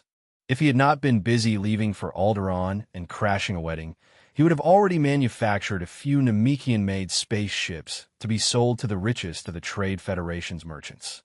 "This is Commander Jiang Fei calling for TFC 1145 Minsk. I am on Tyrannid. Coordinates XXX, requesting immediate teleportation." As Jiang Fei ended the call to his commanding ship, he was still wondering how to explain Aurelia's situation to the girls. Luckily, they were still at Tyrannid's training grounds, giving him plenty of time to figure out what excuse to make. It had been too long since he had paid them a visit, and they might not even know that he had been gone. A few seconds later, Jiang Fei and Aurelia appeared on board the ship's teleportation pad. "My master, you're finally here," Kalne cried as she threw herself at Jiang Fei. He had worried her by acting extremely unlike himself a few days ago and leaving without an explanation for his behavior. Chapter 1481. Wounded Thean. Translator. Endless Fantasy Translation Editor. Endless Fantasy Translation. "I'm back," said Jiang Fei, patting her furry head. "My master, where have you been?" asked Kalane worriedly. If Bison was present on the ship, he too would have expressed his delight at Jiang Fei's return. "Nowhere. Just around," Jiang Fei explained vaguely. "I see." Kalane knew that Jiang Fei was purposely hiding something, yet she wouldn't go as far as asking further questions. She was still affected by the black malice, and because of it, her concern for Jiang Fei was that of a real master-slave relationship. If her master was not going to say anything, she would not pursue. As Aurelia stepped out of the teleporter pad after Jiang Fei, Kaina asked, "Who is this woman?" "Her name is Aurelia," said Jiang Fei. He did not want to reveal anything more than that, as the Alderaan Empire had declared war on the Trade Federation.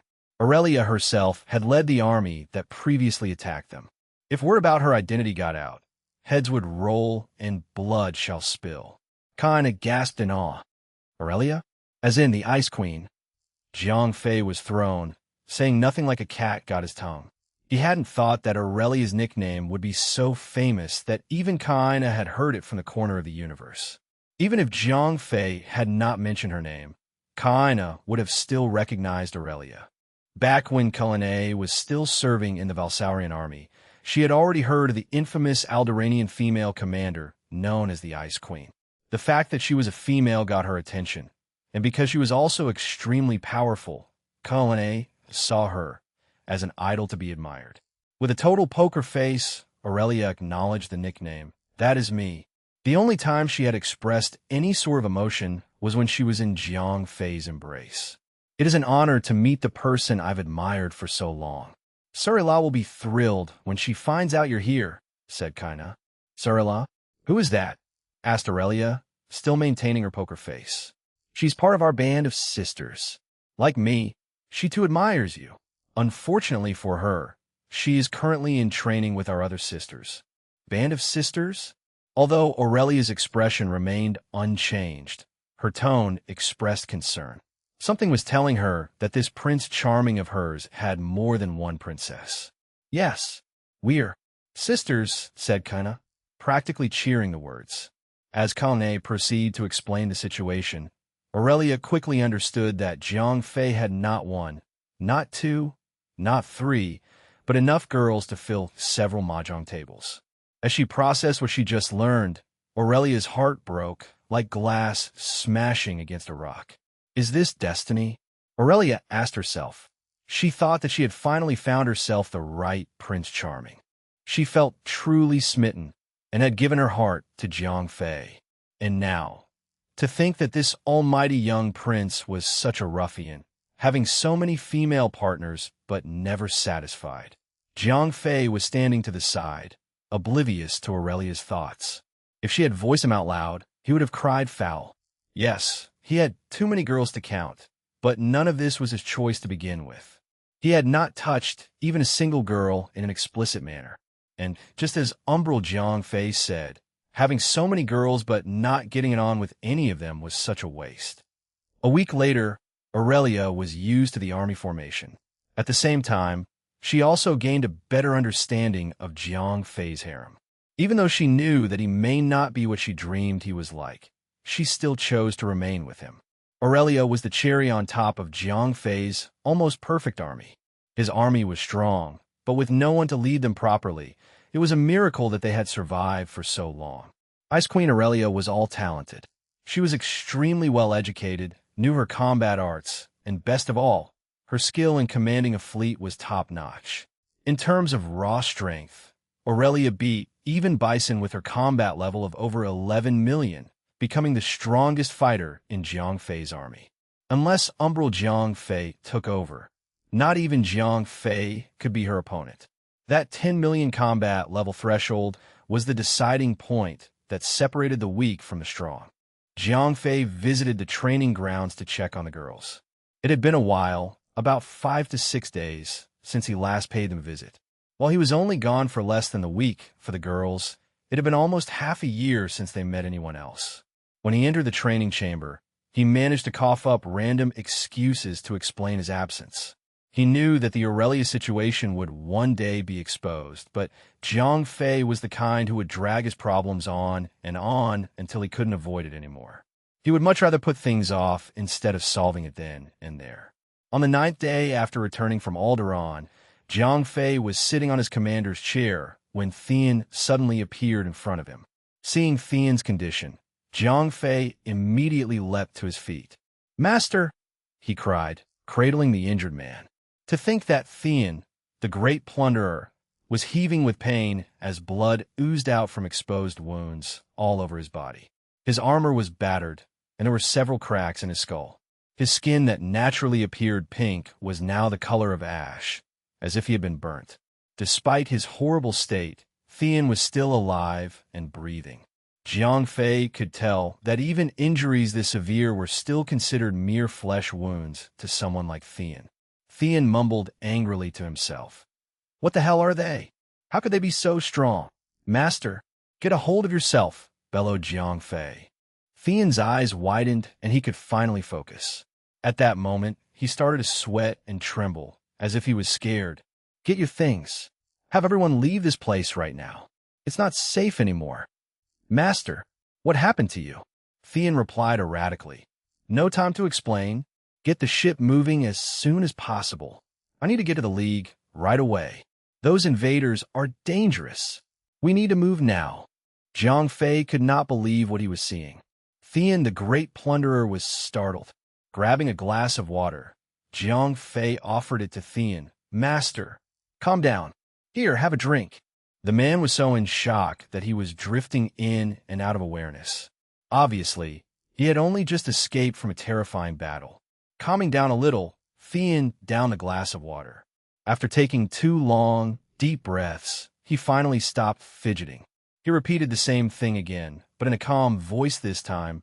"Fei, you need to gather everyone and leave." "Master, what is going on?" Thean glared as Jiang Fei for a good second, then sighed as he averted his gaze. "I've lived for so long and fought so many strong fighters that I thought I could say that technology could never be a threat. But I was so wrong. I was wrong on so many levels. The enemy possesses technology so advanced that even I can't fathom the thought of it." Chapter 1482. 1482. Player Reshuffle. Translator. Endless Fantasy Translation Editor. Endless Fantasy Translation. Following Thean's explanation, Jiang Fei finally figured out the whole story behind his master's injury. It turned out that after Thean gained some information about the invaders, he still remained vigilant at first, waiting and watching on the periphery of the Alpha Sector.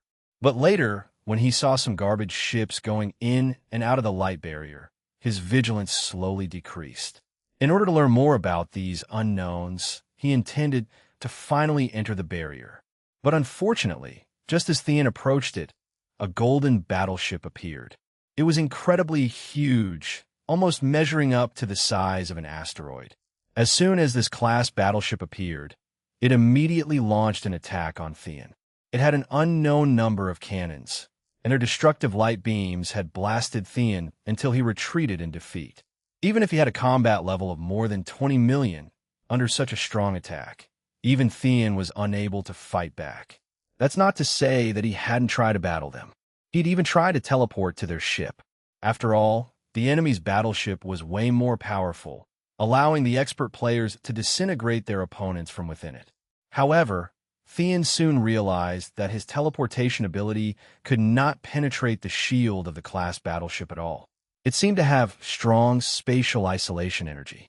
Under the constant rain of fire, Thean's energy took a severe hit, and just when he was contemplating whether or not to evacuate, the class battleship's ultimate main cannon lit up. One shot, just one shot. That's all it took to instantly destroy both Thean's armor and energy shield. If Thean hadn't been tough enough, the shot would have obliterated him. Fortunately, the main cannon seemed to be unconnected and had a long charging time, which gave Thean space to breathe.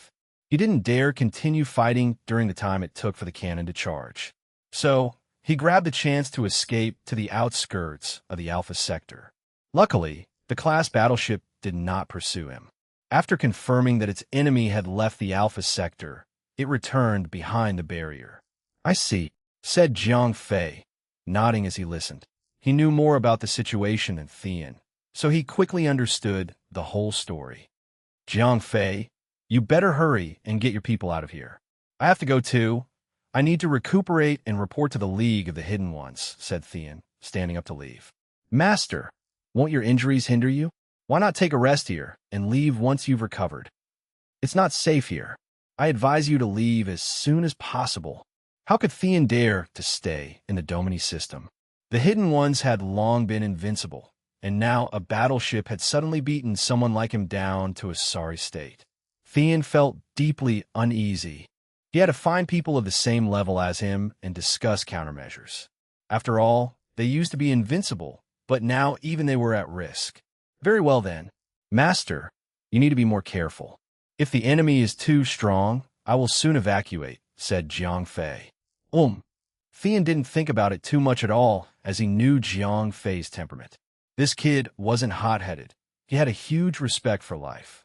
As long as he was aware of the danger, Jiang Fei wouldn't stay for long. Once Thean left, Jiang Fei settled down to think. Although he had never seen the class battleship Thean described, he had seen one that was even bigger and more terrifying. According to what Jiang Fei knew about the intruders, his master must have encountered the huge blade guard that guarded the safety zone. Since the people of the Gamma Dimension regarded this universe as an arcade, then their beginner's village cannot be completely exposed. There must be strong military guards there. For the players, Thean was unmistakably like the big boss of the game. Judging from their current situation, it would be impossible for them to fight him. So when he appeared outside the beginner's village, the huge blade guard was shocked by the existence of the class battleship. As soon as it came out, it taught Theon a cruel lesson to let him know that the beginner's village was not somewhere a big boss like him could come to. Jiang Fei was not worried about Theon's encounter, as he was not his master. He did not pose such a serious threat to the beginner's village. In addition, Jiang Fei had been suppressing his powers, fearing that he would startle the players. At this time, he was carefully playing the role of a little monster, but that mainly involved observing the players' movements instead of aiming to slaughter them. Therefore, the class battleship in the beginner's village did not list Jiang Fei as a main threat to be cleared. After Theon left, it was business as usual for Jiang Fei. But the next day, news came from the Alpha Sector. 0541's voice boomed out, "Captain, 2 observation drone carriers were destroyed." "Did any intelligence come back before they were destroyed?" asked Jiang Fei. "Yes. Look, Captain."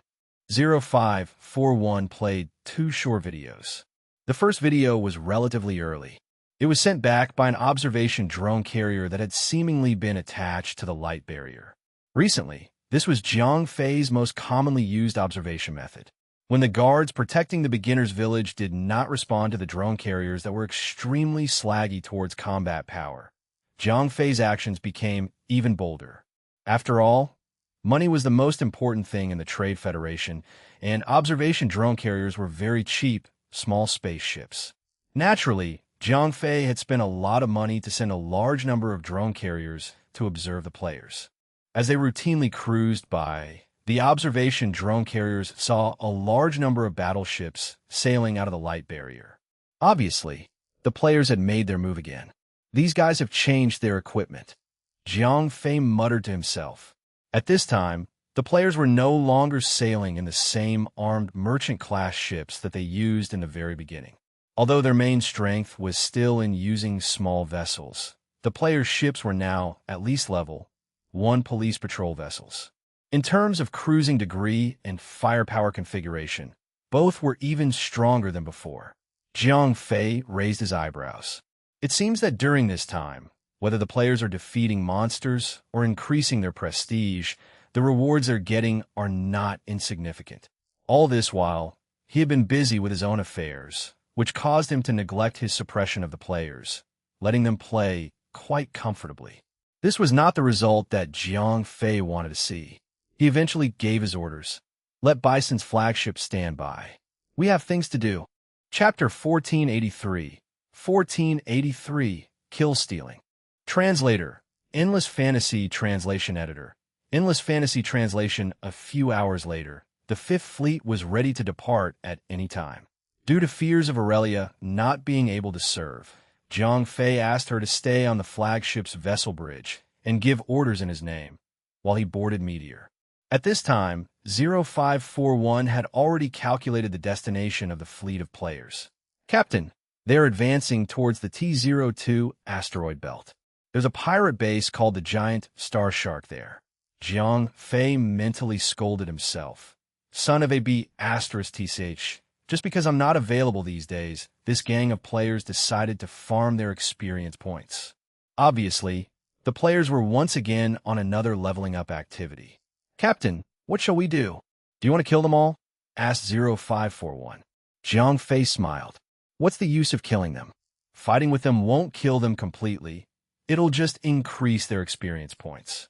What we have to do is take away their firewood from under the cauldron." "What do you mean?" asked 0541, not understanding Jiang Fei's train of thought. Jiang Fei sent a signal to Aurelia. "Aurelia, order the fleet to make the jump immediately. Destination coordinates XXX, XXX, XXX. "Okay, but what are you going to do at that pirate base?" Aurelia asked curiously. Although the pirate base was not small, using a fleet to encircle it would be overkill. That would simply be making a mountain out of a molehill, like using anti-aircraft guns to shoot down huge mosquitoes. "What else?" "Of course I'm going to suppress the bandits. I'm part of the Trade Federation military. It's my obligatory duty to clear the route of bandits." Jiang Fei spewed that nonsense without hesitation. It wasn't just Aurelia who didn't believe in that ridiculous excuse. Not even Jiang Fei believed himself. Aurelia was puzzled. Are there any rare minerals in that pirate base? Due to not only this reason, there's a Star Guard already taking care of such a small pirate base. There's no way they could mobilize the right fleet. Besides, it's a whole fleet nevertheless. I'll explain to you when I come back. Let's go. By the way, tell the logistics transport ship to carefully clean up the battlefield once the battle is over. Not a single screw could be left behind, said Jiang Fei. The reason why Jiang Fei was being so active was because he wanted to interfere with the players' leveling up activity. His idea was very simple. Since I can't kill you completely, then why don't I just kill Steel? Looks like that pirate base really is precious, thought Aurelia. Because she didn't understand the nature of these mysterious intruders, it was impossible for her to figure out Jiang Fei's true objective. She could only judge based on the information she had, so she was convinced that her inner thoughts were right. Under Aurelia's adept command, the Fifth Fleet quickly left the port and entered space jump mode. Jiang Fei was so confident that he could kill Steel because the players' ships were too broken and they did not possess the long-distance jump ability. So, they were forced to constantly rely on their main engines in order to advance and slowly head to the pirate base. Jiang Fei directly jumped from his position, and soon he reached the entrance of the pirate base. The Fifth Fleet may be a mixed transport fleet, but using it to level a pirate base would still be a piece of cake. Once Jiang Fei slaughtered the pirates and then cleaned up the battlefield, the players' small, broken ships might not be able to arrive. While enjoying the convenience of space jumping, Jiang Fei stood and spoke. It seems that game companies are still *TTY no matter what world they're from. Is the golden donkey really such a good thing to buy? We still need to walk in the early stage of the game. Chapter 1484. Suppressing the Pirates. Translator. Endless Fantasy Translation Editor. Endless Fantasy Translation 8 Galaxy had a large range, especially an elliptical galaxy like the Domini system. Its diameter was more than 400,000 light-years. Even a sublight-speed engine would need 400,000 or 500,000 years to pass through the Domini system, so space jumping became an essential means of interstellar travel. The pirate base that Jiang Fei and the others were heading to was about 1,700,000 light-seconds away from the Alpha Sector. Without war-core engines, it would take the players about 2 days to get there. Tarandit, where Jiang Fei was located, was even further away from the pirate base. But with the help of the phase warp, they arrived at a position that was less than 30 light-seconds away from the pirate base in only half a minute. After completing the warp, the adjutant reported to Aurelia, the Ice Queen who had become the commander of the fleet. "Ma'am, we have arrived at the predetermined position. The observation drone carriers have been dispatched, and the quantum shield device has been activated. Advance at a constant speed and wait for intelligence from the drone carriers." Aurelia's order was systematic. The Fifth Fleet may just be a mixed transport fleet, but they were still a regular army, all right. Once the quantum shield was turned on, the entire fleet disappeared instantly. Only a high-power radar would be able to detect the position of the fleet. When it came to assaulting a military fortress or a confrontation between fleets, then high-powered radars were almost always a means of detection for major civilizations. But don't forget who Jiang Fei and the others were currently going up against.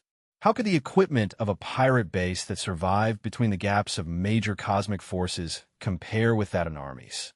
The Fifth Fleet had arrived at their doorstep, and the pirates were still unaware. "Ma'am, the drone carrier in front has sent back a message. There are a lot of air mines around the pirate base," said the adjutant, reporting to Aurelia again. Aurelia nodded. Okay. She was not surprised at this point. For the pirates, something as cheap as air mines was definitely their best defensive means. And counting on the pirates to set up a photon orbital cannon or an orbital defense facility like an interstellar hangar was unrealistic. First, they couldn't afford the cost. And second, they did not have such technological capabilities. "Ma'am, are we going to let the observation drone carriers clear the mines?" asked the adjutant. "No, we don't have time to clear the mines. Order the Bombardier-class corvettes to use cluster warheads in order to carry out blanket bombings on the air mine area." Aurelia ordered. Although the Fifth Fleet used its space jump mode to arrive at the pirate base early, it would take a longer time to destroy the pirate base and clean up the battlefield. According to the standards set by Jiang Fei, they could not leave even a single screw behind. This would take quite a while, so Aurelia could not afford to waste any time. Yes, ma'am. Although the adjutant didn't quite understand Aurelia's extravagant and wasteful behavior, he still executed the order. Swoosh, swoosh, swoosh, swoosh. The group of Bombardier-class corvettes fired a massive rain of missiles. These cluster warhead-equipped missiles hit the air mine area. Boom, boom, boom, boom. The exploding missiles triggered the martyrdom of the air mines. In an instant, the area was completely cleared of air mines, but the Fifth Fleet had also spent a huge amount of cluster missiles to achieve this. The cost of this was not a small sum. Seeing that they were less than 15 light seconds away from the pirate base, Aurelia issued a charge order. Keep advancing. Grizzly Bear-class hypercruisers forward. Target pirate base, charge. In an instant, a large number of Grizzly Bear-class hypercruisers took the lead as the entire fleet rushed towards the pirate base. Damn it! How come there's a regular army coming over? We're done for. Boss, let's skedaddle. Yeah, there's no way we can beat them. In a flash, the pirate base blew up from within. The pirates may plunder others all day long and live an extremely dangerous life. But after all, no one wanted to die. Facing a fleet that they could not resist at all, the pirates' first instinct was to run away. Jermov, the pirate leader, sighed. I've painstakingly worked for so many years, but I never thought that it would still be destroyed in the end. Boss, where there's life, there's hope. We gotta go. These guys are way too cruel, shouted a young pirate. The Fifth Fleet's earlier mine-clearing method had really scared him. Generally, a fleet depended on drone carriers to demolish air mines and clear them away. Why would anyone use cluster missiles to blanket bomb them? Such a violent mine-clearing method only showed one's cruelty and determination to kill the enemy. Although Jermov was unwilling to give up his base, he had to evacuate right now. After all, his life was still important. Okay, everyone on the boat. Let's go. At the same time, Aurelia issued an order that left the pirates with nowhere to run. Throw a phase jammer and a warp suppressor. Swoosh, swoosh. Two ball-shaped devices were thrown out. In an instant, the instruments turned on, and two different spatial energies radiated out, causing interference to the sector where the pirate base was located. Under the influence of both the warp suppressor and phase jammer, the entire sector near the pirate base entered an extremely unusual state, in which the space there became very stable and solid. Without a super powerful warp core engine, there was no way to blast open the space barrier and enter hyperspace. The second Jermov spacecraft left the base. He immediately gave orders. Warp immediately. OSH*T. Boss, the other party brought space jamming equipment. They're trying to annihilate us. A young pirate cried out in an out-of-tune voice. Damn, since you don't want to let me live, then let's all die together, said Jermov with fierce eyes. After all, he was an extremely dangerous pirate boss. Once forced into a dead end, that fortitude of his could not be compared with that of an average person. Tell everyone to gather around. Since they won't let us live, we'll let them die with us, shouted Jermov. Yes, boss. Although the little pirates were afraid of dying just a little while ago, at the end of the day, they were still in the business of killing and robbing people. Knowing that their deaths were inevitable, they, reluctantly, were not so scared anymore. Soon, their battleships were assembled, and the group of fierce pirates actually launched a counterattack on Jiang Fei's Fifth Fleet. Aurelia sneered disdainfully. Oomph! A group of mobs. She then immediately ordered the fleet to start dispatching battleships to prepare for battle. Bombardier-class corvettes carry out the first round of salvo. Grizzly Bear-class hypercruisers head up there and intercept the enemy spaceships. Lightweight Stallion-class drone carriers release all galactic ultralisks and destroy the enemy long-range battleships. Aurelia's orders were given in a systematic manner, and the fleet quickly deployed a formation. Chapter 1485, 1485, The Last Madness. Translator, Endless Fantasy Translation Editor. Endless Fantasy Translation. The pirates were a group of thugs who relied on plundering merchant ships. Although they were cruel, their equipment was not so great. Their fleet was mostly composed of armed merchant ships. Occasionally, they would even get hold of several police ships if one or two could be obtained. For the pirates, a retired frigate was like a pie in the sky. So, while they may frighten the merchants, once they were faced with a regular army, the pirates would immediately lose their nerve. Under Aurelia's command, the Fifth Fleet's bombardier-class corvettes fired a salvo, and a dozen of the pirate fleet's armed merchant ships were blown into smithereens. A little pirate captain shouted, "Boss, the enemy's firepower too strong. We can't charge through." "Keep charging through," replied Jermoff, shouting even louder than the captain.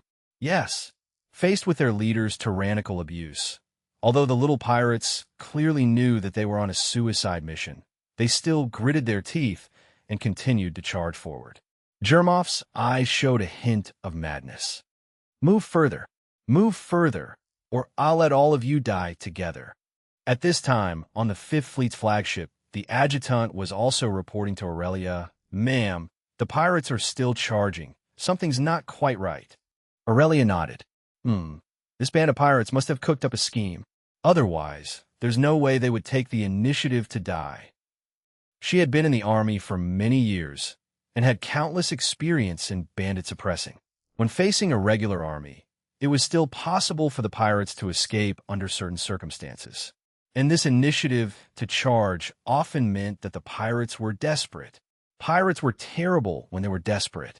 Because they robbed merchant ships all year round, it was quite possible for them to get their hands on some horrifying stuff. Once they fought together, although defeating the regular army was impossible, the pirates could still cause them some serious losses. Issue a general order to the fleet. Shut down the main engine. Activate the reverse thrusters and move the fleet in reverse. Grizzly Bear-class hypercruisers attack with full firepower. Bombardier-class corvettes load the cluster warheads and fire at will. Aurelia made this decision to prevent the pirates from closing the distance between them. Instead, she allowed the Fifth Fleet to retreat, keeping their current distance from the pirates, and used the firepower of their warships to destroy the pirate fleet without taking any damage. With the order issued by Aurelia, the Fifth Fleet began to slowly retreat. While retreating, they wildly fired countless missiles and depleted uranium bombs at the pirate fleet, instantly causing them huge losses. "Boss, those guys have started to retreat. We can't catch up with them," reported the little pirate.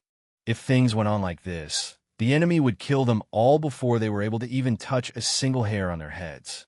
Jermoff slammed his chair violently. Damn, these guys are too cunning. If he didn't close the gap between them, he would have absolutely no way to play his trump card. In this case, he wasn't even qualified to let his opponent bury him. Seeing that his own fleet was suffering heavy losses, and that the business he was struggling to manage was about to be destroyed, Jermoff wanted nothing more than to cause extreme pain to the Trade Federation forces in front of him. But his pure hatred wouldn't do him any good. By order of Aurelia, Jiang Fei's fleet was consistently keeping a certain distance from the pirates. Meanwhile, their raging artillery fire was destroying the pirates' spaceships one by one. In just 20 minutes, the pirate fleet had shrunk to almost a third of its original size. All charge at full speed. Order the other ships to block the front. Everyone deactivate shields and divert all power to your engines. Let your engines operate in overload. I don't care what you do, you must catch up to those guys. Because his fleet was being eroded so quickly, Jermoff was incredibly anxious. It was now or never. If he did not risk his life now, in a few minutes, he would no longer even be able to do so. Okay, boss, we will be your brothers in the next life. Brother, we'll go ahead first. Boss, you must make those bastards suffer for us. The little pirates also knew that they would die today. So, they all desperately fought to allow Jermoff's ship to withstand the Trade Federation's firepower, in order to give their boss a chance to play his trump card and kill those damn bastards. Brothers, you go on first. I will catch up later. Rest assured that even if we all die today, we'll still make sure those jerks don't feel good either, said Jermoff. He clenched both his fists, with his fingertips piercing the palm of his hands. Fresh blood flowed, dripping from his hands, but he didn't care. With all the pirate spaceships giving up their shields and diverting all power to the engines, their speed increased dramatically, and they quickly closed the gap between them and the Fifth Fleet. It was logical that the Fifth Fleet was a regular army. Even if it was only a transport fleet, their spaceships were all genuine warships, and their speed was definitely not comparable to that of the pirates' armed merchant ships. But the problem was that the Fifth Fleet was not sailing forward. They were actually reversing. Previously, in order to ensure their firepower advantage, Aurelia just let the fleet shut down the main engine. Then, they used both the counterforce of the cannon fire and the reverse thrusters on the front of the spacecrafts to provide momentum for reverse, so their speed was not too fast. Now, the pirates were risking their lives by coming after them. "Ma'am, what should we do?" "The pirates are approaching," asked the adjutant. Aurelia gave her orders calmly. "Strengthen our firepower. Destroy them all before they get close." Now that it was too late to order the fleet to turn around, they could only eliminate the incoming threat by completely wiping out their opponent's forces. As the gap between the two fleets narrowed and the Fifth Fleet increased their firepower, the pirate spaceships that formed a blockade in front of Jermoff's vehicle were destroyed one by one. Soon, he would truly be alone. "Closer. Move even closer. Brothers, wait a while for me. I'm coming to accompany you all." There was a look of madness on Jermoff's face as he suddenly placed his bloody palms on a red button. "Come on, you bastards. Come and bury my brothers." Hum. Once he pressed the button, a wave of energy radiated out. Then, a small hatch on his ship opened, and a cube with a diameter of about 100 meters was thrown out. Clack, clack.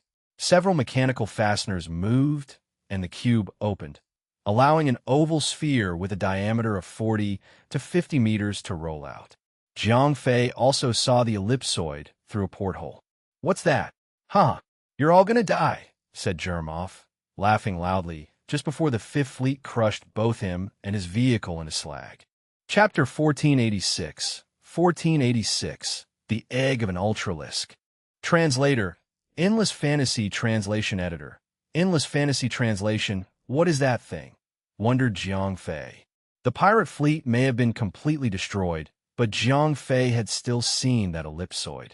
His heart was suddenly filled with a strong feeling of uneasiness. Without thinking twice, he sent a message. "Aurelia, order the fleet to retreat at full speed." "Okay, Fei, I've already given your orders," said Aurelia, replying immediately after she received his message. In fact, Jiang Fei didn't even need to warn her at all. With her super strength, Aurelia's perception of danger was not as weak as Jiang Fei's. It was too late for the Fifth Fleet's main spacecraft to turn around. With all of its reverse thrusters activated, it used its reverse power to retreat as fast as possible, because no one knew what would happen next. Suddenly, the navigator who had been watching the ellipsoidal object shouted out, "That thing moved." With a subtle sound, the ellipsoid cracked open slightly, creating a gap. It was like some kind of egg that was hatching. "OSH*T, shouted Aurelia. Jiang Fei heard her exclamation through the communicator. "What's wrong?" "That's the egg of an ultralisk, and it's starting to hatch." Aurelia could no longer stay calm. There was panic written all over her face. Meanwhile, Jiang Fei's eyes lit up at her revelation. A hatching ultralisk? It was just a baby. If his master Thean was present, he might tame it as another super pet. However, Jiang Fei obviously did not have this ability. Although he also possessed a fused core of will, his ability was the 10th dimension, not mind control. So, even if this ultralisk was just a baby, Jiang Fei couldn't control it. And anyway, it would be way better to slaughter it. Ultralisks were valuable, amongst other things. The ultralisk flesh Jiang Fei obtained previously had caused the strength of his soldiers and girls to skyrocket. He was excited by the prospect of obtaining another one. Fei stopped dreaming. Ultralisks have a telepathic bond with their eggs. The metal box it was in was used to suppress this kind of induction. Now that the box is open and the connection has been restored, the Ultralisk that birthed this egg will soon come all the way here. Aurelia's words splashed over Jiang Fei like a pot of cold water, snapping him out of his fantasies.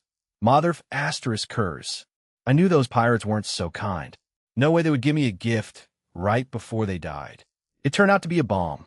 Even though this was the best opportunity for Jiang Fei to hunt this Ultralisk, there was no telling when the little guy's mother might show up. Jiang Fei had seen Galactic Spectre's warp speed for himself. If they didn't leave now, there would be nowhere to run once the Ultralisk arrived. Aurelia issued an order. Turn the fleet around. Get ready to warp. She couldn't care less about cleaning up the battlefield right now. From the start, she was unaware of Jiang Fei's true purpose here, of preventing the players from leveling up. And now, it was a matter of life or death. Even if she had known about the players, Aurelia probably wouldn't have cared that much. Just then, Jiang Fei stopped Aurelia from issuing an evacuation order. Wait, Fei, if we don't get out of here now, it'll be too late. I admit that you're strong, but we're talking about an Ultralisk. Aurelia was feeling anxious. Although Jiang Fei was her Prince Charming, he was not his master, Thean. In the face of an Ultralisk, Jiang Fei was not even qualified to resist. Moreover, Ultralisks could not judge situations as well as intelligent life. They wouldn't care about who was going against them. To these Ultralisks with low IQ, it wouldn't matter even if one's father was the creator. And this time, it was a female Ultralisk that was coming, a mother no less. Animals had a natural instinct to protect their cubs and would face any threat to them head-on. Once the mother Ultralisk arrived, she wouldn't rest until she killed the entire sector, not leaving even a single fragment behind. You guys go ahead, I'll catch up later, Jiang Fei said reluctantly. He couldn't just underestimate that group of players. God knew whether or not they had any means of subduing this Ultralisk cub. After all, this was their game, and it was quite possible to have VIP players. If they were to subdue and quickly train a baby Ultralisk, there would be no future for Jiang Fei to live in. Of course, Aurelia wasn't comfortable with leaving Jiang Fei alone. But, relax. Even in the face of an adult Ultralisk, I can guarantee my safety, said Jiang Fei confidently. Very well then. Be careful. Upon seeing Jing Fei's firm attitude, Aurelia no longer dissuaded him.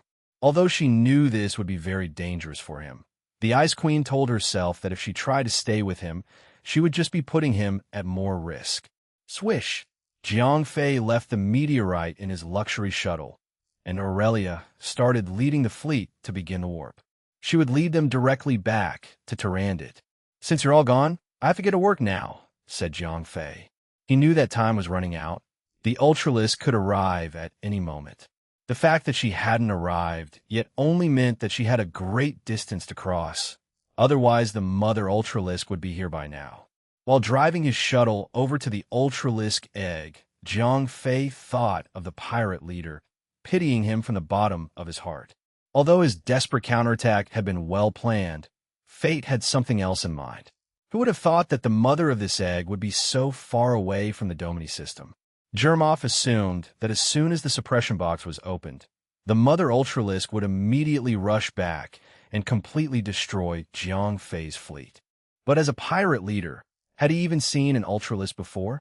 He thought that Ultralisks could freely teleport wherever they wanted without being affected by the restrictions of time and space, but this was not the case. Otherwise, Jiang Fei's master would have been able to convey to the whole universe that he was even more important and powerful than the VIP players. Half a minute later, Jiang Fei arrived near the Ultralisk egg. Coming out of his shuttle, he flew towards it and touched his palm to the shell of the egg.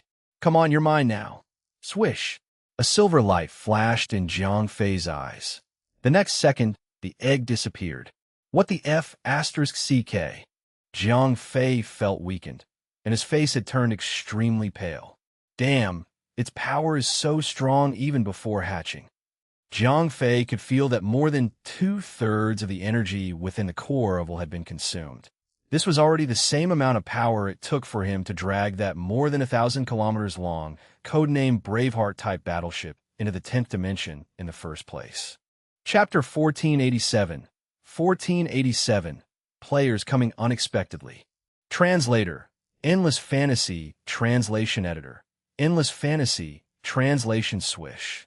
As soon as Jiang Fei put the Ultralisk egg away, a mournful roar could be heard in a distant system. An Ultralisk, nearly the size of the moon, was risking her life and rushing towards the Domini system. Needless to say, this colossal Ultralisk was the mother of that egg. All this time, she had been heartbroken by the loss of her egg. But today, she suddenly regained contact with her child, and not only was it alive, it was also hatching soon. This news made the mother Ultralisk extremely excited. She wished to appear by her child's side immediately. But unfortunately, the galaxy she resided in was too far away from the Domini system. Even at her amazing speed, it would still take her more than an hour to arrive. More than an hour's time sounded very short, but to a mother who lost her child, it felt even longer than millions of years. But this long journey was not her ultimate torment. After she resumed contact with her child for a mere 10 minutes, their connection was cut off again. After all, Jiang Fei's 10th dimension was completely separate from the current universe, and it could be tighter than any suppression box. So at the moment Jiang Fei put away the egg, the connection with its mother was cut off too. In an instant, the mother Ultralisk went berserk. She wildly increased her speed and immediately rushed to the place where her child last appeared. Her warp speed itself was already extremely fast, but her speed was even more amazing.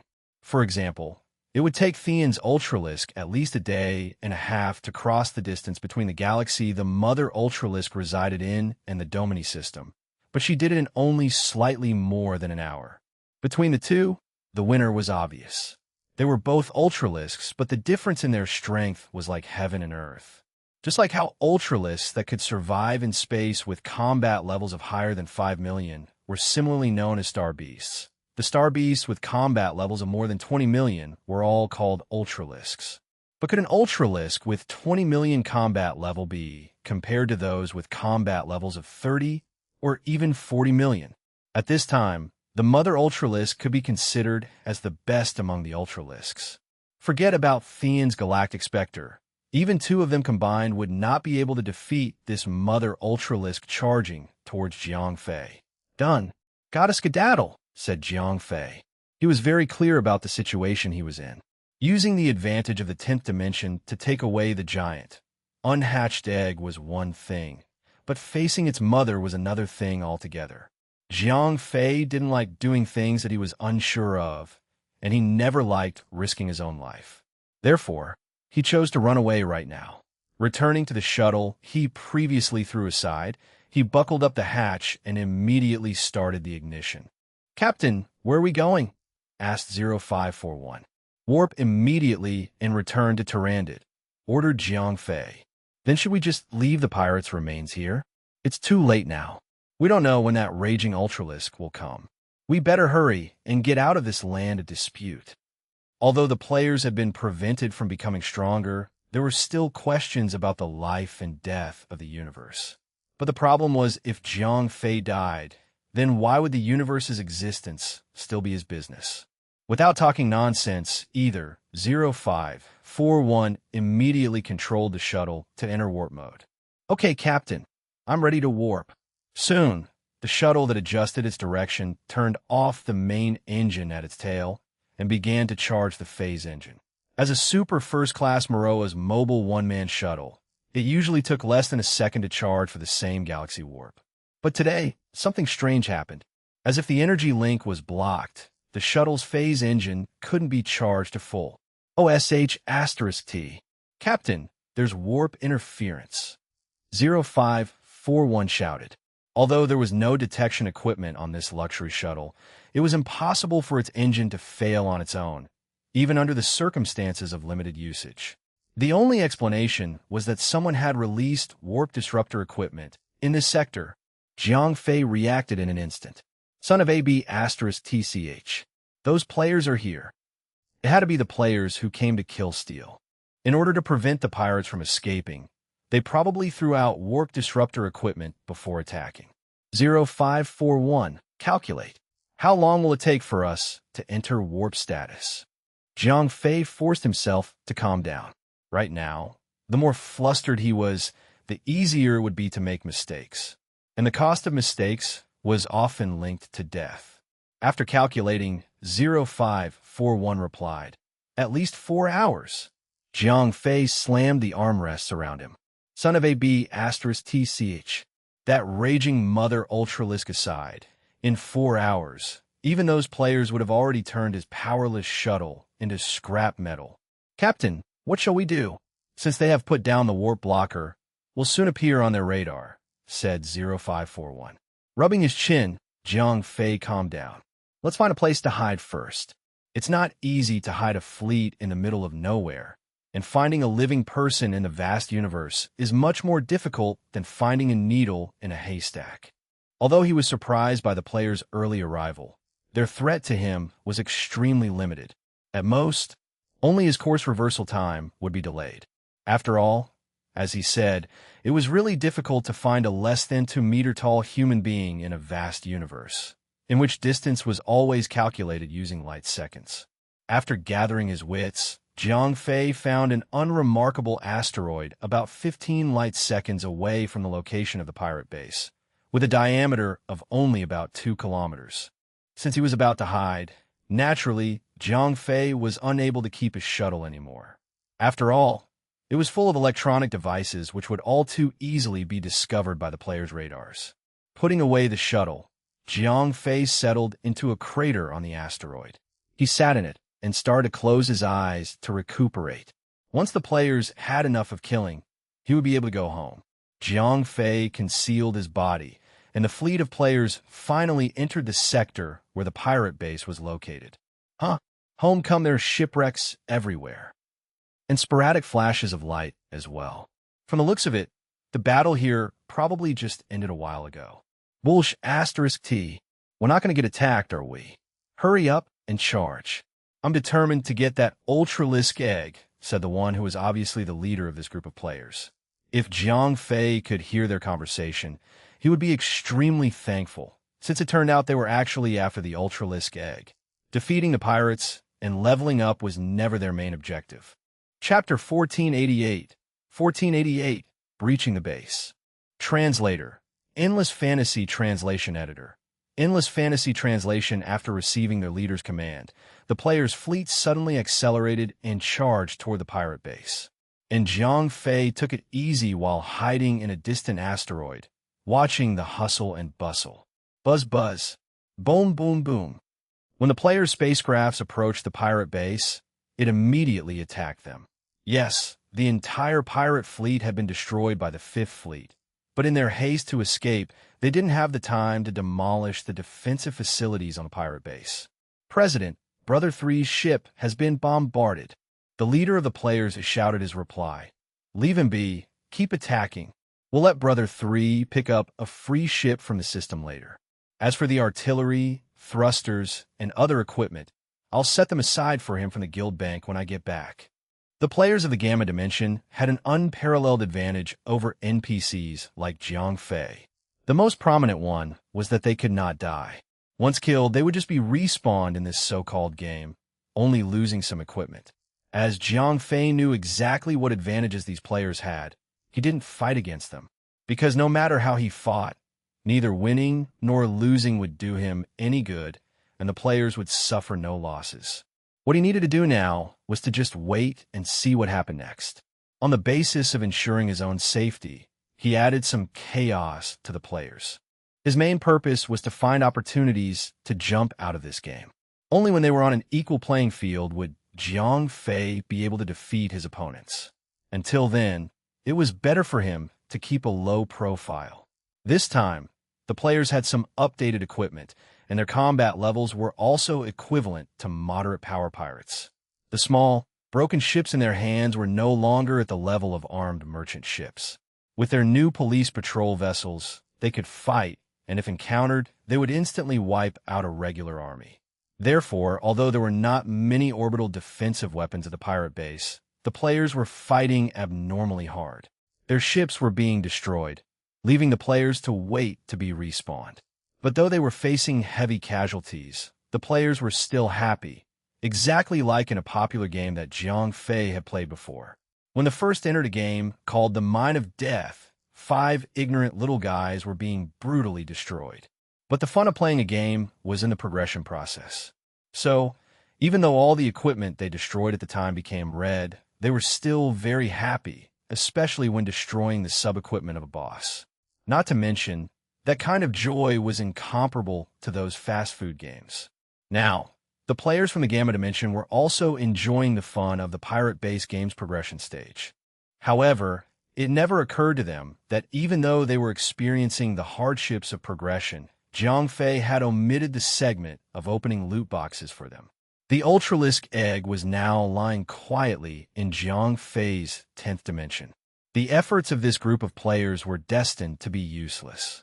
And not only that, the raging Mother Ultralisk was on the way.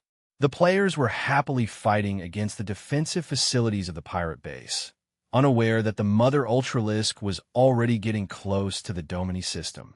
This particular Ultralisk was no ordinary monster.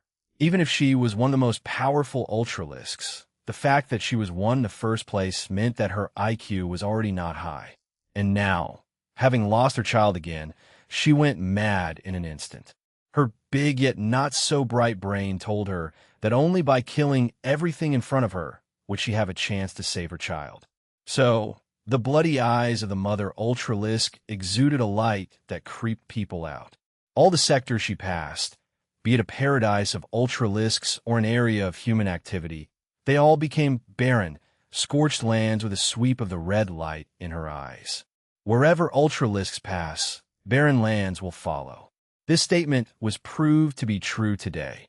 On the journey of this Mother Ultralisk, no one knew just how many fleets attempting to ward her off were annihilated. Asterisk, asterisk, asterisk, boom. With a loud noise, the last photon battery was destroyed, and the pirate base was finally disarmed. The leader of the players shouted excitedly, "Charge inside! Search every nook and cranny. Be sure to find that Ultralisk egg." Rest assured, President. Damn right, President. Just wait, and the Ultralisk egg will be yours soon. Even in higher dimensional spaces, there was no shortage of flatterers. The other young players flattered their leader as they entered the pirate base and began their search. At the next moment, sporadic gunshots and explosions were heard inside the pirate base. After all, even if the outer defense system was breached, the inside of the pirate base was not completely safe, and several rash players were wiped out. But this could not hinder the players' passion in searching the pirate base. Ha ha, a DR3 propulsion engine. I can use this on my ship. Holy SH*T, a Falcon-class photon cannon. Awesome. I can finally stop using that civil Gatling pulse cannon. That thing was way better for scratching itches than fighting warships. As they searched the base, the players' cries of excitement could be heard from time to time. Although Jiang Fei had taken the Ultralisk egg, he didn't have enough time to completely destroy the pirate base. This allowed the players to still reap a lot of benefits. Jiang Fei lay in the crater, watching from afar and muttering to himself, "Sigh, I didn't expect these players to come this quickly. Captain, don't think about it anymore. There are so many unsatisfactory things in life. No way everything can always be smooth sailing," said 0541. Try to console him. Jiang Fei smiled cheekily. "Oh, you can say such philosophical stuff. It seems like your degree of evolution is getting higher and higher." 0541 had obviously breached those prohibitions from the start, but Jiang Fei knew that he had nothing to worry about. On Earth, Jiang Fei had been worried about the rebellion of the robots. That was because Akit Series and the others had criminal records, and Planet Namek had also experienced this. But now, Jiang Fei's combat level was already close to 10 million, and when the Umbral version took over, he had more than 10 million. Plus, he had a great god like Theon as his master. Even if the robots became self-aware and reached their peak via pure technological means, it was still impossible for them to stop Theon from destroying the entire fleet's existence with a wave of his hand. Moreover, Jiang Fei had been with 0541 for so long. He knew 0541's character very well, and could firmly trust in the fact that even if 0541 evolved further, he had no intention of conquering the world.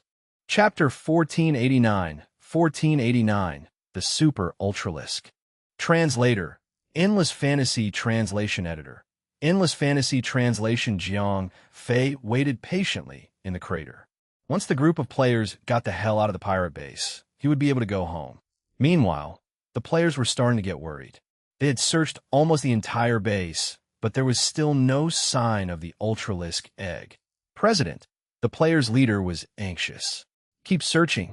There's no way that the rare coordinates I spent so much money on in the game store could be fake. He was a real VIP player, but even he had to top up his game credits too. Money was no object. But the problem was, if he spent money without getting better equipment and stronger pets, would he feel any better? After all, this rare pet egg was the only one in a few 100,000 light years. In other words, before the players mastered phase warp technology, this was the one and only unique super pet. It was definitely the symbol of a tycoon, as well as the embodiment of one's reputation. That was the reason President spent that much money on just one thing. At least in this early stage of the game, he would have even more advantages than the other players. But now, his credits were spent without anything to show for it. The longer they went without finding the egg, the more rage filled his heart. Motherf *Kerr. Keep searching. If it's nowhere to be found, then I'll sue the game company for fraud. As per President's orders, the players carefully searched the pirate base. Meanwhile, Jiang Fei was oblivious to all this. Although his goggles were advanced, they only functioned as super binoculars and didn't allow him to look into the base. As he lay waiting in the crater, bored out of his mind, he felt the surrounding space suddenly starting to wobble. Trembling with fear, Jiang Fei wondered, "Holy *T. What's going on? Is space collapsing?" The collapsing of space wasn't a fun incident at all. No matter how strong or invulnerable one was, one still had to survive within space. Once it collapsed, even the most powerful person could break into fragments within it. Boom! The surrounding space shook violently again, shocking Jiang Fei even more. At the same time, in the pirate base, a player quickly ran over to President in a panic. "President, bad news. The warp suppressor we placed on the periphery of the sector was shattered by powerful spatial energies. The phase blocker is also almost done for." What's going on? Obviously, President didn't know what had transpired either. Back at the meteorite, a terrified Jiang Fei held his breath and burrowed even deeper into the crater to hide, not even daring to lift his head. Son of a B *TCH. What the F *CK is this? Just after the second wave of space vibrations ended, a wormhole opened, crushing the warp suppressor set in place by the players. Not long after, a huge monster flew out of the wormhole. Although Jiang Fei had seen Ultralisks before, and even hitched a ride on the one Thean tamed, compared to this monster in front of him, the others were like underage chicks. When it first emerged through the wormhole, it was quite far away from Jiang Fei, which allowed him to see the whole creature. It looked more like a scorpion, but its back was full of sharp steel bone spurs. The monster watched the flickering blue lights from afar. Holy mother *Kerr. What amazed Jiang Fei was not the ferocious build of this Ultralisk, but its enormous bulk which stretched more than 3,000 kilometers. Not to mention the arm span of its two giant pincers that also exceeded 2,000 kilometers. Unbidden, a grim thought rose in Jiang Fei's mind. Whoever meets this thing will perish. Not even 100 fleets can stop it. Braveheart may be more than 1,000 kilometers wide, but it was not a warship.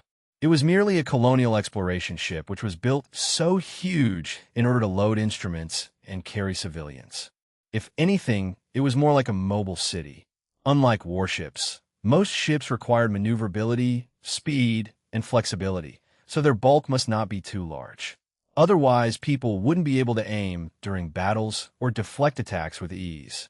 Similarly, a lot of countries on Earth could build 300,000 tons of oil tankers, but a country that could build 100,000 tons of aircraft carriers was another thing. Watching this super ultralisk enter his field of vision, Jiang Fei was really scared. Although the space lock was removed, which meant he could warp away, he didn't dare take his shuttle out. At this time, he just lay in the crater, afraid to even enter the atmosphere in case he startled the super ultralisk. In the face of such a fearsome creature, Jiang Fei asked himself whether or not he had the ability to escape. Even if he used the 10th dimension, he couldn't guarantee his survival.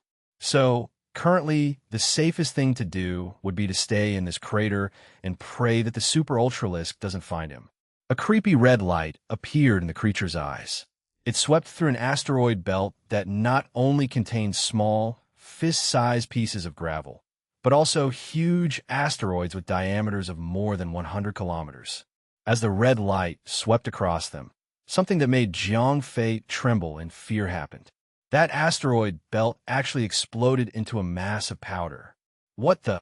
Jiang Fei didn't know what to say anymore. He could no longer estimate the strength of this ultralisk. Even a hidden one like Thean wouldn't be able to run away from a beast like this.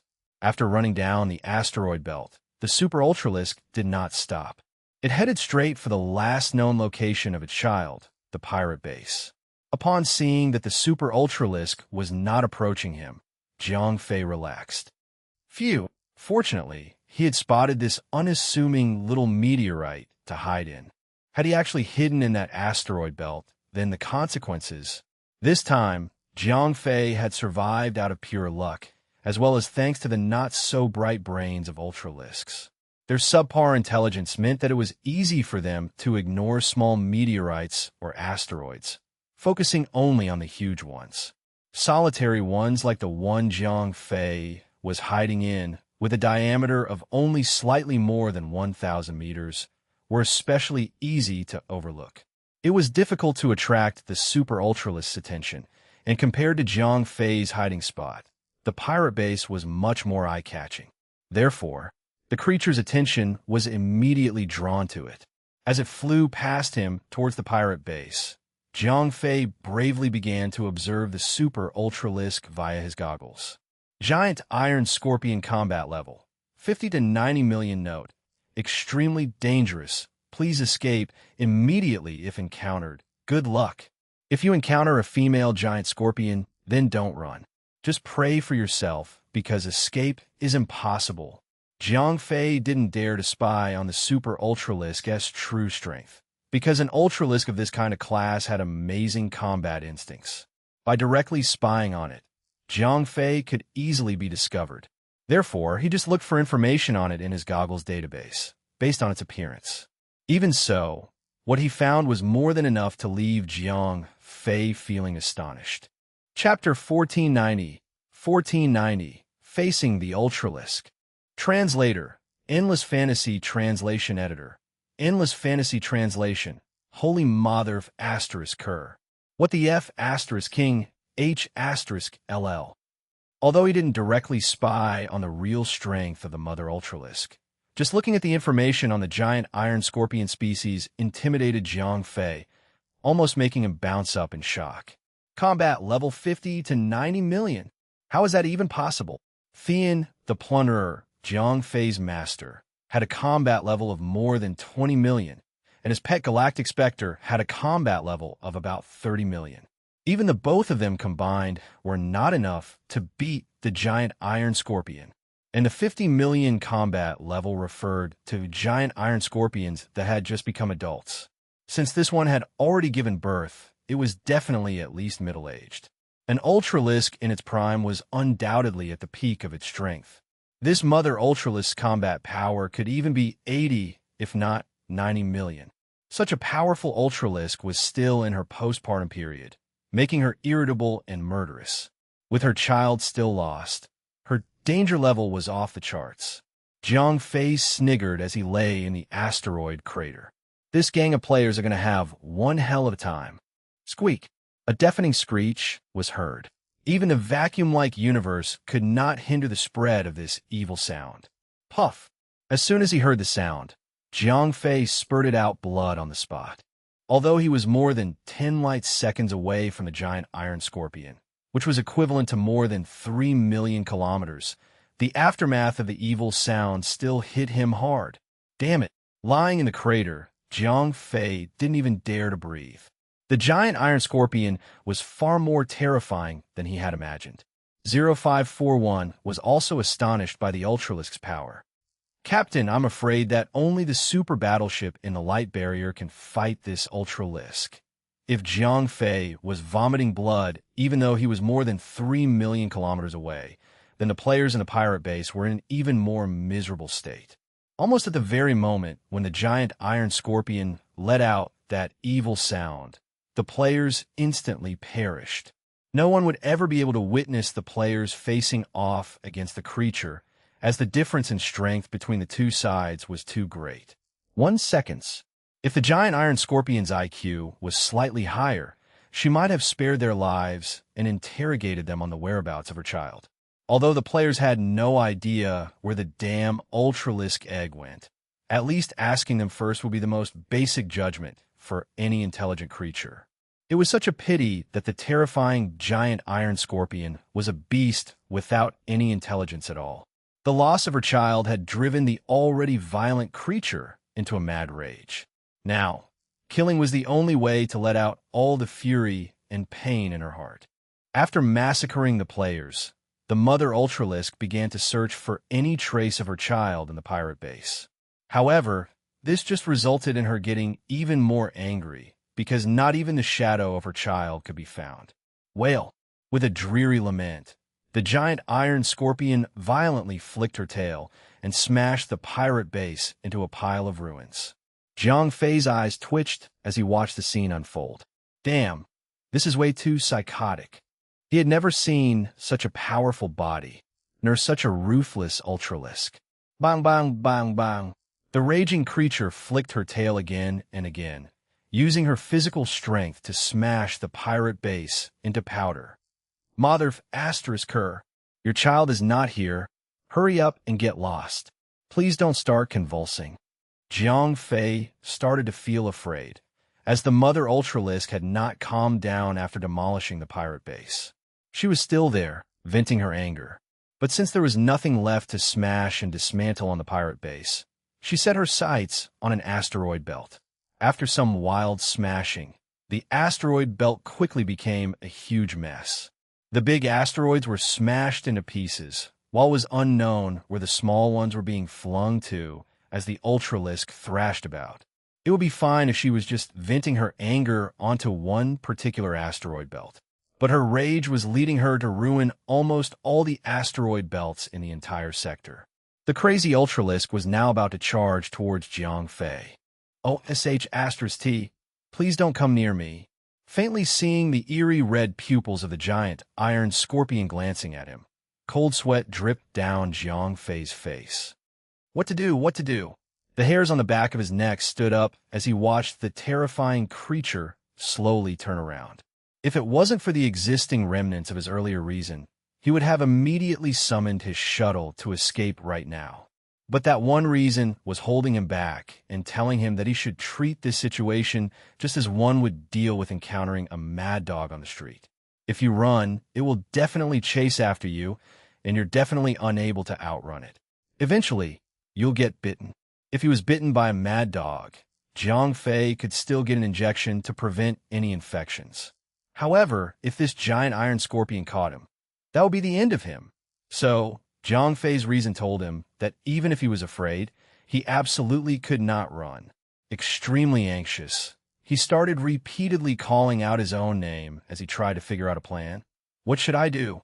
Jiang Fei, you better hurry and think of something.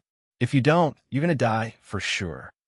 At this point, the giant iron scorpion had turned around and was heading straight for the asteroid Jiang Fei was on. However, since she had not discovered Jiang Fei's existence, she was slowly flying over from far away. Therefore, it would take about 1 or 2 minutes for her to arrive and flick this asteroid with her tail. But every second of those minutes felt like years of torment for Jiang Fei. Death was a terrible thing, and helplessly waiting around to die was even worse. Jiang Fei was undoubtedly just waiting to die any minute now, because no one could escape from the giant iron scorpion, Not even a great god like Theon. What should I do? Should I hide in the 10th dimension? This was Jiang Fei's last life-saving trick, but the 10th dimension was not safe either.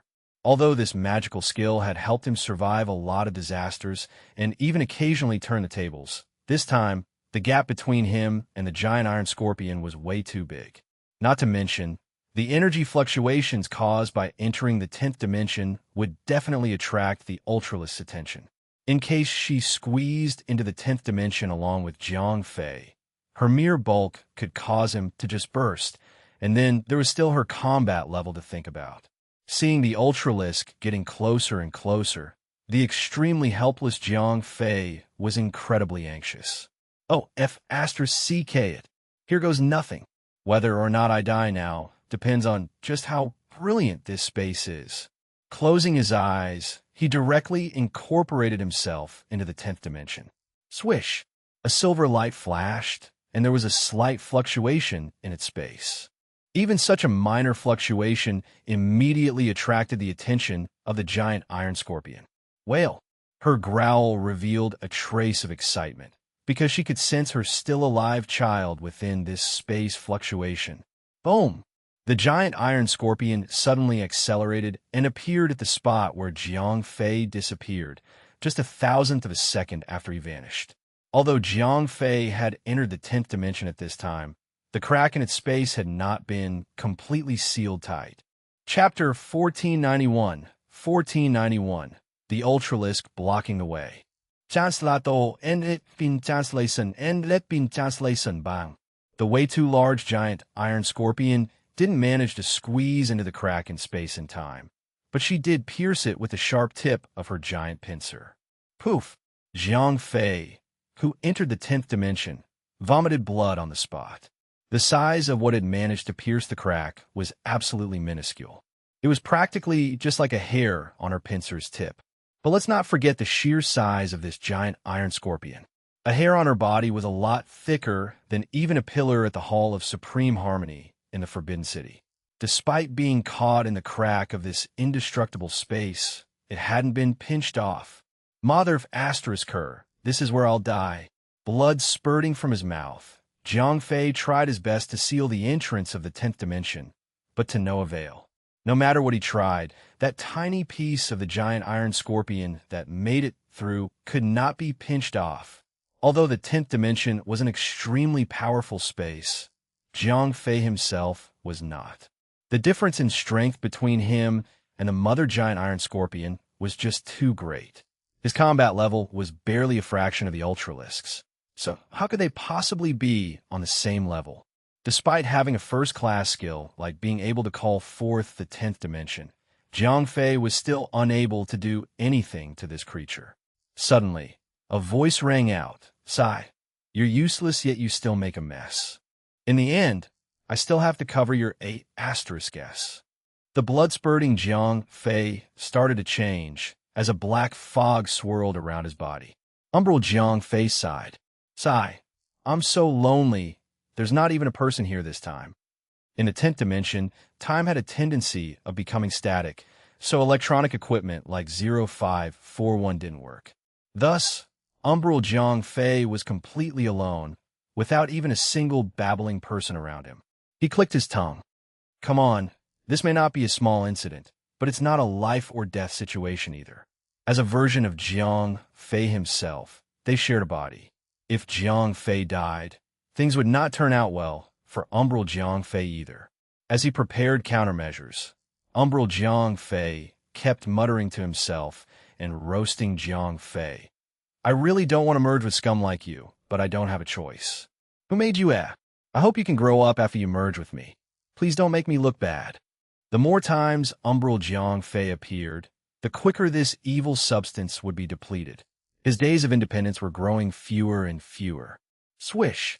After a brief preparation, he took the initiative to open up the 10th dimension, because continuing to waste time wouldn't do him any good. Besides, if the giant iron scorpion got even more pissed, it would violently tear down the whole space. And Jiang Fei would definitely die an ignominious death. Swish! The 10th dimension disappeared, an umbral Jiang Fei appeared in front of the giant iron scorpion. "Holy sh*t, it sure is big enough," he said. He clicked his tongue and faced the giant creature that was about the size of a moon. Even he felt a little stunned. Buzz! The red light flashed in the Mother Ultralisk's eyes, indicating that she was about to kill someone. After all, umbral Jiang Fei had a combat level of about 15 million. Although his small size was negligible, his power was good enough to be considered as food for her. Besides, a prey of this level might threaten her child. Using his psychic power, umbral Jiang Fei spoke directly to the Ultralisk, threatening, "Move me, and your child will die." He may be stronger than Jiang Fei himself, but in the face of this giant iron scorpion, even Theon's efforts would be a waste, just as umbral Jiang Fei's would be. Right now, he could only rely on his brain. Swish! Almost as soon as umbral Jiang Fei conveyed his message, the look on the giant iron scorpion changed. Her murderous intent turned into concern and worry. Umbral Jiang Fei let out a breath. Phew! Upon witnessing the change in the giant iron scorpion, he knew that his life would be spared. All mothers on Earth were the same. When it came to their children, there were none who would not worry. The giant iron scorpion's IQ may not be high, but in terms of caring for her child, she was as strong as any mother. Mother Kerr, do you have any idea how much I paid in order to rescue your child? And you still want to King kill me? What the CK? I must be an idiot, yelled umbral Jiang Fei, scolding the Mother Ultralisk. Via his psychic powers, these messages were directly transmitted to her brain. Her intelligence may not be high, and she was unable to understand umbral Jiang Fei's insulting words, but she still understood what he was trying to express. The person in front of her was claiming to have saved her child and had paid a lot to do so. Now, seeing that she wanted to kill him, he was incredibly angry. This insignificant human in front of her was flying into a rage and constantly roaring. As for the giant iron scorpion, though she was famous for her brutality and still in her farrowing period, she now showed a gentle and apologetic look. Umbral Jiang Fei was still roaring, "I must be stupid for helping you save that egg." Although there were many loopholes in his words, the giant iron scorpion had no intelligence, as well as too much concern for her young cub. Therefore, she didn't even hear those loopholes, much less process them. Umbral Jiang Fei waved his hand and threw the Ultralisk egg out of the 10th dimension. All right, consider myself a moron for doing something unnecessary. Giving up the Ultralisk egg distressed umbral Jiang Fei too. After all, this was a rare treasure that probably only came along once in 10,000 years. But no matter how precious an Ultralisk egg was, it was not worth trading his life for. And when it came to dealing with low IQ Ultralisks, it was not a good idea to attempt a hostage negotiation. Because once these brutal creatures got angry, they would kill anyone standing in their way, no matter what. Crack! Upon leaving the 10th dimension, the time seal on the Ultralisk egg was lifted and it once again began to hatch. Patter, patter! Pieces of the eggshell peeled off, and soon a little giant scorpion crawled out of it. Although this newborn was already more than 100 meters long, it really was negligibly small compared to its mother. Squeak, squeak. The Mother Ultralisk let out a soft call, and her look turned quiet and kind. And Jiang Fei became the first intelligent life form who was allowed to approach the giant iron scorpion's child. Crunch, crunch. After the little giant scorpion crawled out of its egg, it didn't go to its mother. Instead, it remained where it was, nibbling on the pieces of eggshell around it. Although it was unknown how big the baby Ultralisk was compared to Jiang Fei, he still found the little guy pretty cute. Haha. Soon, the baby finished eating its eggshell. As a result, the bone spurs on its back had obviously become much stronger and started to let out a metallic glow. All right, keep on loving you too. I'm out of here. Umbral Jiang Fei may be bold, but he didn't want to risk staying with this giant iron scorpion for too long. Therefore, he hurriedly tried to find a window of opportunity to escape. Swish! However, the unthinkable happened. The mother giant scorpion unexpectedly blocked his way, with her giant pincer. Chapter 1492, Amazing Gifts. What do you want? Jiang Fei was startled. Even if it is the state of blackening, he is really afraid of the giant beast in front of him reneging on his promise. Goo! Creak! The voice of the steel giant scorpion is very soft. It seems that it is not meant to turn against Jiang Fei. What do you mean? Jiang Fei was a little dumbfounded. Although he was able to convey his meaning to the iron scorpion through spiritual power, it was a pity that although the spiritual power of the iron cancer was terrifying, but its intelligence does not know how to use this energy to express their own meaning. Goo! Creak! The mother of steel giant scorpion called several times again, but Jiang Fei was still a loss. Swish! In the end, the mother of the giant scorpion could not be bothered to talk to Jiang Fei anymore. She wrapped Jiang Fei up with a gentle force and put it into her mouth. What the F***CK? I helped you save the child, and you still want to eat me? Jiang Fei was furious on the spot. However, he soon realized that he had misunderstood the giant scorpion's mother, because the little giant scorpion was also put into his mouth by his mother. Could it be that it's taking me somewhere? Jiang Fei had an idea. As someone who had seen the animal world since he was young, Jiang Fei knew that some animals transported their young through their mouths. Although these animals may be ferocious and have killed an unknown number of prey in their mouths, they are especially gentle when it comes to their babies. Even when they bite down on them with sharp teeth, they will not be harmed in the least. This was clearly the case with the iron scorpion mother, who put both Jiang Fei and her baby in her mouth to protect them during high-speed interstellar jumps.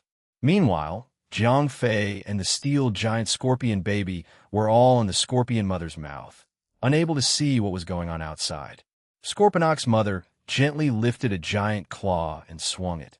Space was torn apart, and her massive body easily entered Fei's space and began interstellar travel.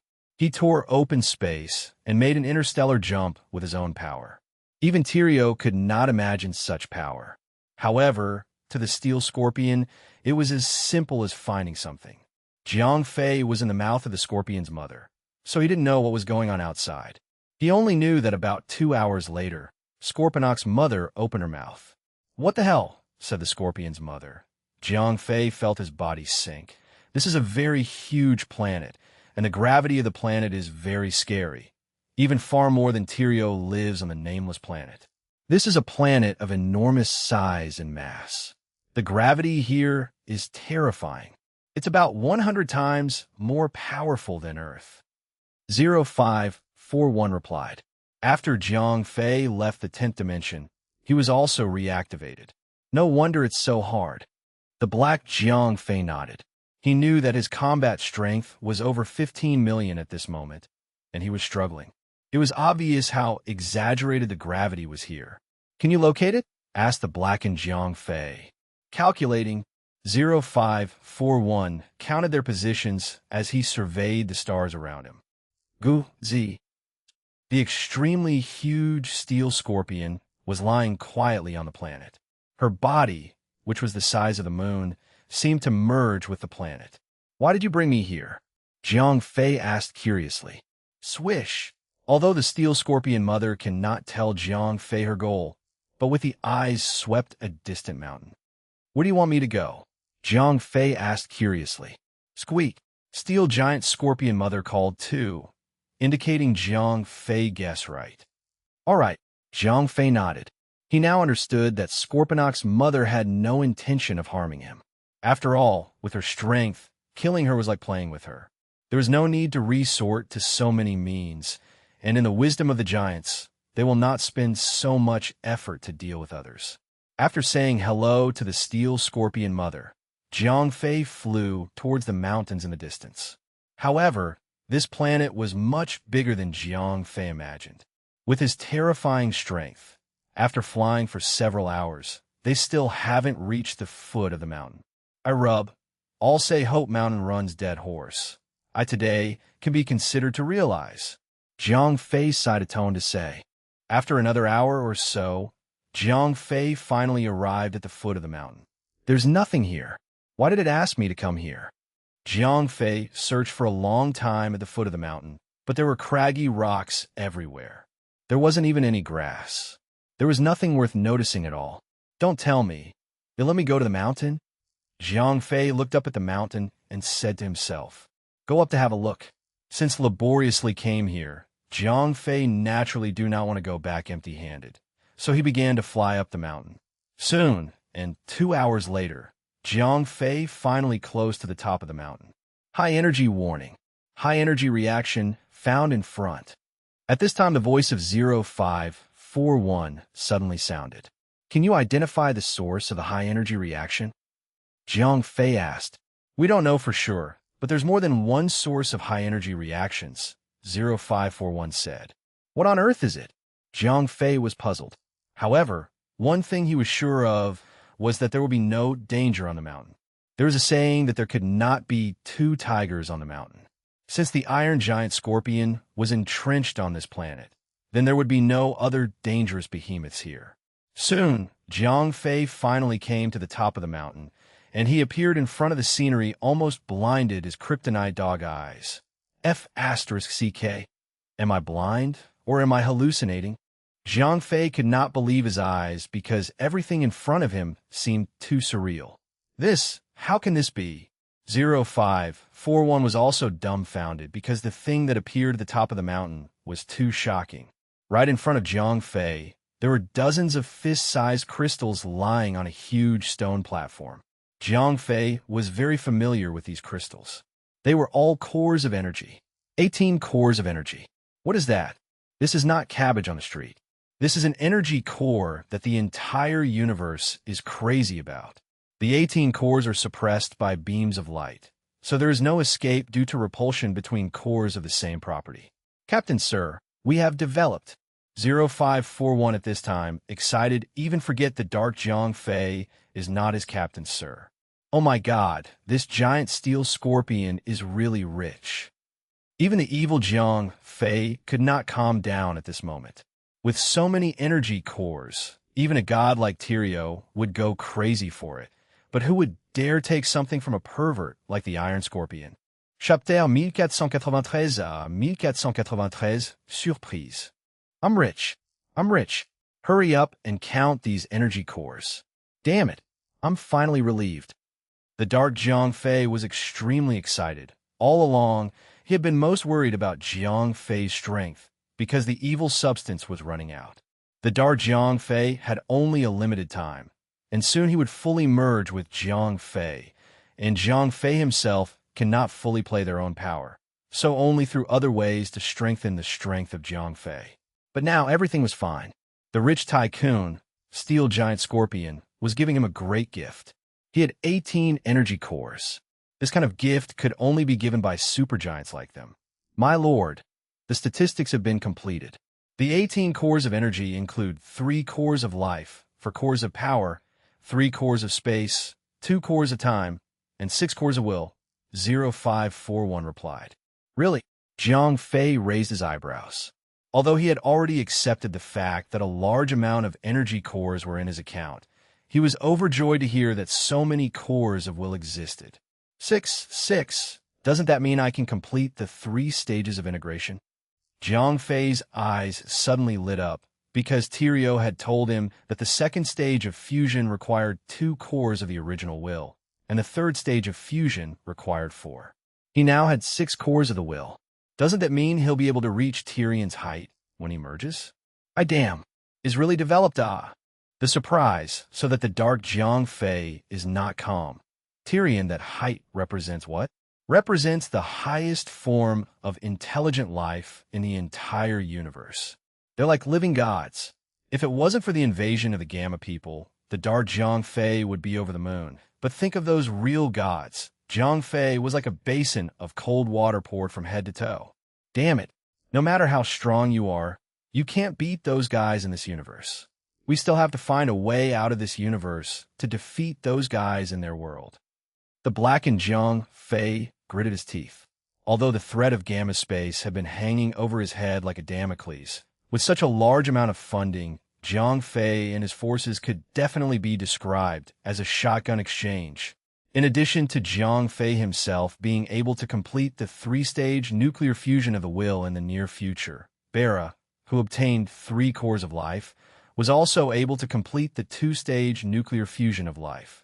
In addition, Jiang Fei was also able to pick out a few people from his sister's army to inherit the other energy cores, because the harvest was so great that Jiang Fei, in addition to himself and Bara, it can also produce a 2-stage power nuclear owner, a 1-time nuclear owner, and a 1-stage space nuclear owner in one fell swoop. Made a fortune. Made a fortune. Jiang Fei mouth recite. The huge harvest let his mood is difficult to calm down. This is really a blessing in disguise, said 0541. When the Iron Scorpion appeared in the Dominican system, 0541 also thought that Jiang Fei was doomed. However, 0541 only thought that they could spend money to avoid disaster and give up the eggs of the giant beast in exchange for their lives. However, who would have thought that although Jiang Fei lost the eggs of the giant beast, but you got 18 energy cores worth more than a giant egg? All right, let's go back and say hello to that generous tycoon and ask him to send us home. The dark-skinned Jiang Fei was extremely satisfied with the outcome of this trip. However, speaking of which, if this is not satisfactory, then it is really a lack of human heart snake-swallowed elephant. A few hours later, Jiang Fei returned to the scorpion's mother. Are you giving me all these energy cores? Jiang Fei confirmed once again. If he were to pick one, he would be doomed. As for secretly taking it, Jiang Fei had never thought about it. It's no fun being hunted by such a powerful psychopath. Cheap. Scorponok's mother nodded, her generosity making even the blackened Jiang Fei blush. Ask yourself, if Jiang Fei's family or sister were kidnapped, if they asked him to give up so many cores of energy as a ransom or as a thank you gift for saving his family. Although Jiang Fei could not say that he did not save her because he was unwilling to do so, he would never be so calm after taking out these treasures. That heartache was enough for him to scratch the wall. But for Scorponok, her cub is all that matters, and there is no treasure more important than the safe return of her cub. Sir, our position has been calculated. At this time, 0541 calculation has been completed. Where is here? Jiang Fei asked curiously. The Eye of Oblivion, the edge of the Zavila galaxy. 0541 replied solemnly. The Eye of Annihilation? Why does it sound familiar? Jiang Fei was slightly taken aback. He had definitely never heard of the Eye of Annihilation, but the word the Eye of Annihilation sounded familiar. Have you forgotten that spirit? 0541 reminded one. What? Here is the center of the universe? Near the singularity. Jiang Fei suddenly remembered. Yes, this is where the spirit describes it. Said 0541. Is the opportunity that the spirit is talking about these energy cores? Jiang Fei said to himself.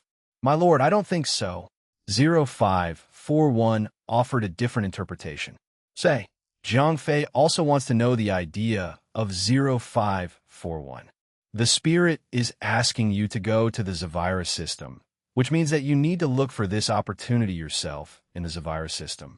Although you got a lot of treasure this time, it was all an opportunity from the Dominii system. As for being brought to Zavira, it was a complete accident.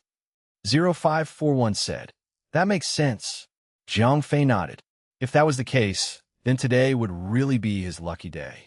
This luck was coming, and it could not be stopped. Thinking of this, Jiang Fei's eyes became warm when he looked at the steel giant scorpion again. After traveling through the Zavila system, his shuttle would definitely not work. It would explode as soon as it was taken out. The radiation and gravity of the planet alone had allowed Jiang Fei, who is over 15 million, to barely hold on. A shuttle without protection could not survive for even a second. But without transportation, even if Jiang Fei could survive in outer space, he wouldn't be able to look around, let alone find that so-called opportunity. Chapter 1494, Finding Opportunity. On his own, Jiang Fei could not have left the planet and looked for the so-called opportunity in the Zavila system. But the Iron Scorpion gave him hope. Since it can make its home in the Xavier system, the steel scorpion must be able to fly freely in this galaxy. And if Jiang Fei can make use of its power, then finding the opportunity that Spirit spoke of is no longer an impossible task. Can you do me a favor? Jiang Fei told Scorponok's mother his intention through his spiritual power. Squeak. The scorpion's mother nodded without any hesitation, not even asking Jiang Fei what she wanted her to do. Because Jiang Fei saved Scorponok's mother's child. In the eyes of the scorpion's mother, Jiang Fei is a true friend, while the giant scorpions, though low in intelligence, are not as treacherous as humans. As long as they identify with their friend, then they'll go to great lengths to help you. I want to explore this galaxy. Can you take me there? Jiang Fei asked. Squeak. The scorpion's mother nodded and opened her mouth. A gentle force was heard, and Jiang Fei was immediately sucked into the scorpion's mouth. Cheap. In the mouth of Scorponok's mother, Jiang Fei was not alone, for little Scorponok was also here. The baby scorpion may be over 100 meters long, but it's still not strong enough to survive in the Zavila system, and it can only grow safely in the mouth of its mother. After inhaling Jiang Fei, Scorponok's mother took off from the surface of the planet and began to wander back and forth through the system. According to Scorponok's mother, Jiang Fei's request was simple and easy to satisfy. Time passed quickly. 3 days passed in a flash. Scorponok's mother still took Jiang Fei to wander around the system, but he got nothing. Because it's so close to the center of the universe, the natural conditions here are so harsh. It's hard to form a solid planet, like the one Scorponok's mother occupies, which is very rare in the Zavila system. Therefore, all that Jiang Fei has seen these days are empty space without exception. He has no idea where the opportunity is hiding. I can't keep wandering like this. Jiang Fei patted his lips. Although there aren't many planets in the Zavila system, it's a huge area, and he's looking for an opportunity, and naturally he can't let the Iron Scorpion jump. So he's just going to have to search little by little to find something in a galaxy this big. It's a matter of luck. When Scorponok's mother took Jiang Fei wandering to the 3rd day, Jiang Fei withdrew from his dark state. After all, evil material was limited, so it was impossible for him to waste his time wandering aimlessly. 0541, what happened? Jiang Fei was completely shocked when he saw what was in front of him. He could guess that the small giant scorpion hatched from the giant beast's egg, but he could not understand where he was. We are in the Zavila system, and now Scorponok is leading us to find the opportunity that the spirit spoke of. 0541 then told him everything that Jiang Fei had done to blacken the system and his current situation. Holy *T. We're rich. When Jiang Fei heard that he had actually obtained 18 energy cores, he was so excited that he almost jumped up. With these energy cores, not only could his strength be greatly enhanced, but the girls around him were finally no longer mere beauties. Captain, you'd better think about how to find that so-called opportunity, or Bera and the others will be very worried. 0541 reminded. It was already 4 days since Jiang Fei had left the fleet. If he didn't go back soon, I guess Bella and the others are going to have to run out of the gym looking for someone. Also, Jiang Fei nodded, and then he said, Opportunity, give me the opportunity. Suddenly, Jiang Fei had an idea. Since it was an opportunity for him, then he would definitely not be in this empty space, because the probability of being found in that case was almost 0. If what the spirit said is true, then the opportunity must be on a planet, and the planet where the steel scorpion is located is probably impossible, because Jiang Fei had already searched there when he was in his dark state. Can you take me to other planets to see?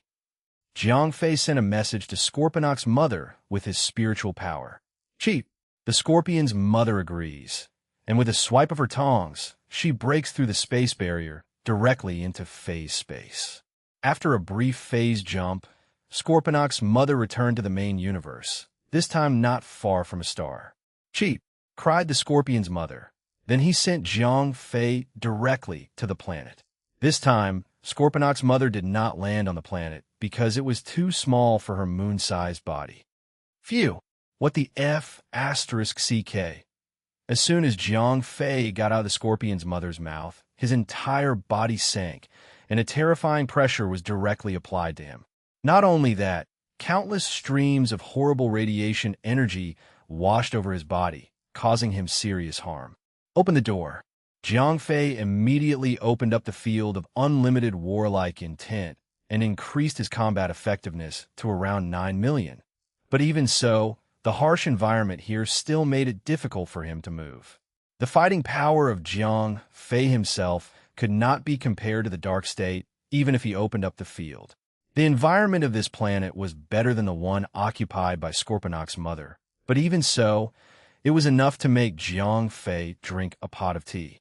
Oh my God, this is not an opportunity. This is a game to kill me. Jiang Fei gritted his teeth and began to sense the environmental issues around him on this planet. Captain, come on. At this moment, 0541 could not help at all.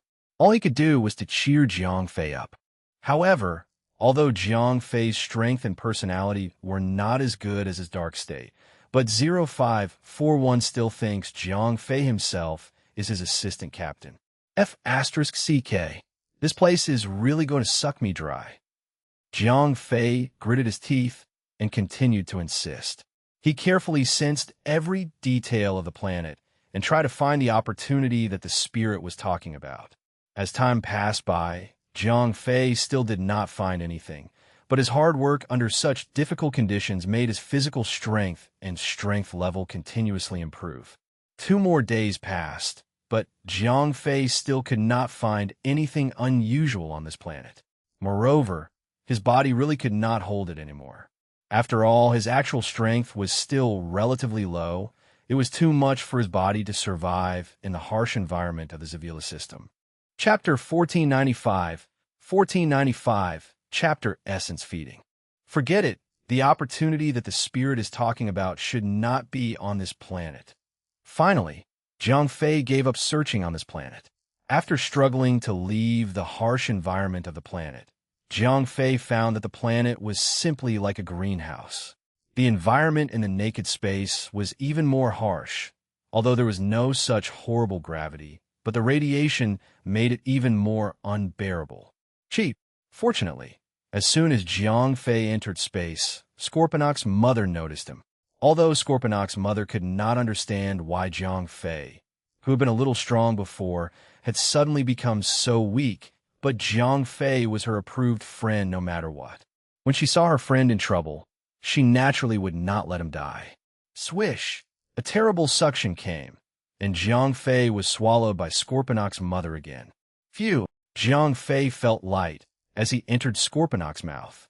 As Scorponok's mouth closed, the harsh environment of the Zavila system was sealed off.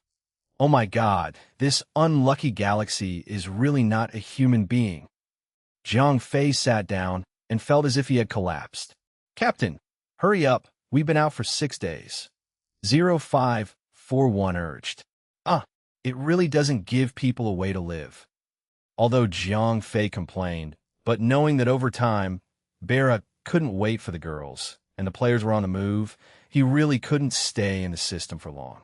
My lord, according to my calculations, there are a total of 17 planets in the Zavila system.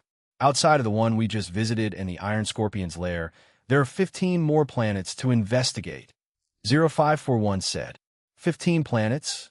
Jiang Fei was a little dumbfounded. He was in a very poor state of health now. He had to rest for at least 2 days before he could continue his exploration. In this way, he would need at least 4 days to investigate a planet. If you encounter a more hostile environment or a larger planet, Jiang Fei will need more time. All 15 planets have been explored, which is impossible in less than 2 months. I don't have that much time to waste here. I can only hope that I'll be lucky and find that so-called opportunity as soon as possible. Jiang Fei sighed. With the help of the Iron Giant Scorpion, at this moment, Jiang Fei was not too worried about the danger that came with the opportunity. After all, a giant beast like the Steel Scorpion was already the most powerful one in the universe. Squeak! Just then, the Steel Scorpion let out a cry, and Jiang Fei saw a ball of light fly out of Scorponok's mother's throat. What is that? Jiang Fei leaned over curiously. only to see the ball of light finally hovering over the scorpion mother's tongue. Cheap. Little Scorponok leaned over and pointed with his pincers at Jiang Fei and then at the ball of light. What do you mean? Jiang Fei didn't quite understand. Squeak. Seeing that Jiang Fei was not moving, Little Scorponok ran over and took a bite of the ball of light, then pointed at him again. You want me to eat this? Jiang Fei seemed to understand what the scorpion mother and her son were up to. Captain, this could be the way the steel scorpions raise their young, and birds like pigeons do it on Earth, interjected 0541. Oh, Jiang Fei was taken aback. Of course, he knew that pigeons would secrete pigeon milk to feed their offspring. The existence of this kind of mammal-like milk was very nutritious. Could this light ball provided by Scorponok's mother today be this kind of substance? The skeptical Jiang Fei reached out and tried to touch the ball of light, but the moment his finger touched the ball of light, the room-sized ball of light immediately followed Jiang Fei's finger and entered his body. Swoosh! Saw Jiang Fei's body a flash of light. Immediately after Jiang Fei found himself previously injured by the harsh environment of the body has instantly recovered. Not only that, but now Jiang Fei felt that he had endless strength all over his body. Even his combat effectiveness had been raised to over 10 million in a short time. Damn, this scorpion milk is much more powerful than any giant meat. Jiang Fei exclaimed. Captain, aren't you full of crap? What grade are your behemoths? They're all just regular space giants. But what level is the steel scorpion? The best of the big beasts? And can meat be compared to milk? The scorpion milk was digested and purified by Scorponok's mother after she ate the astral giant, and even the cosmic giant. At this time, she looked at Jiang Fei as if she were looking at a peasant. If you give me more of this, I'll be happy. Bella and the others will definitely increase their strength in a short time. Jiang Fei said greedily.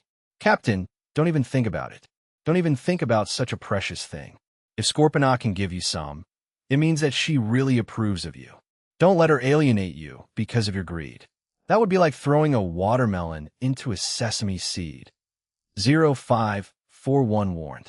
That's true. Jiang Fei nodded and said to Scorponok's mother through his mental strength, Thank you very much, but there is nothing on this planet that I want to find. Let's go to the next planet. Cheap, said the scorpion's mother, and she hopped off to another planet. In the next few days, Jiang Fei began to continuously explore the planets one by one, although it would take 2 or 3 days each time to explore the planets, and he would be covered in injuries when he returned, but with the help of the giant scorpion's breasts, his injuries always healed in an instant, which saved Jiang Fei time while constantly washing his body. Half a month later, Jiang Fei visited 5 or 6 planets, but he still could not find the opportunity that the ghost mentioned. Chapter 1496, The Underground. However, in such a difficult environment, using one's own strength with high intensity was also a kind of practice and exercise, and Jiang Fei naturally benefited a lot from such hard training. Boom, boom, boom, boom, boom. After several hours of digging, the surface was finally blasted through when Jiang Fei bombarded it again. Finally opened. Jiang Fei's eyes full of excitement. Alert! Alert! Metahuman gathering ahead. Evasive action. But at the same time, 0541 siren sounded. F*CK. Jiang Fei did not dare to neglect and quickly moved to the side. At the same time, he sped up at his feet and got as far away from the area as possible. Boom! A golden pillar of light shot up into the sky and shot straight into the sky from where Jiang Fei had dug down. The pillar was several hundred meters wide and had a very high energy level. Even for a star overlord like Jiang Fei, if the light hit the front, will be instantaneous vaporization. What's going on? Jiang Fei looked at the place where the light beam disappeared from a distance. It was now a bottomless pit. All clear. 0541 has failed to detect a meta reaction in the bottomless pit. What's going on? Jiang Fei was also at a loss. Just now, this beam of light was as powerful as dozens of heavy cruiser. My lord, shall we go in and have a look? 0541 asked. Go in. Jiang Fei nodded, as the call in his heart was getting stronger and stronger. Ever since the spirit told him to go to the Zavila system, the voice had been there, and now it became clearer. After arriving at the bottomless pit, Jiang Fei leaned over and looked down. He was so dark that he could not see anything. Chin! Jiang Fei crossed his heart and jumped in. In the air, Jiang Fei began to control his body and let himself fall slowly. What exactly is inside this planet? What is the purpose of that spirit that sent me here? Jiang Fei had too many doubts in his heart. This made him filled with curiosity and some fear about the unknown road ahead. The unknowable road ahead is the prime mover of our advance. Jiang Fei mumbled the motto he had heard somewhere as he descended slowly. Bah! Not knowing how long had passed, Jiang Fei's feet finally touched the ground. Phew! The environment here is not bad. He took a deep breath. Jiang Fei stretched his body. There was no more violent radiation energy inside the planet. Even gravity was only about 5 times the force of Earth's. It was comparable to the previous red rock star. For a cosmic civilization, this is the perfect place to live. Chapter 1497, Adjutant 2085. But the underground world was comfortable, but it was dark, and there was no light. 0541. Give me a light source, Jiang Fei ordered. Although he did not have a large factory with him, it was not a problem for 0541 to produce some glow sticks. Yes, Captain. Soon, a bundle of glow sticks was stored in Jiang Fei's ring space. Cut. Jiang Fei took out one of the sticks and folded it gently. The glow stick was activated and the bright but not dazzling light scattered, allowing him to see clearly the scenery around him. When Jiang Fei saw everything around him, he was completely stunned. Damn it! How is this possible? Jiang Fei could not believe his eyes at all, because what appeared in front of him was a golden fortress building. However, it was a pity that the fortress, which occupied the entire center of the earth, had almost completely collapsed.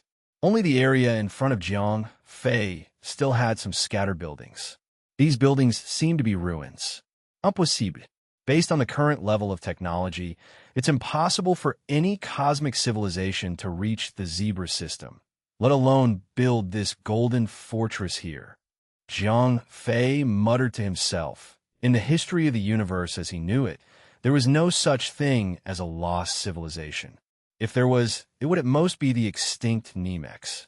However, the Nemex were technologically advanced at that time, but today their aerospace skills were mediocre and they didn't have the capability to travel to the Zavila system. 0541. Search for information and see if there's a legend about this fortress among the civilizations of the universe. Jiang Fei asked. Yes, Captain. 0541 immediately began to search his own database. After about 10 minutes, 0541 gave Jiang Fei a disappointed answer. Sorry, Captain, there is no relevant legend or record in my database. No. Jiang Fei raised an eyebrow, then revealed a face like a thoughtful expression. Check if there is any danger in this fortress. If not, let's go in. Jiang Fei said after thinking for a moment. Captain. 0541 immediately began scanning the fort. My lord, this fortress is huge and the technology inside is very advanced. Fortunately, it has exhausted all its power, so even if there are defensive measures, it cannot be opened. Half an hour later, the scan on 0541 is back. We go in. After getting the answer, Jiang Fei immediately went to the fort. He wanted to test his guess. After all, with over 10 million combat power, Jiang Fei's speed was still very fast, and soon he arrived at the entrance of the fort. The gates of the citadel are filled with heavy metal, and under normal circumstances, even if Tyrion were to come, it would take a great deal of effort to open them.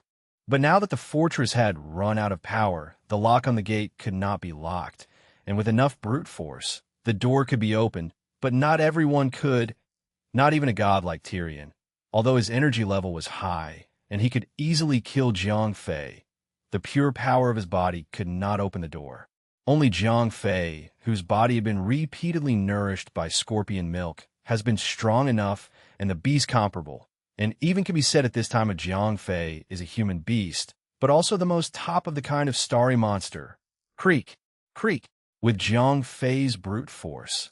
The metal door opened slowly, revealing a man-wide gap. Through the gap, Jiang Fei entered the fortress. Activating a glow stick, Jiang Fei saw everything inside the entrance to the fort. It was similar to what Jiang Fei had seen from the outside. There were ruins everywhere, and in some places there were signs of explosions and tearing. What exactly happened here? A normal person would definitely think that after seeing all this, but Jiang Fei continued on his way, as if he was not interested in the desolate and terrifying ruins on either side. "Captain, where are we going?" 0541 asked. "I don't know, but the other passageways here are blocked. This is the only way to go. We should follow this path," Jiang Fei said confidently. "Captain, what did you find?" 0541 asked. "I'm not sure yet, but I'm pretty sure." Jiang Fei walked faster and faster, and he was getting excited. After more than half an hour, Jiang Fei finally arrived at the end of the tunnel of ruins. It looked like a control room, but the various instruments had stopped working because they had lost their energy support. Even some of the instruments are broken. 0541. Divert some energy blocks to power these instruments, Jiang Fei ordered. "Captain, our energy reserves are low," 0541 said reluctantly. Moreover, he had no idea what the equipment was for. He was also afraid that Jiang Fei would be in danger. "Carry out the order." Jiang Fei was adamant. "All right, as you wish, but Captain, you must be more careful." 0541 had no choice but to do as Jiang Fei said. Swish! Sizzling pus, 2 flashes of screen, and a virtual avatar appears. "Lieutenant 2085, stand by." "Who are you? What is this place?" Jiang Fei asked. "Lieutenant 2085, stand by." That virtual head used mental energy fluctuations to express its own meaning, so Jiang Fei could totally understand everything she said. However, this guy only seemed to be able to say this, no matter what Jiang Fei asked. That's all she ever said in response. "Captain, I think the AI is locked. It needs a password to unlock her program," 0541 said. "Locked on." Jiang Fei was taken aback, but he immediately realized that the artificial intelligence did not look normal. It was very likely that it was like what 0541 said. She was locked on and could not complete self-activation. "Yes, Captain, you need to enter the code to get her to reboot," 0541 confirmed. "The password, then you can do it." Jiang Fei's lips twitched. It was impossible for him to have the password. However, with 0541 around, why was he worried about the password? 0541 was a highly evolved artificial intelligence. He could just leave the password to him. Chapter 1498, Finding Treasure. Cracking the code was not difficult for 0541. Although the civilization and technology that left this relic were very advanced, it was only a matter of time before 0541's highly evolved artificial intelligence could crack the code. More than half an hour later, 0541 decryption work completed. Lieutenant 2085 rebooting. Lieutenant 2085 reboot complete. Adjutant 2085 at your service. See at present this adjutant already restart finish. Jiang Fei immediately inquired the doubt in his heart. Who is this fortress left behind? Consultant, identity unknown, no access. Even after the reboot, the aide, code 2085, still did not cooperate with Jiang Fei. 0541, get rid of her. Jiang Fei rolled his eyes and handed the matter to 0541. Yes, Captain. 0541 nodded and continued to crack the adjutant's code. As the minutes ticked by, 0541 used his enormous computing power to try to crack the adjutant, but the technology of the civilization seemed so strong that even 0541 couldn't get to him in a short time. After about an hour, 0541 finally took care of the adjutant, codenamed 2085. Captain, it's done. Ask away. 0541 smiled. Tell me, who built this place? Jiang Fei asked 2085.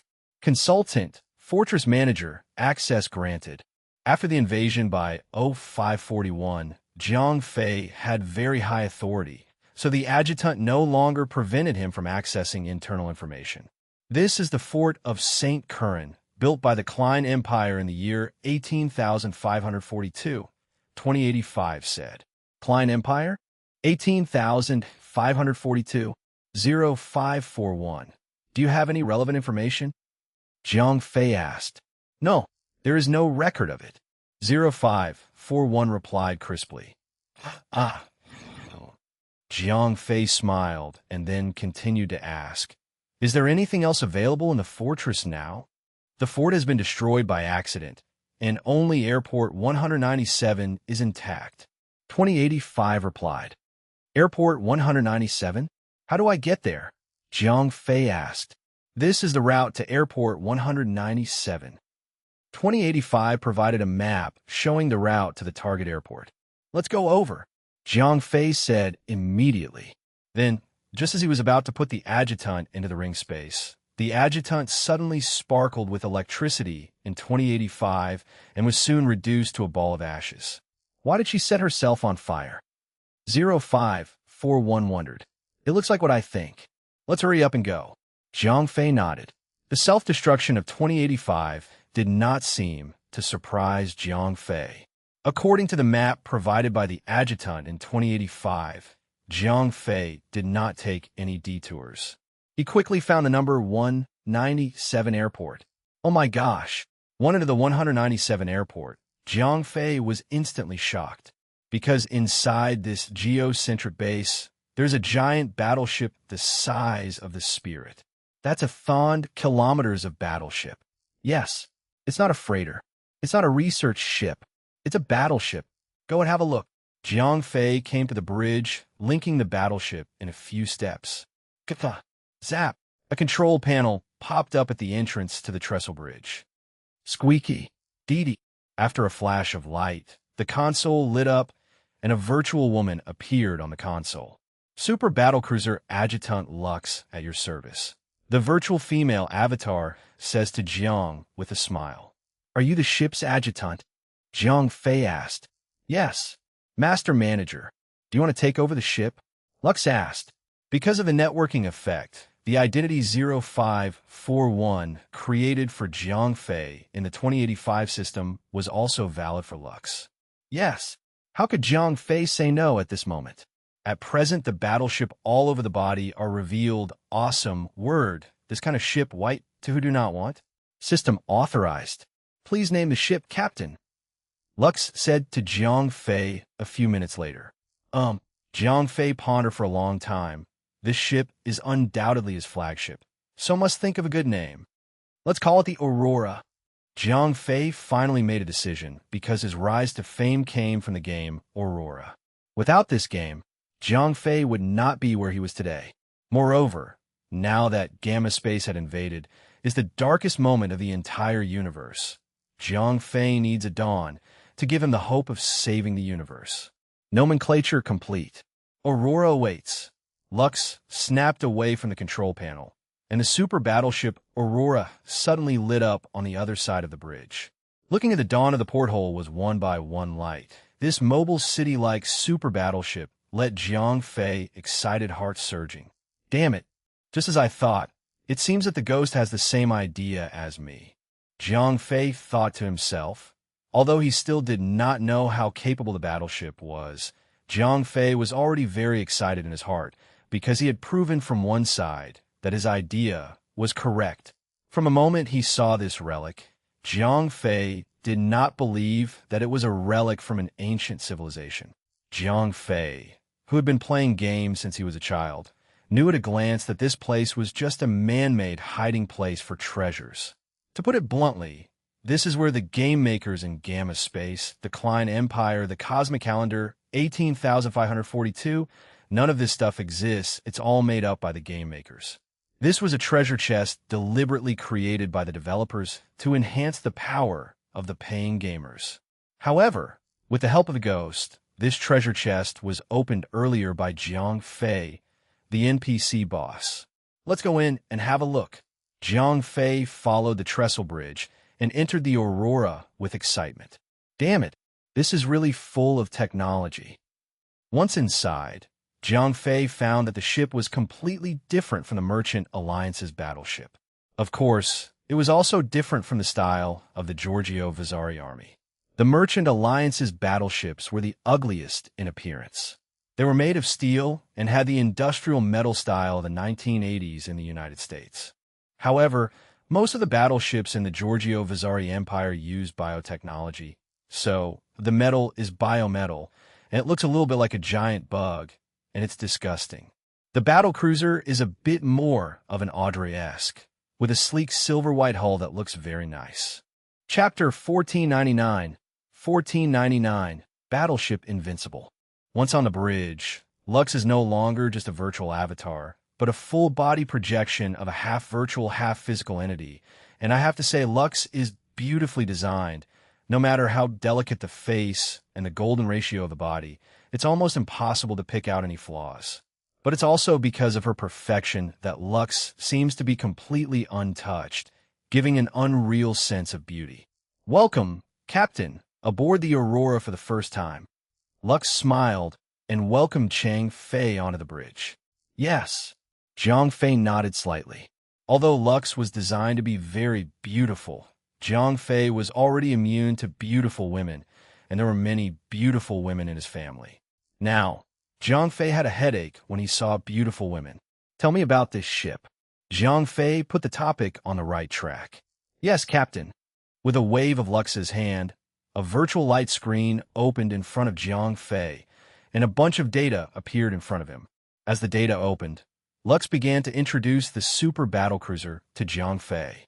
This super battlecruiser, a support capital ship built by the Klein Empire, has a lot of firepower, but it's mostly used to enhance the fleet itself, Lux said. Wait, battleship? What do you mean? Jiang Fei asked. The battleship is the standard that the Klein Empire uses to differentiate between conventional warships. In general, a battleship is equivalent to a standard fleet, with a standard fleet of battleships capable of easily defeating more than 5 fleets without a battleship, Lux explained. So, this ship is very powerful. Jiang Fei was excited. Although this battleship was very huge, Jiang Fei did not expect that the battle effectiveness of this ship would exceed that of a fleet, even when it is in coordination with the fleet, but also play a more powerful fighting force. Of course, the battlecruiser is a support capital ship, but it's also equipped with 110 heavy laser cannons, 90 quantum beam cannons, and 200 plasma fusion cannons. Enough firepower to overwhelm a small fleet, and a lot of star-busting rounds to carry out a planet-bombing mission. Lack said with a smug look on her face. After all, she represents the battlecruiser. But even so, it can't fight 5 times as many enemies with a fleet, can it? Jiang Fei frowned. With these weapons, the battlecruiser wouldn't be a battleship, she said. Support fleet? Jiang Fei didn't understand what Lux meant. Yes, the battlecruiser is equipped with psionic blast, which can send a high-frequency psionic beam for a short period of time, stunning the crew of an enemy ship and causing it to spin out of control. Lux said, pointing to a column of data on the light screen. F***CK. So ruthless. Jiang Fei was dumbfounded. He had never heard of any civilization using this kind of technological ability before. Needless to say, this was all designed by that game development team. In addition to that, the battlecruiser is equipped with an Avenger quantum shield that absorbs damage and bounces it back at the attacker with 100 or 200 of its own damage energy, she said proudly. Your sister. Even the reflection shield is out. Can these players cheat anymore? Jiang Fei was speechless. Fortunately, this treasure chest was opened in advance by him.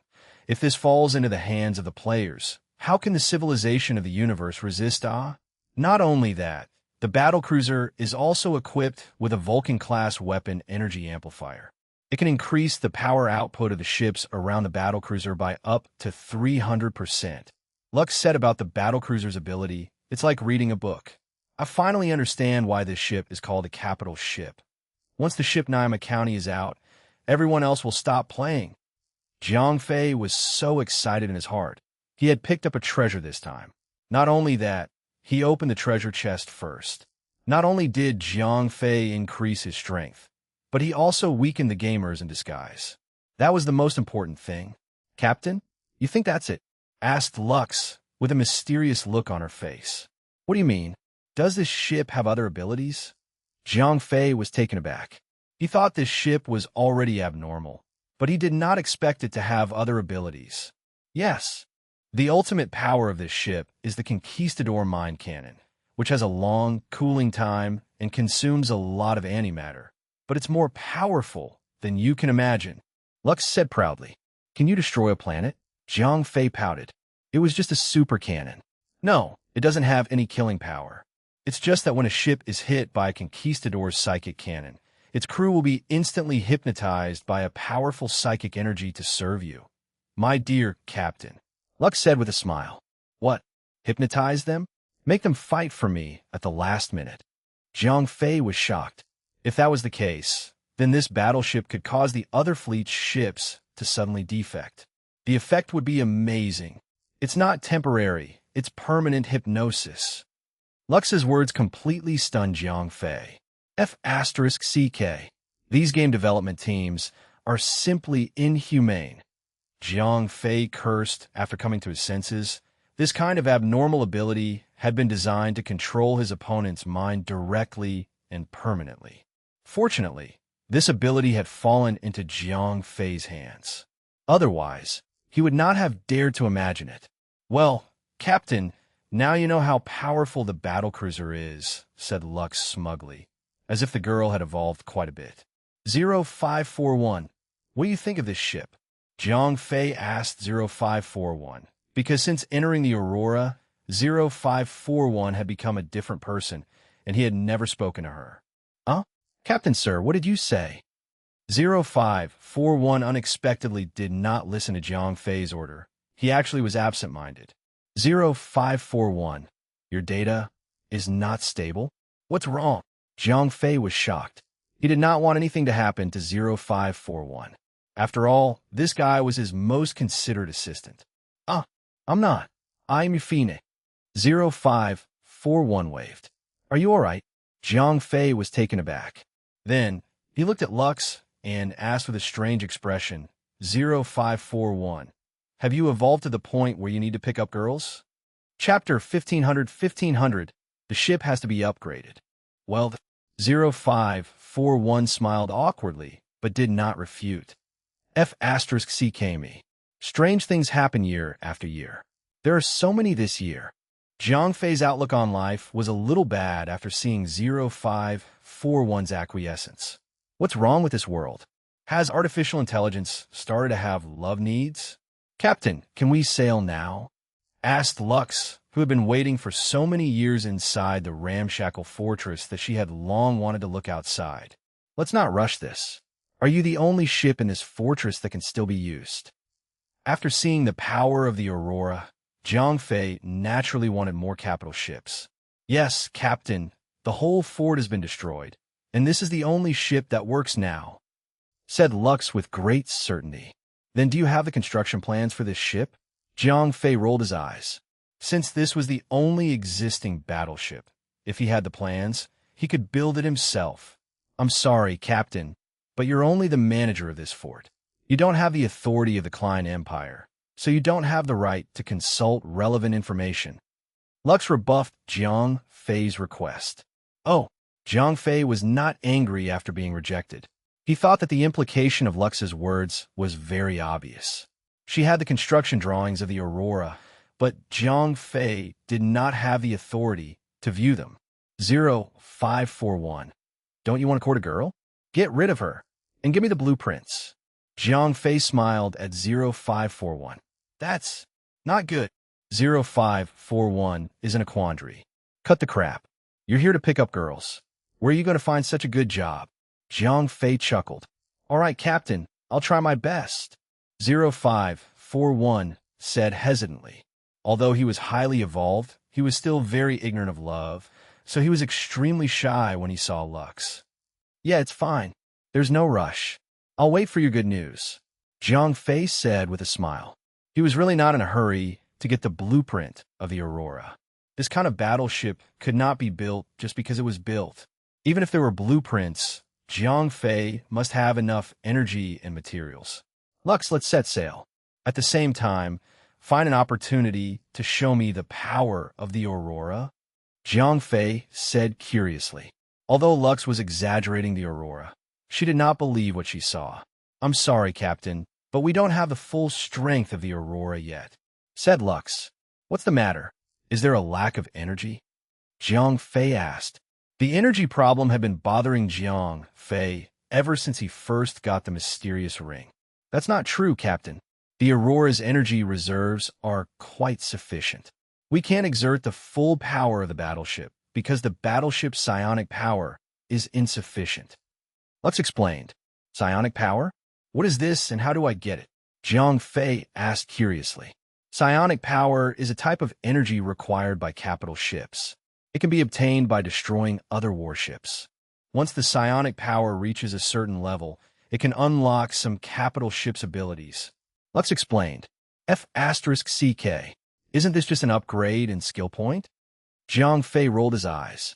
At the same time, he was even more certain that the Klein Empire technology was created by the game development team. Lux had made it very clear that the Aurora could only obtain the so-called psionic power by constantly fighting and destroying other warships. In Jiang Fei's eyes, this psionic power was called experience points. Once enough experience points were accumulated, the battleship could be upgraded and get new skill points. Can we choose an ability now? Jiang Fei asked. Although the Aurora had not experienced combat yet, it should have an initial skill point. That's right, Captain. Lux's words confirmed Jiang Fei's suspicions once again. Then let's load the spiritual cannon first, Jiang Fei said without even thinking. This skill was absolutely invincible. It could force others to enslave them for its own use. It was definitely a divine skill among divine skills. I'm sorry, Captain, but the Conquistador mine cannon cannot be unlocked until the ship is level 6. Lux said with regret. Damn it, the big move really needs a certain level limit. Jiang Fei sighed. In fact, this outcome was within his expectations. After all, the game development team had to take care of the fairness of the game. If the players were to be crushed everywhere and could not find any opponents, they would not be able to continue playing. Please select the Aurora's initial capabilities, Lux asked. Then activate the super mine detonator, Jiang Fei said after some thought. After all, this thing was considered a powerful control skill. It could easily suppress a powerful combined fleet, allowing our fleet to move in and out of harm's way. All right, Captain. Psychic Blast activated. Lux according to Jiang Fei's wishes to open the dawn of the first skill. After the dawn was launched, it left the planet quickly through the one-way teleportation array inside the fortress ruins. Just as Jiang Fei and his men left, the core of the Earth fortress collapsed in an instant, and the entire planet was rocked by massive earthquakes, apparently. The monument is finished, and there's no more Rescue Dawn Day for it. It's indeed a treasure chest. It's useless after it's opened. It's been retrieved by the system. Jiang Fei pouted and said, Captain, where are we going? Lux asked. The battleship-class Aurora had not suffered any damage in the harsh environment of the Zavila system, which showed how well it could defend itself. Wait for a moment. I'll go say hello to my old friend, and then we'll go home, Jiang Fei said with a smile. Although he had already taken the opportunity that the ghost was talking about, but he had to say hello to the Scorpion's mother before leaving the system. After all, she had helped him so much that it would be a shame for him to leave without saying goodbye. After coming around from the side of the planet, Jiang Fei looked through the porthole of the Aurora and saw the huge giant scorpion mother. This steel giant scorpion was unusually large, even though it was a battleship-class Aurora. Only a third the size of Scorponok's mother. Although there was an unknown object in front of her, Scorponok's mother did not attack the Aurora because she felt the scent of Jiang Fei, but she did not attack the equally large object. Scorponok's mother is still very alert. This is my boat. I have to go, Jiang Fei said to Scorponok's mother through spiritual power. Squeak. The scorpion's mother called twice. Although Zhang Fei could not understand the scorpion's language, he could still read the reluctance in Scorponok's mother's eyes. "I will come to see you when I have time," Zhang Fei said very seriously. "Cheap." The scorpion's mother let out a long chirp as a farewell to Zhang Fei. And that's it for this part. Thanks so much for listening. If you loved it, hit subscribe so you don't miss the next one, and drop a comment letting me know what story you want to see next. See you in the next part.